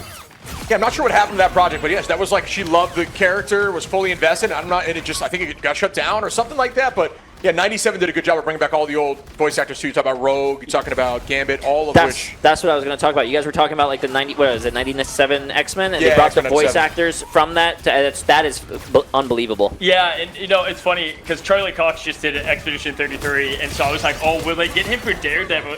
Like how crazy would that be? But you know, obviously Alex is such a good Daredevil VO as well. But I was like, come on, give us some Charlie Cox. You know, I think Ryan Reynolds or what am I blanking on? Says kill me. He's Rocket Raccoon in this game. He's usually Bradley Cooper. No, he's usually Deadpool's voice. Oh, I see. And he's Rocket Raccoon in this game. What? Nolan North, maybe. Nolan North. I don't know why I blanked there, but either way, they've done good, and just people, man, like Namor's voice actor is incredible. Dan Marin, just such a funny guy and embodies the character so well.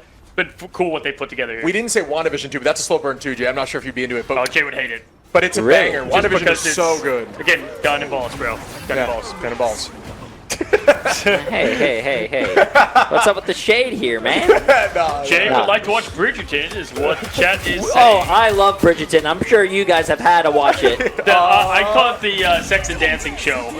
Have you watched it? I have watched my wife watch it, and I always walk in. I feel like the parents in the 90s when you were like watching a movie and it's like the one scene and they walk in. I always walked in and my wife was like, I swear the show has more plot to it. I was like, oh, I see the plot. I see the plot.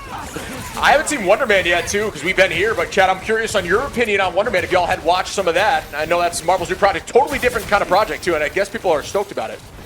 Also, I just completely, there's only 1 minute left, and it's... Oh, shit, we're casting. Yeah, and it's, what, 6 meters? You know what? Let's put Jay in our shoes. Jay, I want you to cast the final 38 seconds here. Let's see what you got. Okay, I got you. Okay, 35 seconds left. Both teams have no ults, and take it away, Shib and Cozy. Wow. Absolutely crushed it. How do we follow that? I don't know if I can.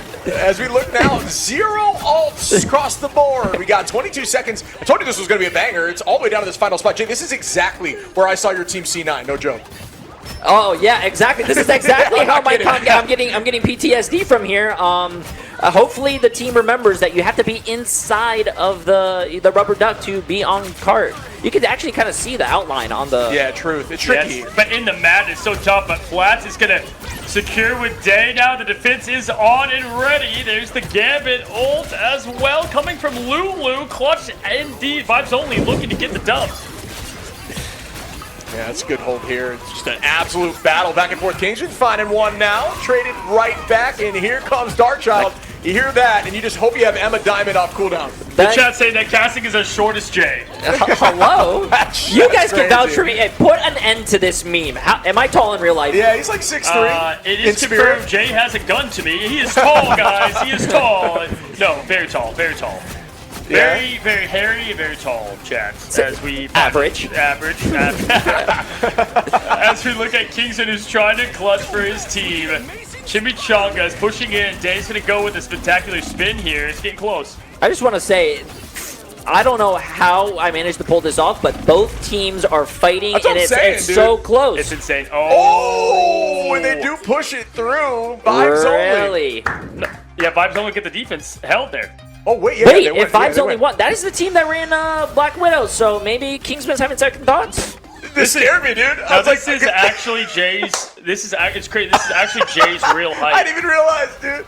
It is. Yo, what the? We keep getting boosters delivered from Amazon, and they keep breaking. And unfortunately, we are waiting on yet another. So just want to let you know that production has not been paid yet, so maybe that will stay like that. Enhance his height, guys. Take it back. Kingsman with the 28, getting that in SVP, but it's going to be on the side of Day, I believe, with the 31 finals. Pretty sure he's gonna, I want this to be fun for everyone, but I'm pretty sure Day is just gonna upload this as a YouTube video. Didn't we just call out? I said, we looked at both the teams. I said, well, there's Day and Kingsman, so they're gonna try hard. And MVP, SVP. 34 Day, finals there too. These teams are locked in. Do you guys ever you're losing, you're gonna lose, and you're just fighting for the SVP, so you can have that little bit of at least I did my part. My favorite is fighting for the SVP. I do get it. I'm like, in comp, I'm like, yes, I get what, minus 14 maybe for SVP? Sure. No, minus 23.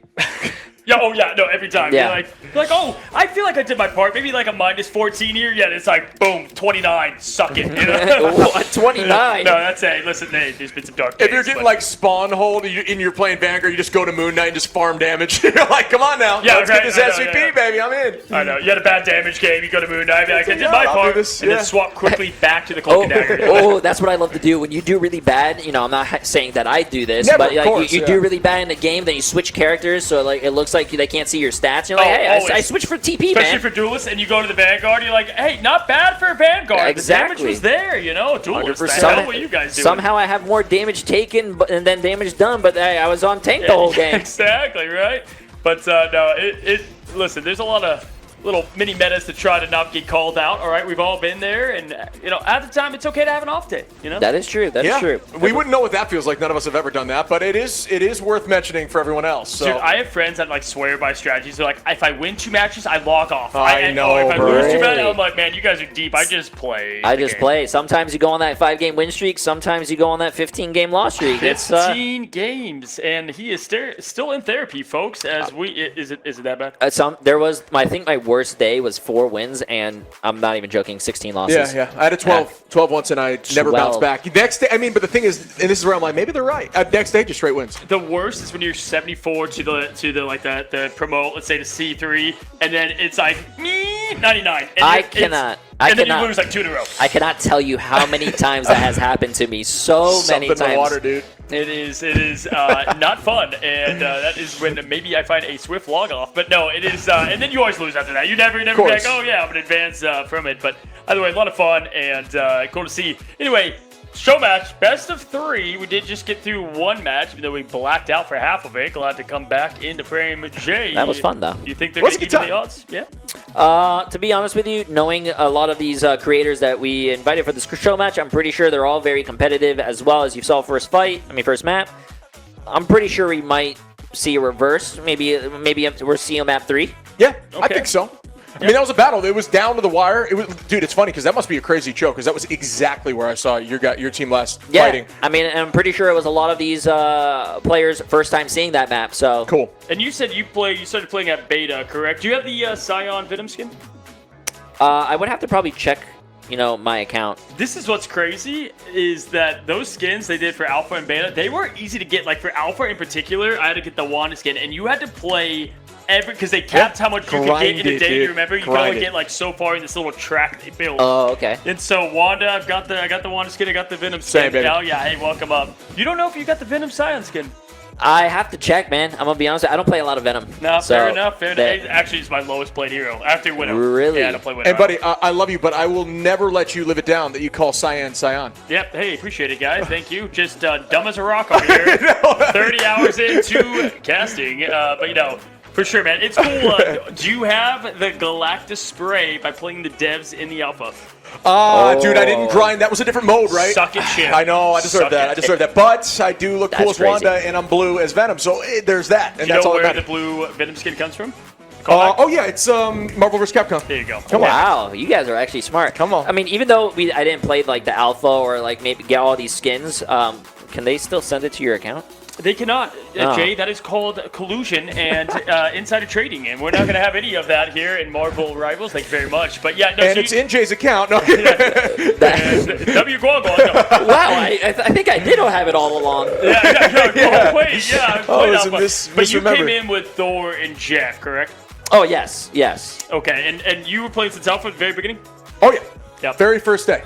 I remember the trailer drop, and dude, it was just so crazy to go Season 0 launch and be like 600,000 people. Like, it was just so insane. Wild. Like, it felt like everybody, even people like that I knew didn't game that much, were playing. Yeah, my favorite thing about this is that this game definitely brought a lot of communities together. Like, you had people from all over different types of games all just show up in one, and that was peak. Yeah, no, I mean, it felt like, and hey, shout out to Season 6 getting back up to 200,000, the most players since back in May. So May was the last one. That's awesome to see for the longevity of the game, and that's just Steam alone. No console matches that, so very cool. And just, hey, it's, again, good time to be a Marvel Rivals player. Dead game, question mark? Don't think so. No, man, I mean, that's the beauty of these characters. We talk about all these different shows and movies we like. I'm just looking forward to more, man. I mean, hey, question for you. Who would you want in the game most? For me, Nightcrawler.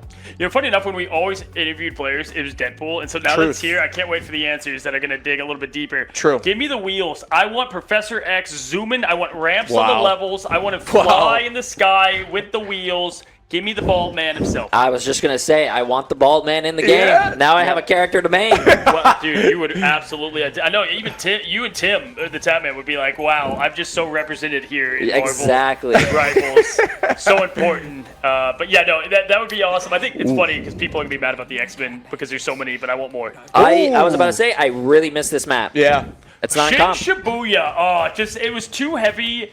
On the W, by the way, gifted shove some Sage Shark. W gifted, baby. Come on now. Going towards the production and casters. Keep it for Jay. Jay's got to keep popping chat. Somebody up it. Imagine somebody beat that. They won't. Funny thing about Shin Shibuya, this was obviously taken out after Season 1. Last time they even got rid of maps, Royal Palace and Shin Shibuya, and it's because I believe the defensive side is a bit too especially heavy. .3. Yeah. Really? Okay. Yeah, Never knew that. Ended up what happening there. And there's some great, remember way back when. Dude, I love this map. Yeah. No, you only can play this in quick play, and so I do forget that that's in here. And RIP to Resource Rumble right now, at least. Yeah, well, they're going to make that what they said. ATV 18. Yeah, ATV 18. That's a cool idea. Oh, Aura walking. Aura walking to almost death. Almost got a head taken off. But surviving that, that might be Aura. And getting a KO after. On Malia, that was insane. Did Flat steal Day? Did Flat steal Spider-Man from Day, you think? Like, did he insta-lock it faster than him? I hope so. Oh, that'd be amazing. But somebody get the door. I saw Hulk at least for a millisecond from Day. That's gone, but right onto the Hawkeye there, working on something new, and that's what we're looking for, man. All right. Yeah, going through the mystery heroes here a little bit, and got to give a massive, oh my goodness, Benzie main with the 20 bomb. With the 20 bomb. Appreciate you guys. Appreciate it, Benzie. Halftime show here once again, before we get to those grand finals, if you're just now checking in. I think this has been fantastic. Sorry. Oh, it's so fun. It's been a lot of fun. Dave popping off there, get a nice little hit on the other Sweat Lord and Kingsman. Must be a great change of pace for you guys. Yeah, man, I just feel like we're hanging out, you know what I mean? Exactly. Hanging on your couch again, dude. I was stressing, I'm not a good caster. I think it's a huge talent to have. I think it's incredible. You guys do a great job, your synergy as well. And then I'm over here like, yeah, man, Flats has an ult. That's all that I see. Yeah, you called it perfectly. Superheroes. Yeah. No, man, it's a lot of fun, buddy. It's definitely a muscle to work out and continue to get, better at, and it's always tough casting for a few days and going back to YouTube because, man, my throat will just be absolutely torn to shreds. But a good job here from Vibes Only, pushing in the point, about to get the cap. Yeah, I like the change up. Some different stuff on the board here. Solo tanking with the Deadpool. Typically don't see that a lot, right? Like that's no shield in front, pulling out the blickies, and then there's a 3-piece there from Craggy on. We haven't seen a lot of Psylocke today. No, or yesterday, right? No. What are you guys' thoughts on Psy? Why is she out? Because of Loki is back? I think it's Loki and triple sub is really hard to play. But her ult's so good. Like, it is, and you can farm it on the front line. The front line so well, so you would think that's a bit more in. And there's still definitely plenty of Psy out there, but just not nearly as much as it used to be. For sure, kind of weaving in and out. I mean, think about some of the hits she took. 3-second invis down to 2. Her ult increased. Her burst combo's gone. Her Emma team-up's gone. I mean, there's a lot that's getting trimmed down. That's what. Oh, wow. Another big one from Shannon for days with the massive gifted. I appreciate it. Appreciate it.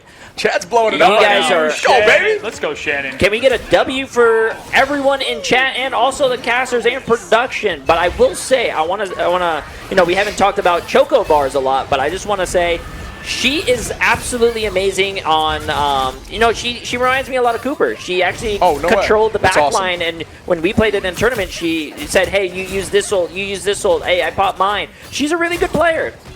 I think comms are so important, man. I think comms are very important. You have people who don't comm. You have people who, I say just stay in comms and just listen. Yeah, no, that's a good point. And look at that, man. Magic's ult is so interesting, right? Because, like, obviously with a little bit of support, the thing can pop off so good. It's so hard to kind of rank their ults in the game because of the ups and downs of it. But Dark Child is definitely one to fear. But there we go. We got Chocobars going in and looking out for the Hawkeye. Jay trying to get that headshot in the cloak. We saw a lot often, and here's the winning hand. Look at, we got attack Loki. Fun question for you guys. What alt line terrifies you the most? And I feel like we probably shouldn't say Gambit, because that's got to be on there. What do you, or you can just give me the person. You don't even have to give me the line, but who's alt do you fear the most? I will say I have my answer. For as a DPS player who plays Punisher and Bucky, mine is going to be Fear Magneto, because they always solo me. It doesn't matter what I'm doing, they solo me. That's fair. No, oftentimes if I'm Magneto and I see like a Cloak and Dagger, but then I see a Hawkeye, I'm like, you know what, Hawkeye, take this, you bit. what about yourself? Yeah. My most feared. You know, I want to say something that's more meta, but it's not worth it. I think it's Psylocke for me. I think Psylocke's ult right now, although I think in her neutral is just heavily hurt. I think her ult is obscene. I think even if you stack, now I stack with my backline as a Vanguard and I still get tore up. So for me, Hawkeye and Punisher are the ones I have to actually like turn my ass around and run. Like those are the two that I would put like, you know, I definitely have fear in a different way. So those two are like top of the head, right? Daredevil, when he's pressuring me, like help me God, but I will say, back to you with your question, I'm going to reverse it a little bit, and chat can answer as well. What is the funniest ult when you stop it? Like, you know, I love with the eyes of Aga. True. The eyes. Yeah. I like Venom. Venom's pretty good. Yeah. More. I love that. I love that. The arrow in the face. Yeah. You just see him like sliding at you, and then they just disappear, and you're like, okay, all right, we'll keep it moving now. Yeah. That's funny. It's so good. It's so good. I'm curious what chat thinks about that. Tremble before. Tremble. Yeah, that's a good one. Yeah, that's a good one. Again. Oh yeah, Bucky's never fun. That's a terrifying one. Yeah. Especially when you have the Loki on your team, who's obviously using their kit to try to escape, but their kit leaves clones behind every time they try to escape. So then he's just feeding, and it's scary out there. But you have the moon. Oh yeah. The Venoms always go, wee, and then just nothing. Exterminate. That's a good one. Yeah. Oh, man. Pure Chaos. That one I haven't heard in a while, dude. I'm not going to lie. I haven't heard Pure Chaos in a while. As soon as that starts, Pure, she is deleted. Oh, yeah. Without question. Oh, man. It's funny stuff. I think the cool thing, like, some of the stuff that I love about Rivals, like New Heroes right now, is like this RPG book here for Deadpool. Stuff like that's so different, dude. And I think it's implemented super well in this game. I can't lie. They keep reinventing the wheel. Like I keep thinking like, oh, okay, I kind of know what we're gonna get, and like just watch the next few heroes we get just be completely different than we thought. We know Elsa's coming. Yeah, maybe she does have like a sniper role, or maybe she's completely different. Like I just feel like they continue to like kind of like change our expectations and bring something completely fresh. Like we don't really have a lot of repeat kits. Exactly. What do you guys think? Let's just do a guess now while three of us are here. What is the new role of Elsa? You don't have to know anything about her. Just take your guess. I hope DPS. I'm gonna go DPS just because Deadpool is all three roles.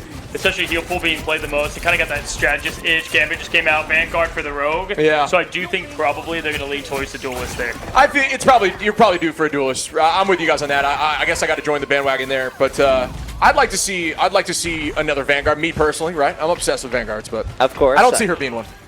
No, I don't see one. Vanguard? No, I don't see her. No shot. Chad, what do you guys think? I'm curious on that as well. People are talking about some of their alts that they're shutting down. I see a bunch of alt lines. day with a clean sweep there, too. Oh, but I love watching these plays in the background as I look up. Just some insane sweeps, but almost holding point, too. Yeah, looking like Vibes only could be stopped here. Kingsman's last effort here as the Dark Child, more damage he does, the more health. And okay, looks like we're going to get ourselves a point 2. Vibes only, who's already up 1 game. Not stopping yet. Portal. Here. Oh, the portal play. That's huge. That's passion right there, dude. Never give up. This is one of those maps where if you keep your Strange Portal for the final, you know, we talk about super defensible. That's like you Strange off the back line and or the back 2 walls. This is, you can very much hold the point. That like fell off the wayside. Strange portaling off spawn. No, for sure. Hey, Lady Loki. Okay, so we've now seen that possible. We have a new like hero icon for that. There's so many more they can do now. Like even with like a beta rate build, even though he plays different, can go and be Thor. You could get, you know, maybe She-Hulk's is different from Hulk, but you know what I mean. There's a lot of these that you can kind of lean into as these like Kate Bishop for Hawkeye. Yeah. Oh, true. Yeah. That's a good one actually. Are you thinking like as in new characters?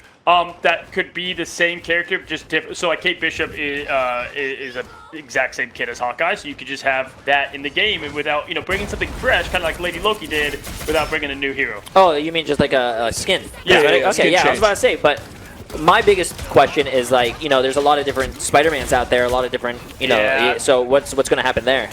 If I live in a world where there is 2 days on a Miles Morales and a Spider-Man whipping around the map, I will cry.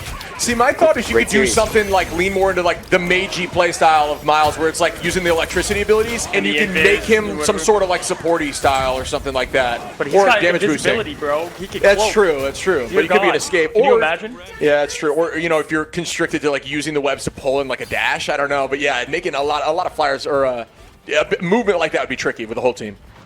But they do have a lot to work with. Even Agatha for like Scarlet. I mean, there's stuff that you can't maybe do 1-for-1, but it would be pretty cool. Yeah, we were talking before Electro Deadpool, but or Electro Daredevil, excuse me. But it's like you can't like implement the blind. You know what I mean? But it would be so easy outside of that though. All right, Vibes only trying to get the 3 cap here. Jokey Bird's going to get the best of Bogart. Looking like they are going to get this cap. They want to win this thing 2-0. Wow, I'm surprised they want to, you know, have a blowout here. Yeah, no portal off yet. Ults for days getting launched as Kingsman. Darkchild coming in. Fan using the Eternal to move forward. And that's a pick on Lulu with the Loki. Crystal's gone. Now it's go time. Oh, here's that stall we're talking about. Oh, I hope Team Chimichangas wins this. I hope they tie it up here. It's stalling. This is so clean. See, this is what I'm saying. Alone, you know, you can really hold forever. Oh my gosh, Deadpool reset is after running. reset. Oh, Going absolutely crazy here. Flat showing why he's in the grand finals, boys, as Moxie and Kingsman find it big as well. And that's going to be, my sweat. Wow. Psych you Is this the grand finals or the show match? This is supposed to be a show match, but this is wild. I love it. Nobody wants to lose, dude. It's just passion. Exactly. I love it.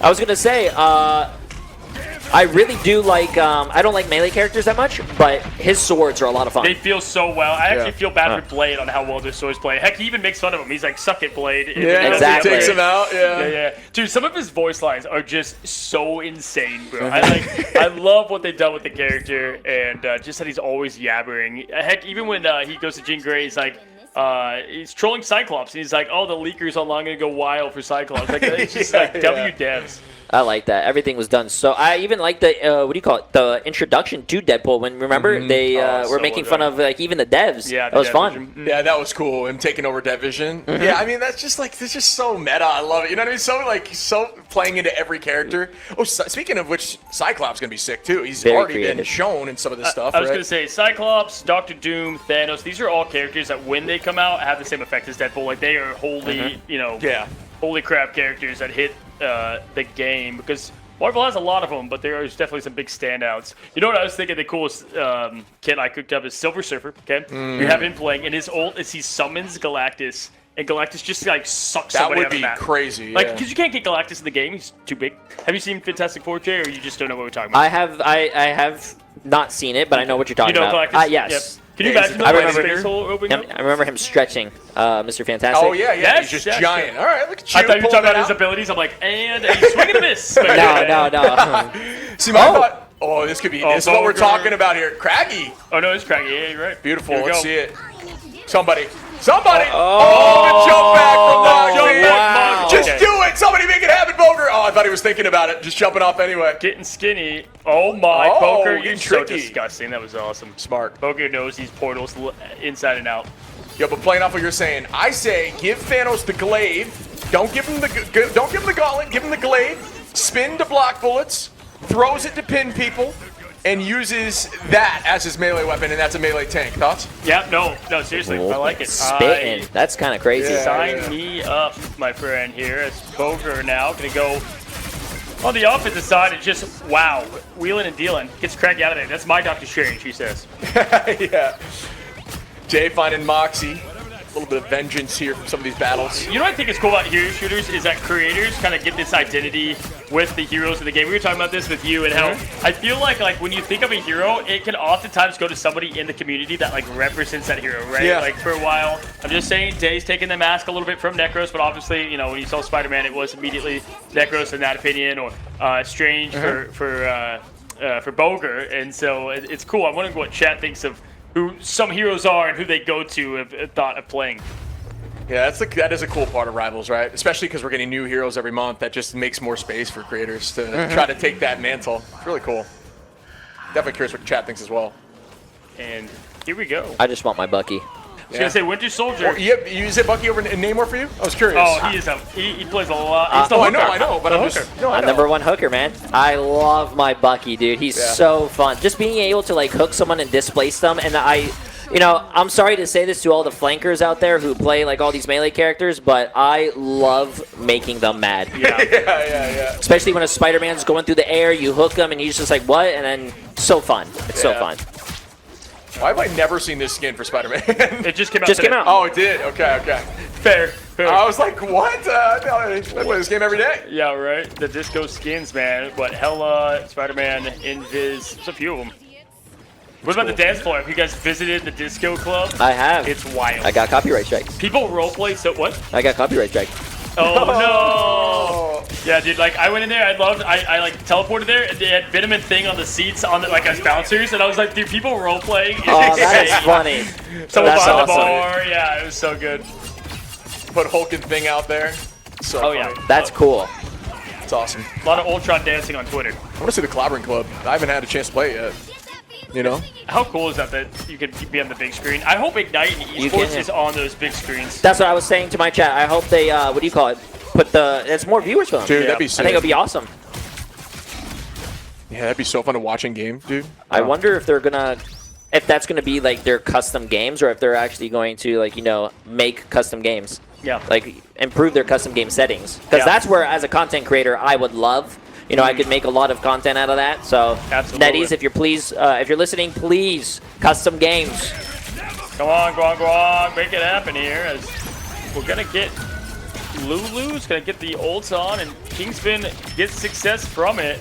Right now, Chimichangas, there's plenty of time to push through. Yeah, Vibe's doing a decent job defending, but yeah, 3 minutes is a ton of time. But dude, I just watching some of these hold points, I just missed this map. Dude, I honestly didn't even know you could blow that entire side of that wall open like that. Just leave this building super vulnerable. But yeah, it's just because I haven't played this map in forever. But yeah, I think the thought is, right, it's just 0.3, it's just a little too defensible, right? It's got to be, yeah. Maybe they can widen, chokes. Maybe I would love to see this map come back to comp. But Royal Palace can sit where it is, because I hate that map. I liked all of them besides the library, Odin's the library. was the awful. Rest of it's good yeah, the for me. Courtyard's pretty cool. Yeah, I like Courtyard a lot. Yeah. And what was that? I don't remember the third one. Oh, that little inside. Yeah, the Palace place. Yeah. Yep. Well done. Thank you, Voidable.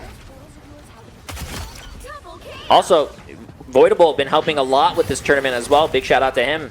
W Voidable. All right, Moxie. Oh my. Goodbye, Craggy. Enjoy the spawn. And Dave, look at how far that pole goes. It's disgusting. Wow. Domed to Boger Flats.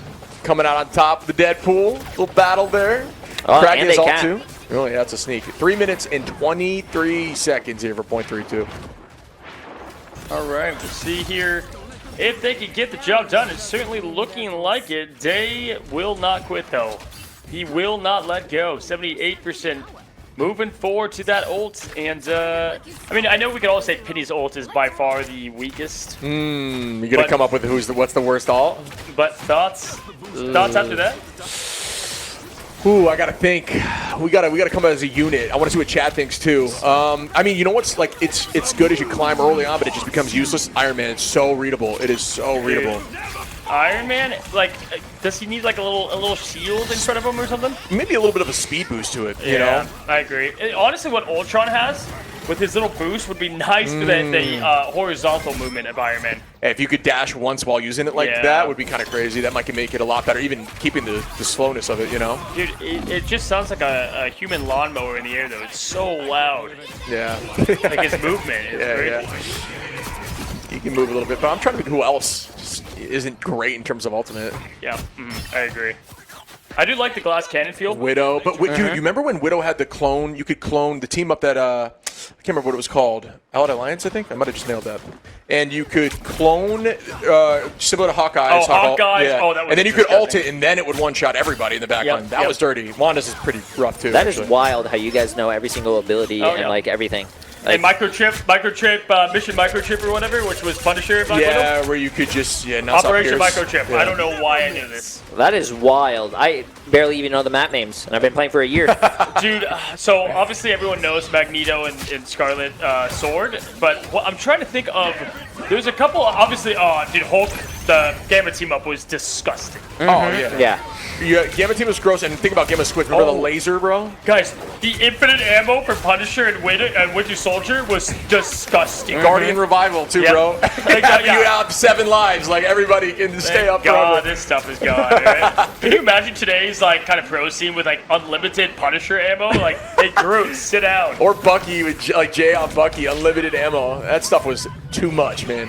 You never have a Groot wall up for a minute. Oh, that's going to be it, though. Oh, they are going to be tying it up, and that is what we like to see. Beautiful. We do get a map 3. Okay, guys. Vibes only. Team Shimmy Chongas. Put them on Odin's archive. Let me see it. Royal. You know what? Just keep it right there. Only Resource Rumble. Let's see. Get a, you know. I don't think they would be too happy about that. Imagine. Oh, this is Nightmare Fuel. The Magic Scene right here. One of the best Magic skins. Low-key want to see the X-Men outfits for all the X-Men. Like that blue and yellow.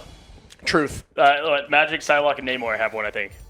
Yeah, and I love Magic's and Namor, and Psylocke's like a ton. It's awesome. I think Hellfire Gala might be my favorite season we've had. I think it was such a cool, from the cinematic to Ultron Emma, like the outfits. Because Hellfire Gala is so infamous in Marvel, they're going to bring that back. Heck, we voted for the skin. Emma won by like 99% what Hellfire Gala skin we want to see. That's actually really cool that they, involve the community in a lot of these votes. Truth. And I want y'all to remember the very first vote in the Discord was which hero do y'all want, and Ghost Rider. Ghost Rider won. Yeah. I remember that. That's got to be. He's got to be coming at some point, then, right? Like, I mean, that won. Vanguard. Yeah, dude. You'd with a hope. hook, probably. Yeah, the bicycle. Get the motorcycle. Imagine fire path on the ground. Come on, that'd we're be cooking. Cool. Yeah, we're cooking. He's got his gaze, bro. Like, there's so many things that Ghost Rider could bring. For sure. To the game. Yeah, I think again, there's so many W heroes to bring to this universe. I think it'd be super fun to see how they portray him. Like Deadpool, I think we all had. I feel like we all have ideas on how they're gonna be portrayed. Yeah. But then they kind of cook something different. I was about to say, yeah, especially what you meant, earlier. You were talking about everyone was looking for Deadpool. Everyone wanted Deadpool, but then, what character are they going to come out with next to, continue bringing, 200K? Yeah, exactly. There's a lot. Cyclops, I think, is big. Nightcrawler, for me, would be big. I think a lot of X-Men people love, right? X-Men's just like a huge name, so... I want to see some villains, if I'm being honest. There's so many infamous villains in Marvel, from Apocalypse to... I mean, list goes on, that it would be really cool to see them, because I think really it's like, Hela, kind of Loki is a villain. So, he's like an anti-hero, kind of, you know what I mean? Kind of like Venom. Yeah, I mean, I think it's inevitable that we get Doom. You thought I was going to say Thanos there, probably, but no. Give me Thanos. But I do think they come eventually, but those are obviously, again, it's the big bads. Yeah. Like they like to be called here. But just now checking in, hello, we are 1-1 on the show match as we have our halftime before the grand finals featuring Team Flats and Team Mochimon. Who do you think is going to win that? I don't know. I mean, it's crazy because the finals on either side has always been massive. Like, if people are getting up to 30 in these matches so far, I mean, I'm just curious what they're going to run next. It kind of depends for me. Looks like on these convergence maps, it has been very back and forth. But we will see here. We can get a little casting going to the final game, buddy. Let's see what we got cooking here with these compositions. Craggy on the Thor. Dude, Thor in this season. Thoughts on Thor? Thor has been absolutely crazy. Yeah, I dude, he's a menace. I was playing in the tournament 2 days ago in Boger's Bash. I had a Thor walk up behind me, one-shot me. And Team captain, bro, yeah. I was just like, what happened? I was just so lost. I was playing Adam Warlock, bang. I was like, okay, guys, I don't know what happened. And they're like, oh. What do I do? I'm cooked. J3 dead first. What's new? Nah, I think he's a lot better this season. The brawl could be a problem, especially if you got like what are you doing covering? That is true. Yeah. Now, this is going to be very interesting because Moxie, I want to see if this is the last match. This one might get sweaty. Yeah, I'm down. We can definitely have some fun with this one here. Our final show match, 1-1. Let's lock in, baby. You got to see off the rip the double Vanguard pool, chat. We've sound, us here in the Castle Booth think Vanguard pool's the way, and Strat pool coming up after that. I'm curious if you guys got a different opinion than us as we see Flats just start peppering the bubble in front. And let me know if anyone, what are your guys' thoughts on who's going to win this? Because I think it's going to be, you have Day on the Spider-Man, you have Moxie on the Hawkeye. I think it's going to be, Fan on Cloak and Dagger, so it's going to be a lot of fun. But Lulu on the Jeff is pretty interesting for this map, too. Yeah, I got to meet Lulu in China. She was awesome. Her and her fiance or husband, I believe, were really good people. But we will see now what's going to happen. I want to see some off maps for sure. There's a lot of potential here. A lot of potential. Also, both teams that we have not seen in the tournament at all, a lot of Gambit. A lot of Gambit being played. Truth. Yeah, we're starting to see that it's not always the ban that's necessary, I thought it really was, but and all these cops. Moxie's going to find one. Choco gets one. Day with a two-piece. Off-maps Choco, too. There's our first off-map as Craggy now takes out Moxie. And Reno with a two-piece. Come on now. He's going to fall to Craggy. Points hasn't been capped. Craggy is a very flexible player. Very flexible. Craggy impressed me with his play, both from really Friday to now. I've seen a lot of Craggy action, and guy is elite here. Disco Thor skin as well, always fun to see. It's a lot of team captain who reps this guy at a high level. And there it is, Craggy gonna find Moxie. Yeah, these definitely a lot of off-map potential here. That new yoink for Thor, you just being able to manhandle anybody in the front line, dude. That is so crazy. I've seen people go right in front of me to just disappear. Yeah.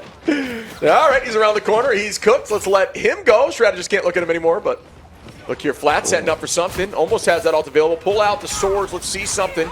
I love also that when you upgrade the swords in the Deagles, they turn gold. They turn gold. I did not know about that until I think you guys said something about that.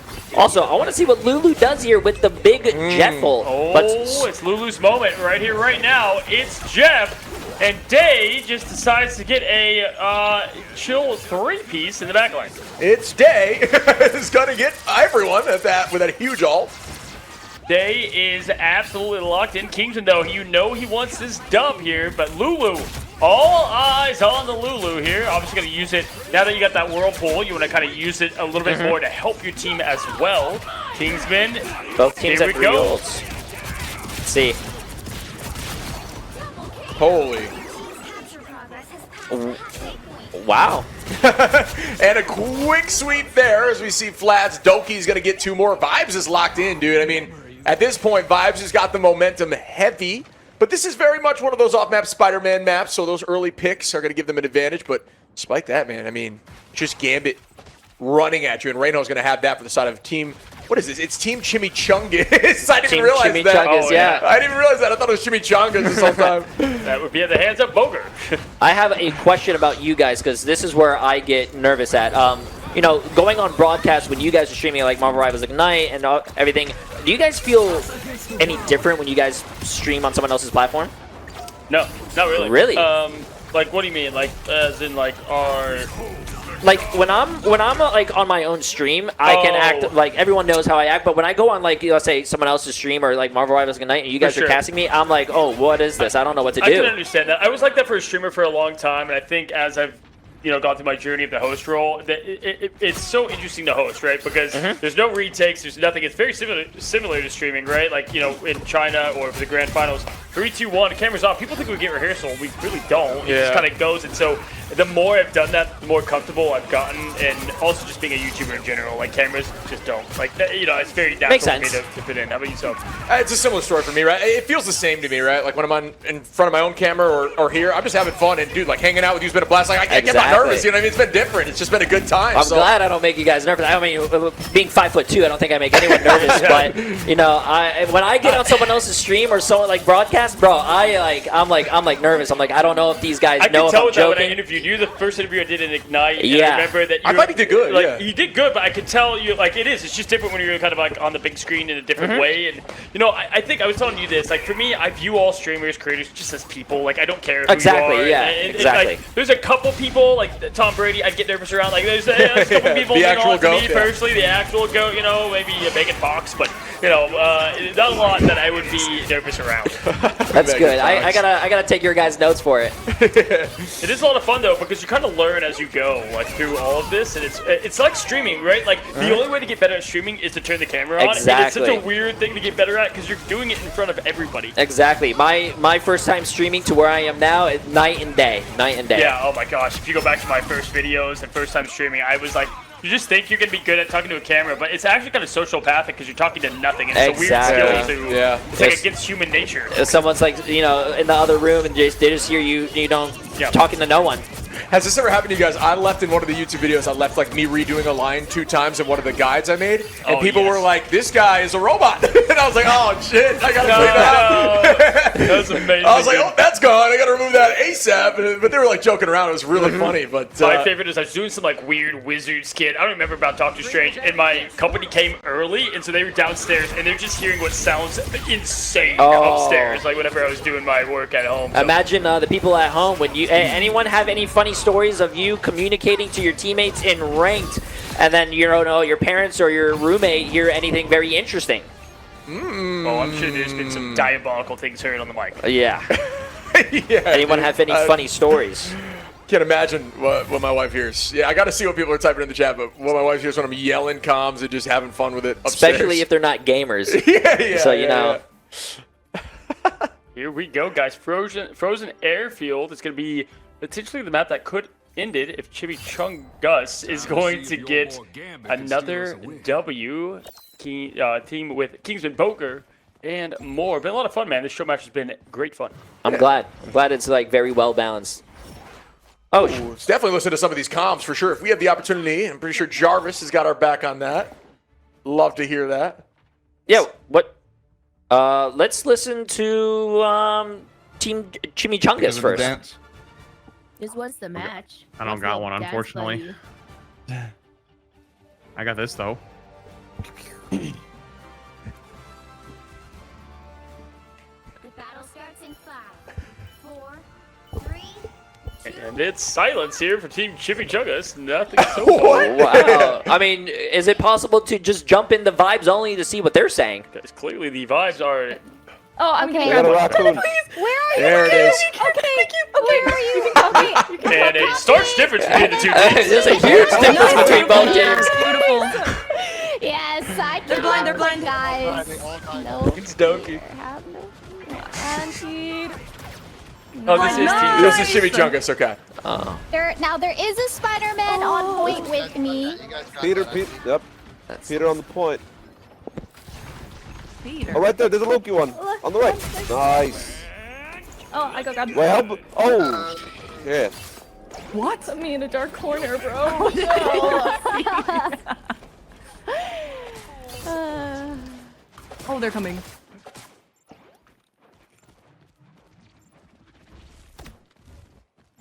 And there is your listen in. Nothing but pure strategy at My biggest concern was if they were having fun. It definitely sounds like they're having fun, and that's all I want from you know, my fellow creator friends. WJ. All right, here could be it for one of these teams, or we go to map 3 here in domination. Always hard in domination when one team wins. You call it I map, know. game, map, I mess it- location, I don't even know what the- round. yeah. I guess round is the best. Round's probably the way. But I say map because there's different maps in Dom, you know, so. You know what, we can probably say, because we're officially not on the mainstream, it's so funny. One of the hardest things as a caster is really heroes don't die or get killed. So if you hear us say the limb feed or you hear us mention K, we don't say the word kill because we cannot. So it is something that you have to train. And I mean, it is so hard coming from FPS, right? Where that's just so often, right? So it's definitely, that was a muscle that we really had to fix. Yeah, when I heard you say it on the stream, I was like, dude, I know. I said it and it felt like I was like, yeah, like fine, 5,000. Like, yeah, my parents were gone and I was like, shit. We made it. Yeah. But no, it's definitely a couple things like that always kind of keep us on our toes here, especially when I'm like 5K. Yeah, elimination. I want to dive back into Vibes Only and see if they've got comms again in one of these next fights if we can. I'd be curious to hear if they're locking in for this final push. Let's see what Jarvis has got cooking up for us. And Jarvis is dead. Friday. Yeah, I'll get Vibes Only if we can go into their comms. Spawning. Here, Rock. Blow the ult. Let's see what you can. Keep my flats up. Keep my flats up. Oh no. I got solo range ulted. Winnable. The stall could be huge. You still have your real game later with for real money. Yo, this guy's won. Someone fought the Gambit. Oh, good hold. Oh, I'm dead.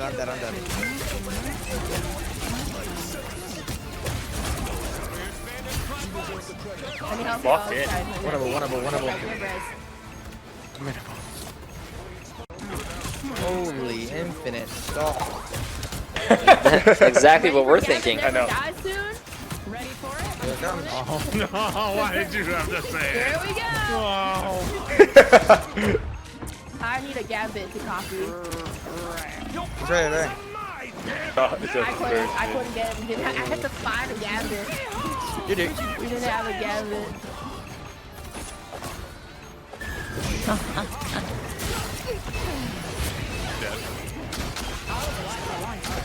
And just like that, it looks like Team Jimmy Chungus is going to get themselves the victory at the hands of Magic the Dark Childs, my friends. And that is as the Infinite stall is happening. And quite the show match. That was such a crazy stall. You know what? That's a ton of fun to watch. You can hear both teams having a good time with it, and that is all we can ask for, man. Shout out to all the creators. I know a lot of y'all in the chat are watching some of your favorite creators, including Jay3 right here hosting this tournament.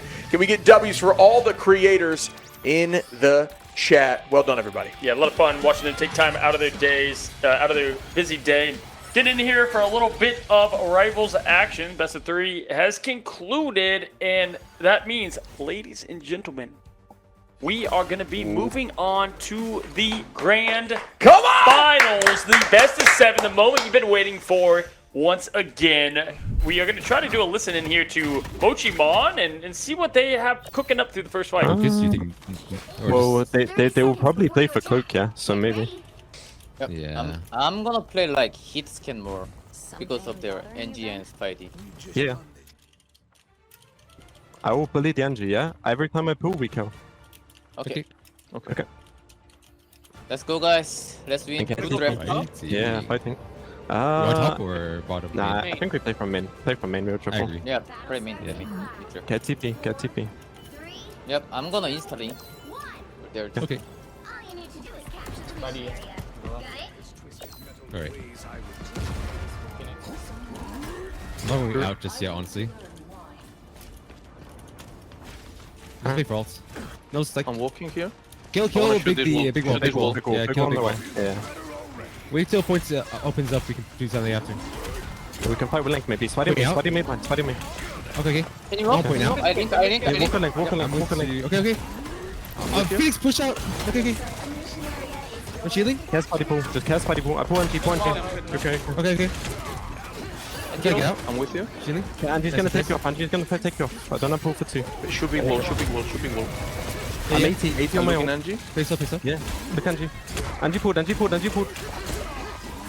think so. I'm on NG. I'm back in here. We can push Yeah, him out. Maltese We can here. push him out. Yeah, we do. Okay. And I love the call-outs of cooldowns right here. These call-outs are like massive, just reminders of things that you need to be afraid of and aware of, and that's huge brain comms. You constantly have his BTS finds the first pick here. Flat's able to get one right back onto Mo, which is massive value as it is the Gambit. You don't want that all quickly removing from the field. Yeah, TTK already getting eliminated one more time than they did the entire time, because guess what? They had eyes on it the entire time. Their comms are elite, and they're prepping for any situation. Hey, TP, hey, I'm going to link if the TP comes, Aztec was saying, right? So constantly just being aware of every situation, and that is what makes a team great. Sometimes you don't have to have the pure talent. It's that calm and communication that you can get with your team. Yeah, you don't need the stats to win. It's all about just making the plays in the right moment. You could fall 1,000 times, but as long as you have that point, that's it. And they are going to maintain presence as Mochimon starting with 11% in climbing now. Team Flats going to be roughly even on ults, but not for long as Mochi's going to have a ton. Tries to off-map there, but where does it land on the thing? He ain't moving anywhere. Look at the way that they're playing around water, too. Kind of interesting now as they're going to have to back up now as Aztec continues to find success against the water that's been so formidable this long. Zamorak going to keep an eye on as well, Max. I've had an absolute horrible day against water thus far. There are the, oh my goodness, Mox going to go fall down to bedtime in the trades of the birds. Zamorak is going to find one in Mo again. You talk about just being a very damage-dealing forward, strategist and consistently getting these finals as Flats goes down there. Again, ult advantage slightly in favor of Mochi, who's doing a great job not overcommitting. Still have Month and Az and Pestilence available, where it's TTK, soon to be Flats and Saipe.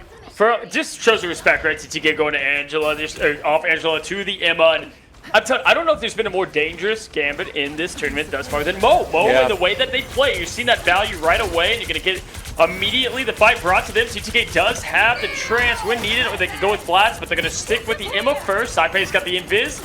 Going to go and wait for the perfect time to mash. It's going to be Month, though, to pull the trigger first. Need a huge ult here from Flats, but to be honest, that cleanse is available here from Mo, and that really does take away from Groot's power when you have the way to stop that. Aztec, though, in these neutrals, just constantly getting picks. TTK finds one on a Pestilence. Moxie gets one. Saipe now, but the res is there as everybody comes right back.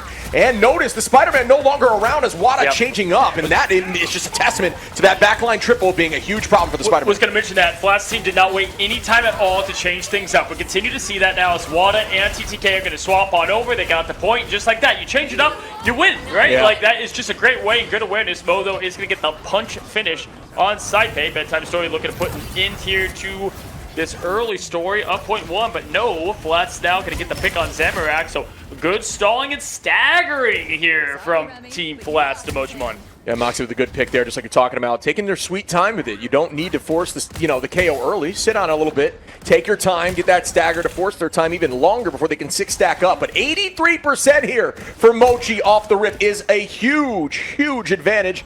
And we will see if Team Flats can bounce right back. Wada does have ult available. Flats and TTK as well. Saipe for an answer. Month, Zam, and Aztec's at about 60. Might be at the end of this fight for another big res. Oh, he's trying to get that pick there. Give themselves a huge opening fight now. It's both invisible boundaries. Everything's popping at once now. Devil's let out, and Moxie's going to find success off the Hawkeye on to Mo. Get the Gambit out, and bam! Make it 2 here for Zamorak going down with Moxie feeling great now as Wada follows these duelists here on fire. It's not about how many times you can get punched. It's how many times you can get back up. And these guys are just grinding back every single time they're down. Team Flats, 75% and climbing. But you can see, yes, very soon, Flats and Moxie with a big combination. Bedtime Story and Aztec with the res, though. So the idea would be try not to commit too much, get that res through, and your team will trade a 2 for 1, and you walk right back into the point. Kind of 2 perfect ults on each side to answer each other, right? So we'll see who comes out on top. They both got the defense they're looking for now, pressing the W key, getting through there. 83% they had, 92 and climbing. And there is the first bird up. Down goes the in-song for both sides. Bedtime trying to find their hit, and gonna splash against the wall, trying to save at least something from that Phoenix. TTK gonna get the Zamorak pull. There goes the res. Yeah, that's a huge res again, exactly like what we're talking about. Flats did hold on to that ultimate, and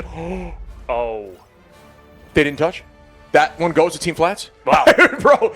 I think it's just a lack of comms in that moment, and just going to be a Team Flats on part 1 of domination here. So funny after what we just talked about. You can't allow that to happen. You got to keep these comms fluid, but Looks like, a slight advantage in terms of ult here for Mochimon, but that is a huge win for Team Flats. I just got to highlight once again, Team Flats adjusting so quickly with Wada TTK on that swap. They were down a mile, right? And things can slip so fast, morale, all those things, right? Obviously, it's early on. It's best of 7. It's a marathon, not a sprint. Let's go ahead and listen in to Team Flats. Let's listen to how that morale is going. They just got the first point. Yeah, we got to be careful.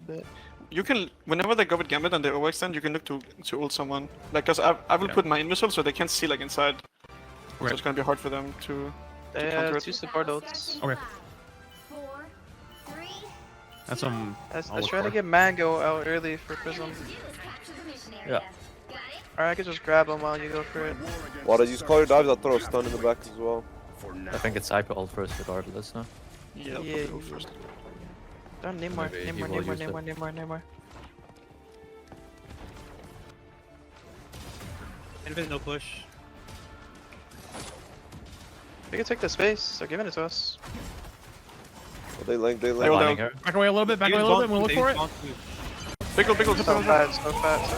3, 2, 1. Oh, I'm grabbed. Dead.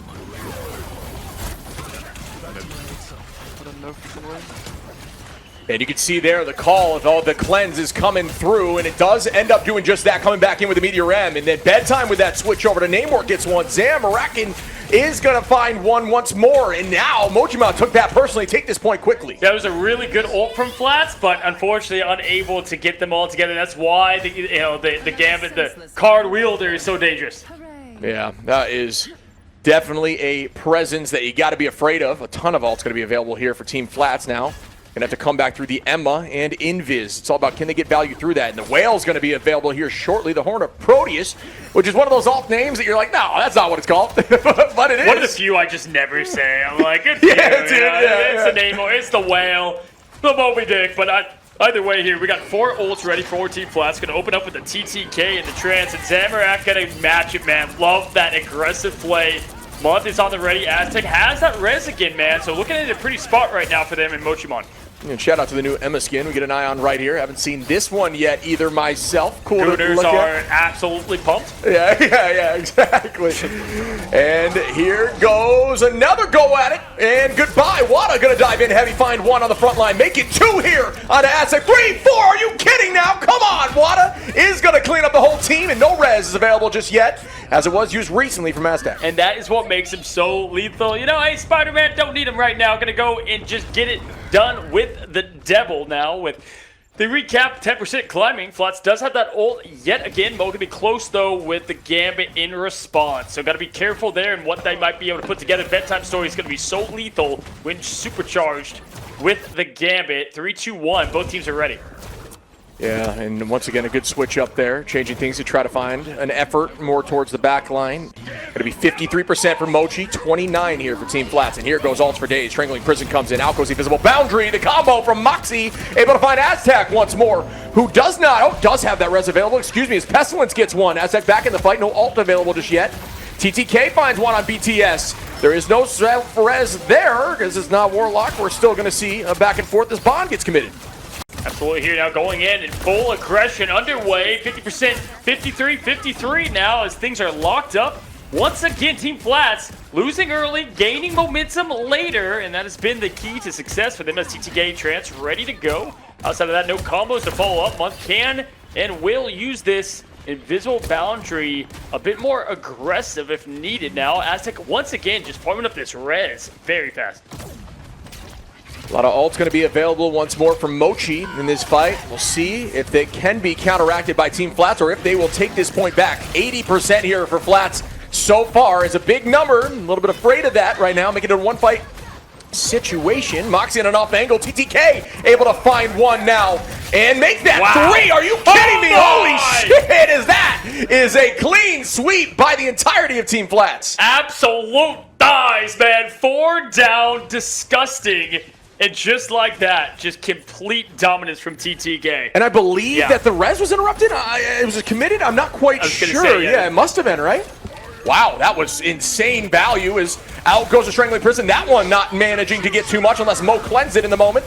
Gets burned right out of the sky. A lot of commitment here as BTS now is just frying everyone on the front line. Mo gonna find one onto Moxie, and the retake might be viable here. Juan is just like, nope, I'm out. I'm not gonna be dealing with that. Judge and jury and executioner. Now Zam gonna get flats out. So yes, the retake coming, and great job from Mochimon after honestly getting a quad kick from the thighs. Yeah. They're gonna go ahead and come back and make it through the portal and make this thing interesting. And here we go again for potentially one of the final fights across this whole map. There is going to be a portal play available for Team Flats. Used recently for Mochi, will not have that option. Zimmerak wants to farm up. Ooh, look at this positioning here by BTS. That is a disgusting Punisher spot. Prism going to be opening up the engagement, but you do have Pestilence with the answer to that. So will they use that? Can they hit it? Big moments, big time moments here in the grand finals. The biggest you'll find is Sci-Fi also, though, does have the invisible boundary to keep things alive. Wanted to let the devil out. It's getting pressured. Going to go down to the Golden God. Yeah, as they able to find one, might make the switch here. Wada to Estrange to portal back, and 92%, 93 here in climbing from Mochi. They might be able to break this down and push this to map 3. Moxie with some good positioning. The space is owned here by Flats now, and still not able to get this point as 2 are still dancing on. And here's the commitment now from Prism. Diving in, Ayafakamoto gets committed. It's massive, but they're inside of the boundary, and you just can't do much about that. BTS thinking about pulling out the shotty soon as have the AR now and falls down to Wada and Flats. And Team Flats are on the retake, but the Reds comes through. The Strangling Prison, the End Song Inferno. Out goes another final judgment. Oh my goodness. BTS with Mo are going to sweep everyone. It was the mug shot. They have him in a line to take him down one by one, and just like that, the gun's out, sun's out. It's 1-1. Are you kidding me? What a return off the res with a massive set of ultimate combinations, and they are taking this to map 3 on game 1. That Agamotto, holy damn. Jay? I just want to say, as a viewer, wow. we eating good. You guys are insane. These players are insane. Chat, you're also insane. Dude, BTS there. I mean, starting with Aztec, taking down the Daredevil behind, and from there, you have the aggression from Prism. You're like, okay, here we go. But just like that Agamotto hit was insane. Dude. Speechless. Dude, there's just so much cinematic moments right there. My mind is blown. I don't even know where to begin. You're talking about exactly what you're saying. The Strange getting blocked out by Invis. Huge counter. Everyone falls. Then the res comes through. They say, all right, let's Phoenix. They throw Phoenix. They throw Strangling Prison. They get a few, but then BTS is CC immune inside that Punisher. F it. Here comes the and just sweeps everyone with Mo. And that's what we talked about heading into this matchup. That dude, you can't ban BTS. The man just knows exactly the hero to play in the moment. And that one match was full of moments as they came back twice through portal play. Beautiful job here, buddy. 16 seconds and counting. Let's listen in and when ready to Mochimon and see what they've got for us. Unlocks, I go back, okay? 3, 2, 1, look back one. Phoenix low, Phoenix low. TDN, we have the level over. We have the level over. Okay. Up on mic. He's dead. We can play your mind. Still winnable. Can you stop a lead? I got booped off. Can we? TD1, we can use. We have ulti. Can we through? One. We're looking at group. Roots? Living this. I'm back soon. I can less, guys. Okay. We can play. I'm back soon. Pick me. Keep Parker up. Is it winnable? Keep playing. Winnable. 3, 2, 1, big slam. 1, 2, 3. Everyone. Are we looking? Okay, living. They use both living. Clear me. Okay, okay. I've got support on okay. I think this is reset. No problem. Yeah. That was awesome to listen to as we saw so much commitment there. Everyone trying to get on point, but you know what really matters is holding the entire time, Team Flats. Holding the point, but one thing to break away with the comms there is when to keep engaging, when to call it a fight. And you heard Aztec there, I'm good, I can go, let's go. And that's when everyone commits, right? Aztec went, Zamorak to follow, Pestilence ulted as well. And unfortunately, none of them connected, but you got to it's all about those calls on the ults, when to save, when to go. And it's been cool to hear these teams fight. Yeah, and in the engagement timings from the dive, right? When you're talking about looking at Venom, it's the 3, 2, 1, big slam. Yeah. You know, and you're calling that kind of stuff so your team can commit properly. But I'll tell you, although it didn't work out for the team, beautiful communication. And here goes some heavy commitment here. Gambit's not folding, and neither is BTS. Running down the front line. Goodbye to the sky is Moxie Phoenix getting burned. No damage coming out of there. Look at the low side. Insane movement there by TTK to stay away. As Wada and Moxie now find one. What? Through that ultimate. Textbook rotation. Textbook. You've got a card-fueled Punisher, and they were able to stay through it, dip under the temple, and then get Wada to clean up the show. I mean, I am blown away as 90% in this first map about to be claimed. Pestilence going to come back with the portal. If possible, here it comes. Too late. Oh, no, it's going to be close enough there. The body blocks could stop it, and there it is, guys. That is going to be the overtime we're looking for now as Mud throws up the boundary, and we saw what happened last time, Shib. If there's a chance, they'll take it. Here we go. Yeah, this is an absolute heater, folks, and it's not done yet. Team Flats up at 99%. Mochi trying to make this play happen now. Flats with a big ult, looking towards the back line, and the strategists are still holding on, but one goes down as bedtime falls on the Hawkeye. More commitment here in diamond form. Moxie gets a two-piece now, and they're trying to take game one and set the pace. It's Wada, TTK. We find another from Prism and TTK, and that will do it. Team Flats on map one. Hot damn! The duelist getting it done, and Wada and Moxie said, that's my Hawkeye. Stay off my hero. TTK getting it done as well, and W Team Flats. My gosh, just absolute cinema here. Best of 7 in the grand finals for the J3 Community Clash. Chat! Are you not entertained?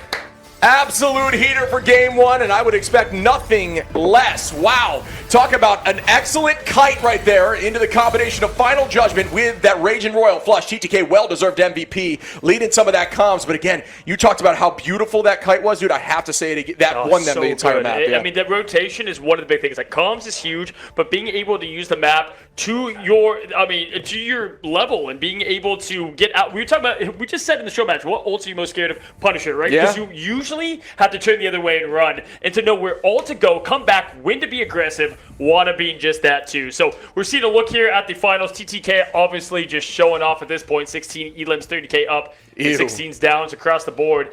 I gotta say, even with looking at the stats, I mean, I was impressed by Mochuan and how they were able to put things together. Find themselves, guys, again, a team that has not lost in this entire tournament. You can take a blue Flats. Yeah. In case something crazy happens. Maybe BTS is gonna pull out the big wolf. You never know. There you go. The battle starts in 5. Let's see what they have. 3, Have it down. 1. Namor. Alright, we have to get that Namor out pretty badly. Try to carry Moxie, marking him. Yeah, I'm going I top. Can go up with you, Moxie. There's a squid right at the top. I'm up. He's half, he's going. No. Okay, just walk, Yeah, I'm walking. I can plug at you, Moxie, I'm with you. I'm out. Where's he? Is he up here still? Enemy, healing. You're so blinded. We're killing the guy top right, it's fine. Enemy is not in the fire. Adam one. That's fine. We kill him, we traded. Let's walk him in now. I can look at blind. I can look at blind. I'm dead. I'm one. I'm blind in front line. I'm blind in front line. Front line. Front line. Emma one. I can blind again.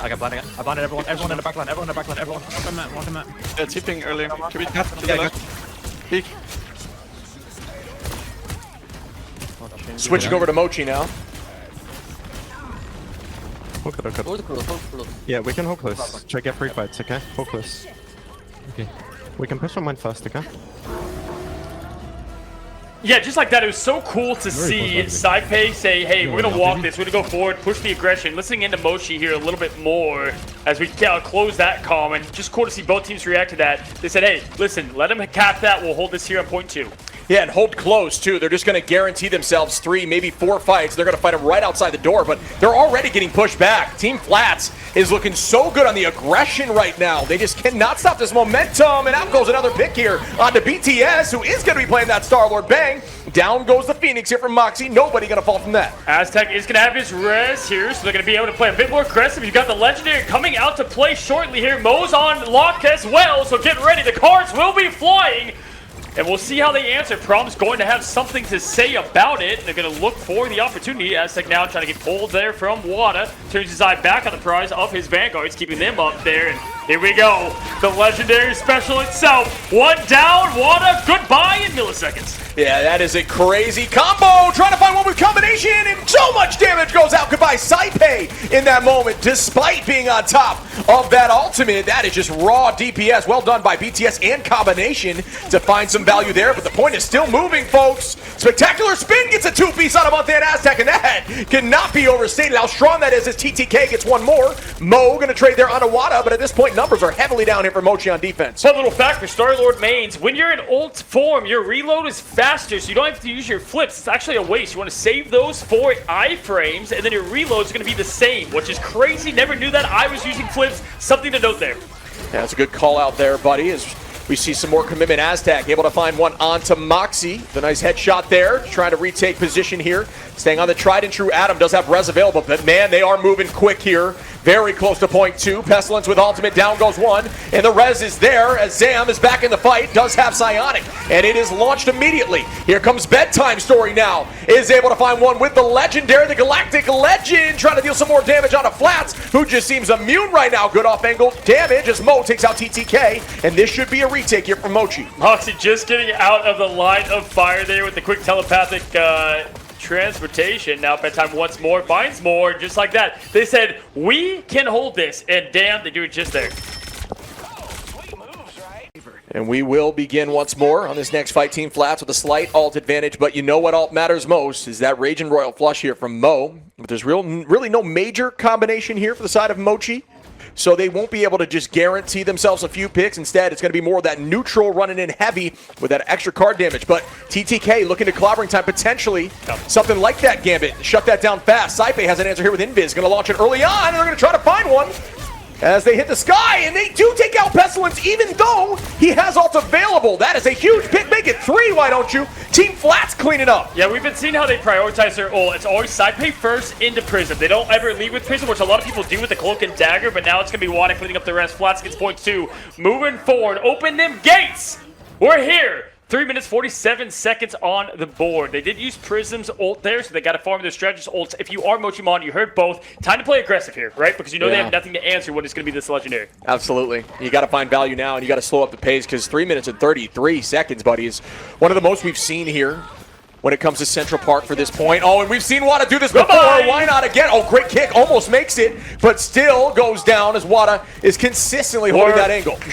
Yeah, worth it there on that trade now as Pestilence is going to get the best of Wada. We'll be back before you can say it, but Flats now moving in, getting a little bit forced to get the Ironwood wall out just for the protection now, and there is the ult, and unfortunately, swing and a miss, Shib. Yeah, sometimes it pays to be aggressive, and sometimes they just do not work out as Flats hits the staircase. It's just going to lock down a couple steps as Mo takes out Wada. Monk going to find one onto Flats. Moxie onto Mo to trade, but it doesn't matter. His Team Flats going to have to reset. He messed that staircase up, though, man. He definitely messed that thing up. But yeah, Saipe going to have that ult back, so the strategists are back to form.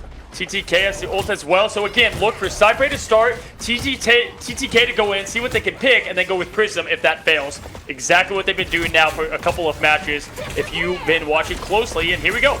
And Flash is getting vengeance for the staircase that tore my shoulder. His Pestilence is pretty low and is going to fall now. Saipe is going to use that invisible boundary up through the ceiling. Bang! Aztec going to bring Pestilence back in. The rest of the team that goes down, they're going to play aggro now. Prism finds Bedtime, who's right back into the fight. And that's exactly what they're looking for. Don't be afraid to fall now. Play a little aggressive and reset as a unit. Exactly here as we're going to go push through Prism. Just in time, but can Pestilence nail the shot? Not when the Cloak and Dagger is aware, and that is the difference between great and good shift. Now as Wada going to try to see if his value can come into play. It's going to be the quick shield up with Month in the invisible boundary, keeping the team alive, and look at BTS. We're ready for the legend to pop now, doing the spin to win up top, and here we go. Wada with a spectacular spin is going to be massive on the back line. There is no more Bond, and that was the cooldown they're calling out. BTS is up in the sky now, reigning with the Galactic Legend. Still not able to make anything happen just yet. Ult's available only at the moment for Wada. And there it is, spectacular spin. Does that land? It seems like it doesn't get enough value, but it could have forced out cooldown. Saipe going to launch, but Mo says, not in my house, down one. Mo is just finding so much value here on this gambit. Absolutely. Saipe lapping back into an ult through one fight. Flat's going to throw out the imprisonment, and staircase 8. The first one, second one, though, lands, connects. Wada finds one, and bam! 1.24, minute 14, Shib. Trying to stall what they can. He's going to find himself the Mo. Goodbye. Still gets picked off there by BTS, but that was a sick combination, huh? But as Moxie does find Aztec. Aztec gets a res off onto Mo, though. Pryor doesn't seem like it. Oh, does have self-res, so the rest of the team can come back. If he starts heading forward again, you are the beacon on Adam. It's not where you place that ult, so make sure you move forward towards your team as out goes that boundary. And as when you're dead as Adam, you're going a little bit faster to try to get your teammates, which is actually kind of nice. Legendary, though, gonna pump, and here we go. The cards are out, and we're gonna go ahead and say at this time, Team Flats, unless they're hiding, are gonna get to the spawn room. Yep, you can run, you can hide, but bedtime stories will be saying goodnight. I love that. BTS, perfect timing for that analogy there. You know what? It was completely intentional, as I'm sure. You're a genius. Yes. Love that as we see another hold one more time. But it's going to be one last fight here for Team Flats. Not sure that they're going to portal. Looks like they're electing not to. So it is going to be whoever goes down first portaling back. Yeah, I guess because Flats is at 67, TTK has ult, and so in the Vanguard way, it's like, I guess, hold on to those.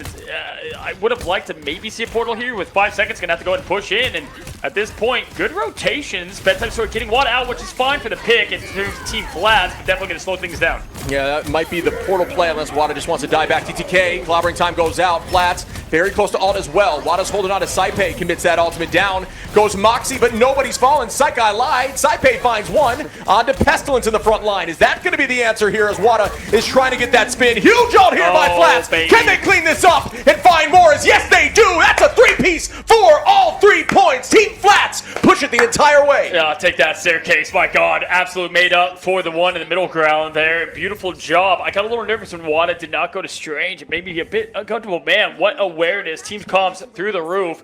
Let's go ahead here in a moment as these teams lock in. It's been so fun to see both teams communicate at the highest level. Now Mochimon going to be on the offensive approach. I think one cool thing about the Spider-Man is it really limits Bedtime Story playing out in his comfort zone. You know, that Punisher pick has been so well for him, but when Spider-Man's there, that limits that completely. Yeah, just a big body. That's the downside of Punisher, right? He just struggles into, you know, not necessarily all dive, but, you know, does struggle into some hit scan at range and a lot of this damage, especially when you have something like Moxie applying a bunch of pressure and then you have the dive coming in following suit, especially with good comms. It's difficult to stay healthy with a big body like that. But, yeah, I'm looking forward to hearing some of these comms and strategies from Mochi. Absolutely. Here, looking at the side of strategies. Yeah, like on second point last fight, we can get ult because of the invis ult. We didn't like kite out of it.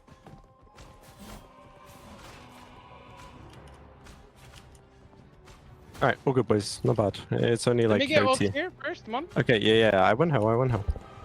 Okay. Just take battery, I can get Careful. ult, okay? Yeah, catapult. He will pull you off the map, 100%. I will kill him. I'll shield this, I'll shield this. Give motherfucker. I'm not healing. Letting you heal. He's not healing. Not doing him. Careful right side. Yeah, there he is. He went for it. Yeah. It's all good, all I good. Keep shielded buffing. myself. Keep buffing. Spotty put, left side. Can you come back up? Can you kill me? I saw him. I bubbled you, Mo. Okay. Yeah, help it move. Can't fucking move. Yeah. I'm back now, Care. He's gonna do the Spidey thing again. I'm going left side. I'm dropping bottom left. Fight you one. He's looking for it. He's looking for it. He's out. Oh, my bad. It's okay. Okay. Well, Engaging. just go left side of points. Let's listen to Team Flats now after that Wada pull. Spidey here. Break it. Nah, you can break this. Nice. Turret. Couple of reloading. When I just kite, one back. He's one. Punisher one. We're gonna catch him into the room, and we're gonna try to kill him when they come into the room. Yeah. They might go with Punisher, so we might actually just have to give a take, okay? Worst case, you give a take. Yeah, just fucking we don't care about the point. Get ready to run. Get ready to run Flats. Yeah, we're running all the way back to the house. They're gonna go big things. Feeling good. Any care? Yeah. One of the really cool things to see there is them talking about giving a tick, which I think is super important at this level of play. Notice, it's just much like health, it's a resource. You can give up a little bit here as they commit heavy onto the backline. Down goes Flats here. BTS pressing forward. That's a lot of commitment of ultimates. TTK gonna fall too. Portal play is gonna have to happen as Wada's able to find one onto Mo, and that's a massive pick there. But the res comes through from Aztec. That's gonna force out even more ultimates though. So if they do retake here, this could be massive for Team Flats as Flats is now portaling back in. But Mochi doing a good job finding value. They're just gonna have to shut this down on the portal. Yeah, absolutely. As Cypher was saying, give or take here, right? Like, kind of all or nothing at this point in where they got it. And Wada just constantly that nuisance by Aztec. Gonna get Wada out of this fight now. And with that build-up, looking like point one's gonna go pretty swiftly. Flats on the Strange goes down to Bedtime Stories. Quick shotgun finish. Pretty much a brawl comp here. It's gonna beat its in swiftly to the Shoddy, but there's the TTK hit. Down is a clobbering time. Wada Moxie find the value ship. Can they fight back into this thing? Wow, and that is going to be difficult. But Pestilence is able to find Moxie now. This is going in favor of Mochi, who are still holding on. Wada's able to find Aztec in the back line, and Wada just keeps getting these picks when I don't even get to see them. And there's some engagement here with the zipline from Bedtime, trying to get his path back, much like Spider-Man, very quickly. And still, Team Flats is still maintaining presence on this point.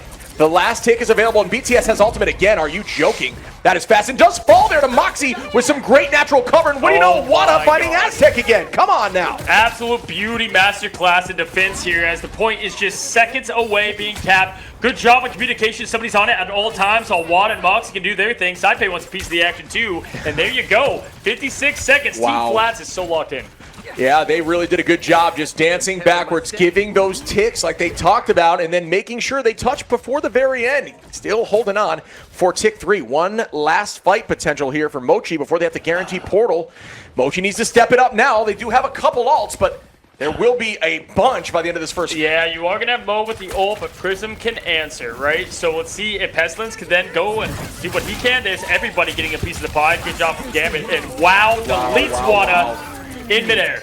Yeah, I mean, that was gross, That was dude. disgusting. He's just so good with his damage. Like, again, very aggro. As you can see, a lot of those antis is focus. Gonna burn that Ironwood wall quickly. Good focus there, too. Right towards the back line, trying to keep him healthy. Good commitment, and oh my goodness, great work here by the spectators to keep eyes on Mo as he's just doing a ton. Yeah, that was awesome, right? Like, how often are you just distracted by the hero in front of you? Stop, go to the Ironwood wall. You're a group, man. You know how important that is to you. And, oh, unfortunately, playing perfect. Res 3 find themselves now down 2. Oh my, and at this point, I think the composition might need to change up a little bit. The idea of them removing Loki from the field to guarantee they don't have a res on command has been big, and I think we're seeing the value as that's the second time a res has come through, and they're just not able to do much with it. Yeah, I mean, the big story was often when you've seen Pandas play them, it's like they had to keep track of so much. We heard in the comms for them, like, keep eyes on Adam, but then Loki could grab it, and this time, a lot easier to get the job done. Taking a look at that scoreboard yet again, you can see just the impact, again, that these duelists are having with their pros. But shout out to Saipei being the pros pro. 50K up, 12K down, buddy. I mean, that's just a testament to Saipei being Saipei, right? 50K healing, still dealing a ton of damage, 12K damage, almost as much as the Spider-Man. Granted, Spider-Man's damage is more pointed, 14 finals there. Shout out to BTS again, 12 finals there on the Punisher. Just a demon on that hero, and not a lot of folks play Punisher at this level, definitely in certain seasons, but yeah, I mean, he's just been doing really good. Aztec was the answer against Pandas. He got eliminated 11 times that time, right? Yeah. And if you look on the opposition, Prism, Saipei combined 3 deaths. Okay? Yeah. So that's the big difference, right? Just being able to keep your healers alive. And they knew the job in front of them, okay? You know what? You can save your Adam. We got the answer to it. Down Emma. Emma, Mag, Phoenix. Same thing like before, we're just rushing frontline hard. Phoenix on aggro. Same thing. Phoenix on, just don't dash now. Mag's up top. Mag playing down. top right now. Gambit. Invis.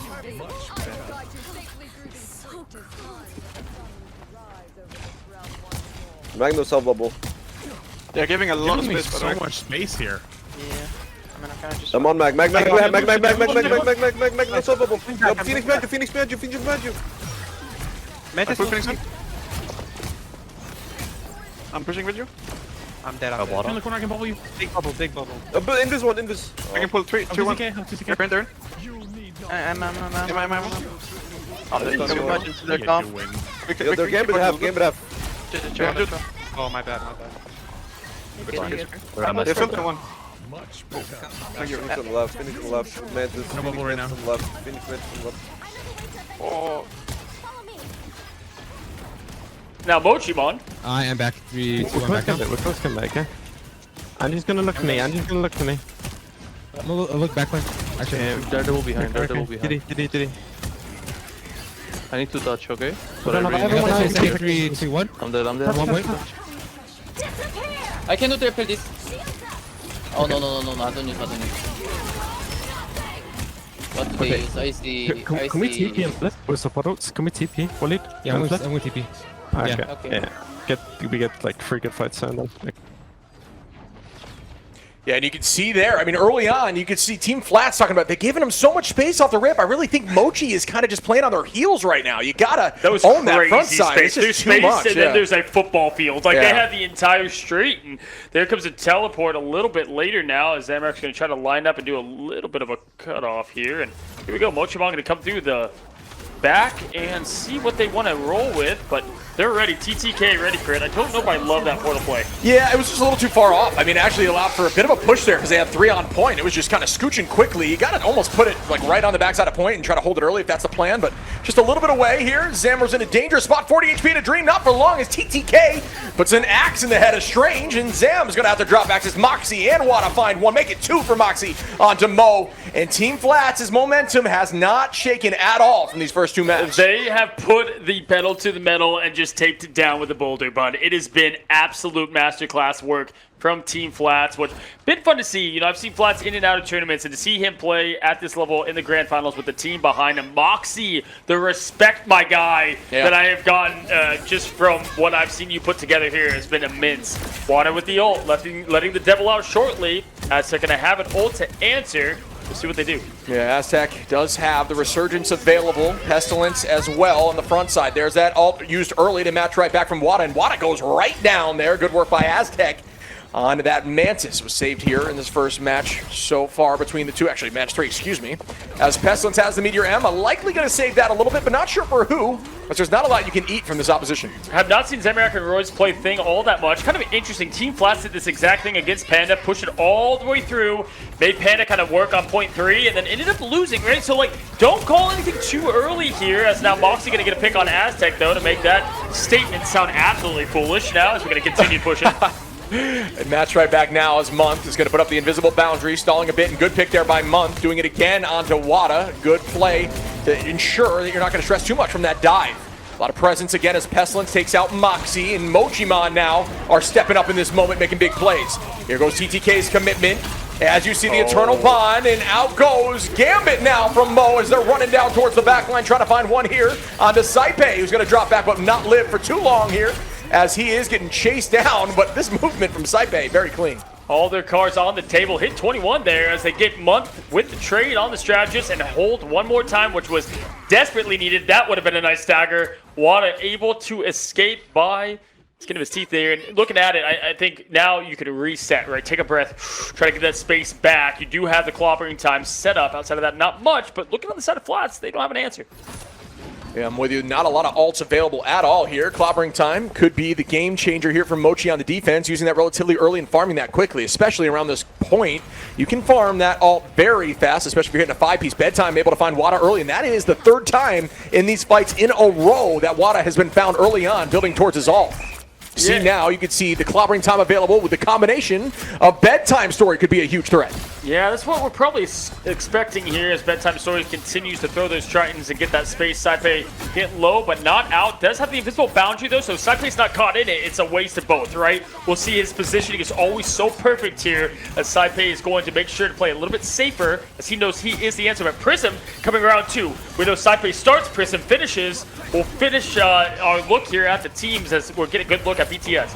It's a good call out there. It is essentially showing what answers they could have, and you always got to be thinking like that, folks, in ladder. We're going to see if this works out as Bedtime is now going to drop back and try to avoid some of the Sonic Seduction. Out goes the invisible boundary. Good placement here and using those cooldowns to not get seduced. And is going to try to dunk this onto them, and bang, it does land. But is it enough? TTK finding Aztec. So many ults available here for Team Flats. Pestilence up with the Meteor M with a minute left. Is not able to make that happen as TTK finds one. Another Meteor M, this time with Flats as TTK gets another Prism. Going to find Bedtime, and that might do point 2 here for the side of Team Flats. I'm not sure they can get there. Combination with the flat slam jam with TTK and the flush and the finish, right? Like an ollie-oop that you would see in the big basketball game. Looking at it, though, just have to say, as this point now going to be capped, Team Flats cleaning it up, and they're just pushing them even more. You're going to give us space earlier. We're going to continue to take it. Smart adjustment here, though. Mochimon trying to push forward, Month pays the price.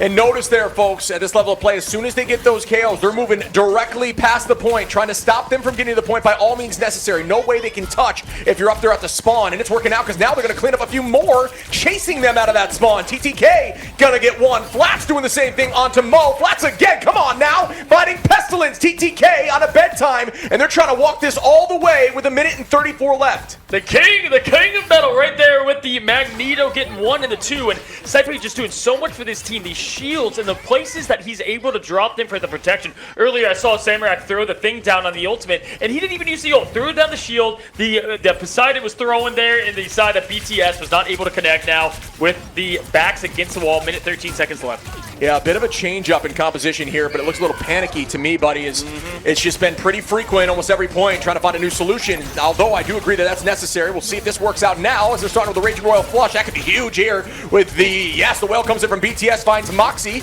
Is that going to be enough to change the pace? There is only 1 minute left, so they're still doing a decent job here on the defense, especially on point 2. Zam's going to find one bedtime onto Wada. No more commitment from ultimates here from Mochi. Very smart play. Can they hold this for the final fight and teleport that's coming in? Yeah, good. Honestly, reset. Yes, they had to use kind of their ace in the hole, but well worth it, especially with the space they have. Mo should be able to, if able to get a little bit of sustain here, come back around, and that could be the answer to stop the 3 push, right?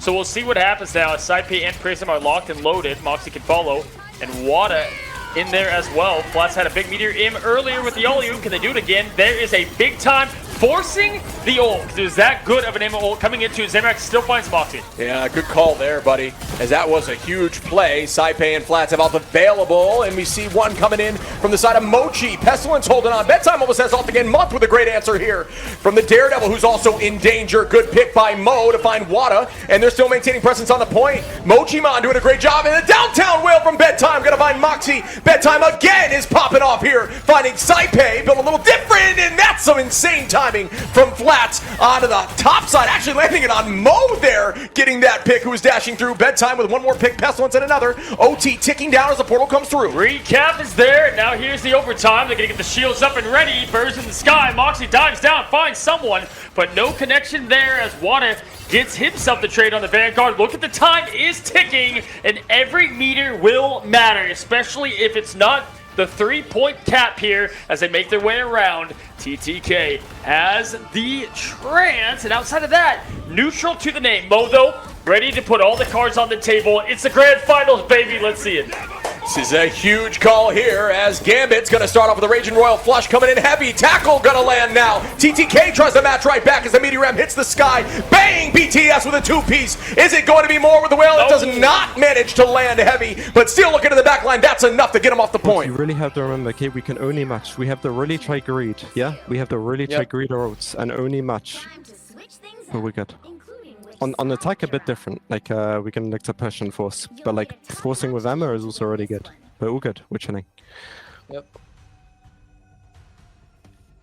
Don't want to give too much of their strats away, but really cool to see there, just immediately on to the next, right? And what did we say, remember? When you get the 3-point cap, you're able to plan differently whenever you play the next point around. Mochimon now on the offense. They stop Flats, which now allows them to play a bit more aggressive potentially. After giving up so much space early, lock it down late. Bedtime story. 12 elims, 23k damage. Let's go. Team Flats on the defense now. Very winnable here for Mochi to take this back if they want to lock in this moment. But Team Flats doing what I would expect teams to do on this map, and that's running that triple-triple. That has been so effective at the top level of play. I was surprised to see Mochi not try to do the same, but it really is effective at buying time on point 1. That's all you're looking to do. Just reduce the amount of time they have to get through 2, which is defensible, and then end on 3. But not able to do that, I guess, as Mochi's now going to attack. Team Flats going to try to make something big happen here. The composition looking insane. So crazy that Prism's only death was at the very end. Like, Prism just always surviving and having such good skill in that. But either way, we now look ahead towards the offensive approach. The time is now for the turnaround. Reverse sweeping could be on the table. We'll see. 1 to 2 possible.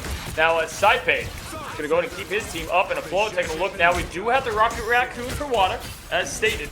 With that res, going to help him up. BTS now 54%, climbing up 60 and more. Here comes the hand of Khonshu within moments. Decent hold here. Notice how they're holding tight, making sure it stays near that first corner. Good movement by the back line to stay indoors here for that. Immediately BTS with that. Was it? Yeah. Broke the record, 27 seconds. 27. I think, is that a tie or was it 28 Yeah, before? it's damn near close. Yeah, that's insane. 27 seconds on that ultimate. Wada going to bring back TTK quickly. BTS fighting another round of Moxie.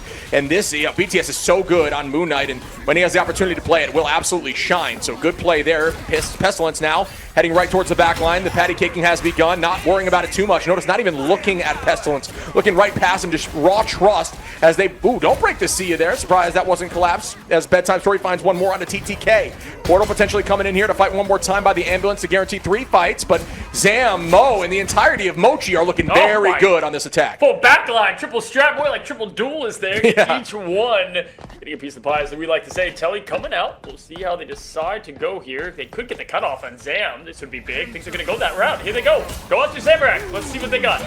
Surprised it wasn't pushed a little forward, as now it's really only going to be guaranteed 2 fights. I really think you want to try to get that up by the ambulance so you have another chance of touching, but either way, that is what's happening right now. There's the clobbering time from downtown. Huge ultimate here to walk forward by Prism. Pestilence trying to stop that quickly. Try to find some value as Aztec and Zam are ready. Bedtime Stories ults climbing faster than I have ever seen. TTK goes out with a Psionic. Flat's almost ready with the Eye of Agamotto coming in shortly, and bang, here it is, gets pushed away, and not able to make that happen onto anyone besides the front line, but that could be a big pick on a Pestilence, and it is, as they retake once more. Great awareness from Month, knowing that Agamotto's going to come, saying no to an Aganono there, Jim. It's going to be looking towards what we've got left in the tank. Minute 54 seconds, plenty of time to reset, refuel. Moxie is going to have the ult that not only is going to get more survivability in there, but fuel up the rest of the ults. There's Wada, 92, 62 for Saipei. They have a lot of answers. Team Flats now has shifted to triple stuff themselves to keep everybody up healthy, as the 3-3 comp is so good here in Midtown. Yeah, this freedom charge by Moxie, like you're calling, should charge up the back line of Saipei and Prism to guarantee that all comes through. Not going to use it just yet. Through the Moon Knight ult, almost getting in trouble there, but is going to launch now and try to stick towards the team, telling them to stay in the path and dive directly towards the back. Is going to play a little more selfishly now to try to distract the strategists and make the Vanguards of the front be in a little more danger. Right now, the Sonic Seduction comes out a lot of commitment here, not for a lot of value. Good work here by the side of Mochi, but they cannot forget about the point with a minute on. Got to get that thing moving, after all these ults have been committed. Pestilence able to find Flats right there. Here's Flats again with the Agamotto. Can't get clutched in the face. We'll see if Month has to call and the answer yet again. Saipei can set the success up here, and there we go. Agamotto out, and one on Pestilence. Thing going to take a lot of damage, but going to go right back into this fight, and there we go. Winning hand up and ready for grabs. Here comes the punch fest. Mike Tyson in live form of Marble Rivals. Bam! Big knockback there, going right for the prize. Goodbye, Prism. Enjoy the spawn. Pestilence with a 2-piece here on the thing after a huge clobbering time. Getting a bunch of value. Month is available to launch up at the boundary. Bedtime gonna launch the moon down on the back line. Is not able to find one, but it is enough of a distraction for Moxie to get picked up, and Mochimon doing exactly what they needed to do through the triple. Alrighty, guys, here we go. Point 1 is going to Team Mochimon. 2 minutes and 43 seconds on that clock. See ready and available if needed with Month and Zamorak for response shiv. What you see here in an early play for one of these teams? Yeah, we're going to see the Sia. I guess I got a little bit of a preview of what's happening now. Off the rip, match right back by the boundary of Month. Zamorak going to try to get them walking after the Sia gets bursted immediately. Flats trying to build towards that ult, but in a great early hold position here. They're going to play right in this alleyway. It doesn't matter if they go down. It's all about biding time. That's it, right? As we see again, Moxie jumping right back towards the back line, farming those ults once more. And this is a masterclass of defense. Fat TTK ult, bro. They got everybody involved there. The entire... All eyes. That Mochimon was just a bunch of gooners just staring at him on that last play. And good move up. We've all been there. Yeah, we've all been there. Don't need Silent Seduction to have that happen. But yeah, no, good call. Was he? Did I just see the sit emote on the payload there from the rocket? Wanda? No way. Maybe my eyes deceive me. Either way, they are going to lock back in here. See what they can put together. Pestilence does have himself the clobbering time yet again. Going to go ahead and get Saipei up with the protection right away. And Agamotto is out. No connection there, though, unfortunately, now, as we're going to have Gambit folded up. That time Story is going to pop the guns out. Judge and the jury. Here comes the executioner. Wow. Bedtime finding Flats quickly, looking to try to get that pick. onto the Eternal Bond. Does not manage to happen. Moxie trying to hold on with Cap. It is in a dangerous spot. Bedtime with insane tracking, but it's still not going to be enough as the shotgun comes out. Almost gets value there. Good idea, but still, the whole team stalls ever more. Again, 1 minute, and notice where the card is. This is insane defense led by, I'm sure, Saipe with just massive brain knowledge on how to handle the situation. Absolutely, and just like that, TTK out with another, but gonna get a swift end to the trance with Bedtime Stories saying goodnight now. Once again, Sia's gonna be down, and here comes Captain America. He can do it all day. Moxie has proven here in the tournament. Gonna go and try to get the pressure on that backline strategist. Good rotation and heals. Forced out to get Moxie out of this thing. And that is Bagamoto. I think just caught a little bit too high up. I'm not sure the cancel came through there. Might have been a little bit too far up unless the push went up into the sky at that moment. See the drop back here by Saipe. No ults available for the side of Flats where Mochi does have an answer. But once again, folks, this is going to be a very difficult task for them to get through point 2. Already Flats pushing forward. Oh, playing with low health, but able to stay in it. Mo gonna get up the ult, and here comes once again BTS, who has a mile to go.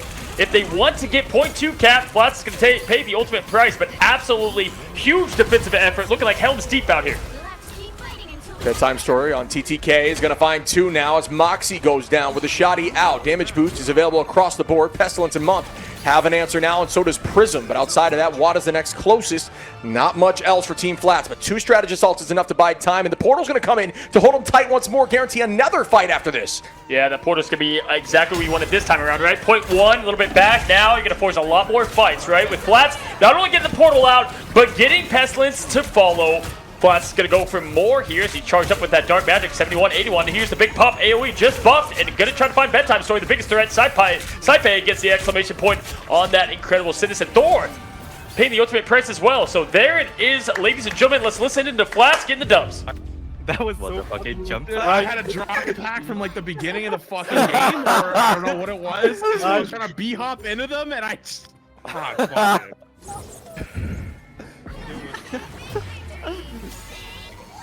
Live to the skybox. This BTS has 2k damage.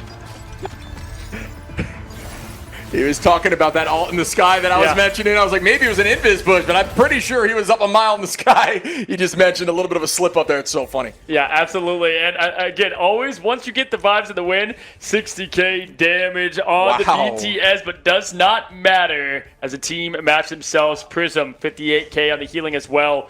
It only fell once in the first time, 3 times towards the other, but just tremendous play across the board from these top 2 teams. What am I playing? What do you want to play? That should be well, the Spidey's going to fuck you up, bottom, so probably mid. No? Okay, we can, yeah, main is fine. Yeah, like actually left, towards left. Okay. Go main, no problem. Okay. Let's get the boys. Let's go, guys, let's go. Just remember, stick to our roots, play for support ults. Long fight. Yep.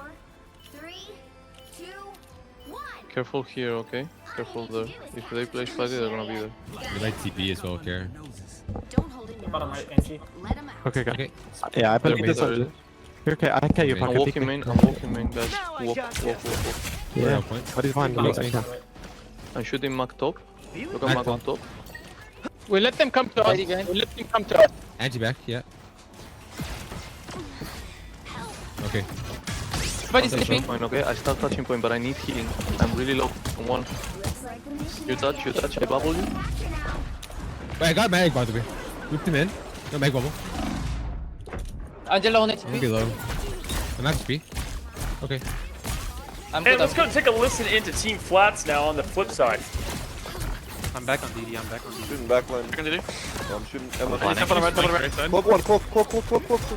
Skip them. Help us. Right side, mid this one. Emma no diamond. Emma one. One Emma with you. Backline again, honey. Backline's low. I have ult. No, use it. I'm gonna rip it. Yeah. Back on. 3, go. 3. I blinded front line. Back one. Help back to cyber behind you. I ult it fast. They have better. Rush out. That was a no way. Dude. I mean, that was insane. We hear Moxie goes, I'm gonna rip it, and it hits the rising tower. I thought they popped it, is what I thought was gonna happen, but no.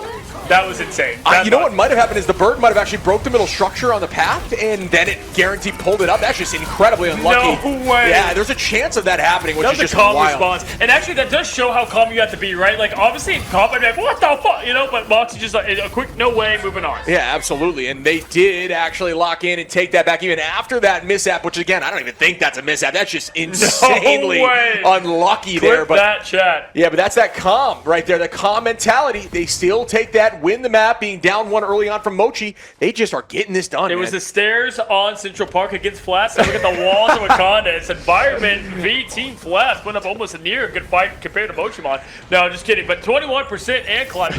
Looking at what they've got, Aztec does have the ult now to initiate. Nothing coming from Team Flats. They're going to use that, and that's what you need to do. Chip, we go talk aggressive. about playing on natural cover. I don't mean alt the natural cover, Yeah, folks. right. That's the one thing you don't want to do, as Zam's able to find one onto Moxie there. Try to retake this a bit, 37%, halfway to claim here for Mochi now. And they have their backs against the wall, folks. They need to clutch up now. The team comp has shifted up, and Saipei is able to find one onto Aztec. Says, I don't need that gambit, but BTS finds Wada once more in the back line. Yeah, those huge just duo play there. There's a lot of pressure from the Daredevil and the finish up there from Saipei to throw up the shields, protect the team. Flats close to the meter. Both Vanguards looking for some action slowly, but Pestilence going to get the whale involved with the clobbering time. And it happened just a second too soon. Yeah. If they would have waited just a little bit, they could have lined that up a little better, but not going to happen this time. And notice the stall. They are just holding this point as long as possible. TTK dancing above is able to just maintain this presence, and it's obscene. 73% now after all of that, and still gets out. This guy's KD is always through the roof. So clean, and once again escaping after getting it to 73%. Yeah, clean doesn't beat. 10% though, they do get that point. 73% though is a lot to work towards. Zamrock going to have their option. Mo needs to answer. Almost drops, doesn't there, as Aztec is just trying to stay alive. Doesn't have that Adam anymore for that passive to come back. No more res comp available. There it comes. Heaven is falling, and we'll see if we can get some value here for the TTK ult. Flats coming in with the Eye of Agamotto. Could be big as TTK is able to clean that up. They get two together, make it three. Why don't you now? As Flats cleans up the point once more, but now the stall going to be on the opposition. Right back from BTS with the bubble is going to fall, but still 40% now. They've got to retake this quickly and try to save that portal. Looks like they're actually going to elect to use portal here, at least going towards Strange, which means they need to lock in from now on to get this point. Have not had the big whales come from BTS this time around against Flats. This is going to be the most important one of the entire tournament, essentially, right? We'll see if they can land. Pestilence is going to be close to the clobbering time as well. BTS locked and loaded. They're going to go ahead and transition down, fight a little on the high ground, but there's TTK not getting them comfortable at all. Pestilence going down is brutal. Yeah, Moxie just consistent hit scan damage, playing behind Flats' shield front to back style right now. BTS has that whale available. Horn of Proteus potentially going to be used, but not worth at the moment as the team is semi-separated, trying to find a way onto that back line with the cooldowns being utilized. Wada going to dive heavy now onto the strategist. Still no picks on either side as the resurgence comes in from Aztec, maintaining presence on point. And there are just heals everywhere as nobody's losing anything. Psych!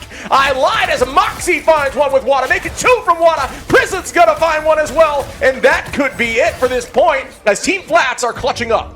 Ladies and gentlemen, we are one map away from this tournament finding its end, and it has been absolute cinema up to this point. Yes, 3-0 has been the score, but just a great story happening in front of our eyes. We did see something I want to shout out. We didn't really have time to talk about, but I got to say, it was cool to see the vibes still up. Like, hey, we know we got this. You know, Mochimon, not going to give up until the clock strikes 0. But yeah, Pestilence falling early there, brutal, right? I mean, not much you can do to make that up. Going to go over to the mag. Yeah, I just want to reiterate that. Shout out to the team of Mochimon, just keeping the vibes up and just feeling confident together. I mean, you know what? They know they're a team that can push through this. Right now, they're struggling a little bit into Team Flats, which, to be honest, they are just playing lights out. Their comms sound locked in, and they are just keeping the ball rolling. Shout out to Flats and that DPS, baby. 10K up right there with Moxie and Wada as that Vanguard love. 9-1, 13-0 TTK.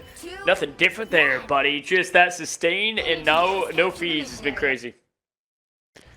Yeah, we're going to see here what the thought process is. The teams are starting forward. Flats does have the Eye of Agamotto available. The combo potentially with TTK if they want to get crazy with it, but very much can be used separately to have some big impact.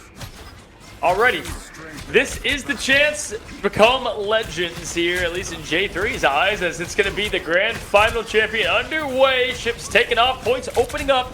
3, 2, 1, Flats is ready. Agamotto up and down. Hasn't connected too many of these, but let's see if he can find himself that cancel on the cloak. Looking for something. Gonna go ahead and wait it out for a moment as Zamorak has gone to the God of Thunder. Haven't seen too much of this, the tournament so far. Gonna see if we can get ourselves a nice kidnap, and bam, trying to find a connection. TTK getting Mo right out of this thing. Yeah, I think the idea here is to play the Thor here to try to help with the Angela just a little bit. Take her out of the sky, but that is going to help as Wada goes down. Well done from Zamorak as he is going to have to drop back, but the point goes to Team Flats, 2% now and climbing. And this is the point that matters for them, becoming champions here. Can they take this now, earn their 7.5K and the title? We will find out. Alt advantage still up for Team Flats here.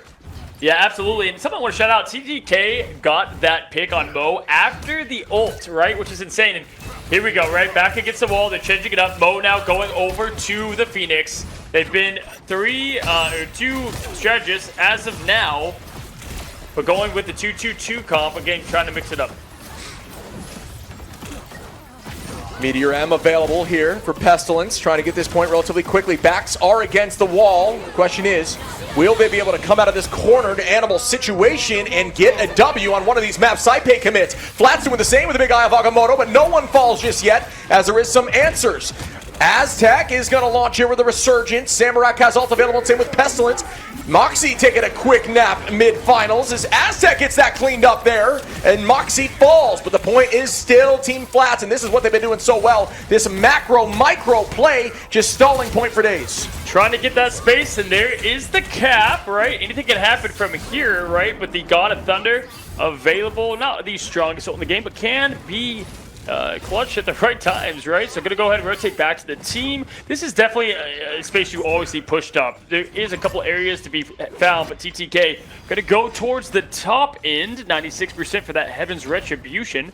One is going to let the Devil out, so you have Angel and Devil ready to go here, bud. Oh, I love the combination. We saw that cinematic, and it is cinematic right here. Mochimon, 30% and holding. But here goes the combo that we talked about, and they find 3. TTK and Wada going to start this fight heavy, and down goes a few. Now is the stall game, but it will not be for long as Team Flats pushes right in. This isn't Hell's Heaven, but we just saw a little bit of Devil Angel work on the tag team here. It's going to be burned to Chola, but man, oh, that disrespectful shit. I knew he said earlier. I saw the raccoon do it, Wada. Get out of here. And here we go once more. The potential final fight here for Team Flats to clinch this before the portal play might extend this game a bit more. This team has not let off the gas, and I don't expect it to happen now.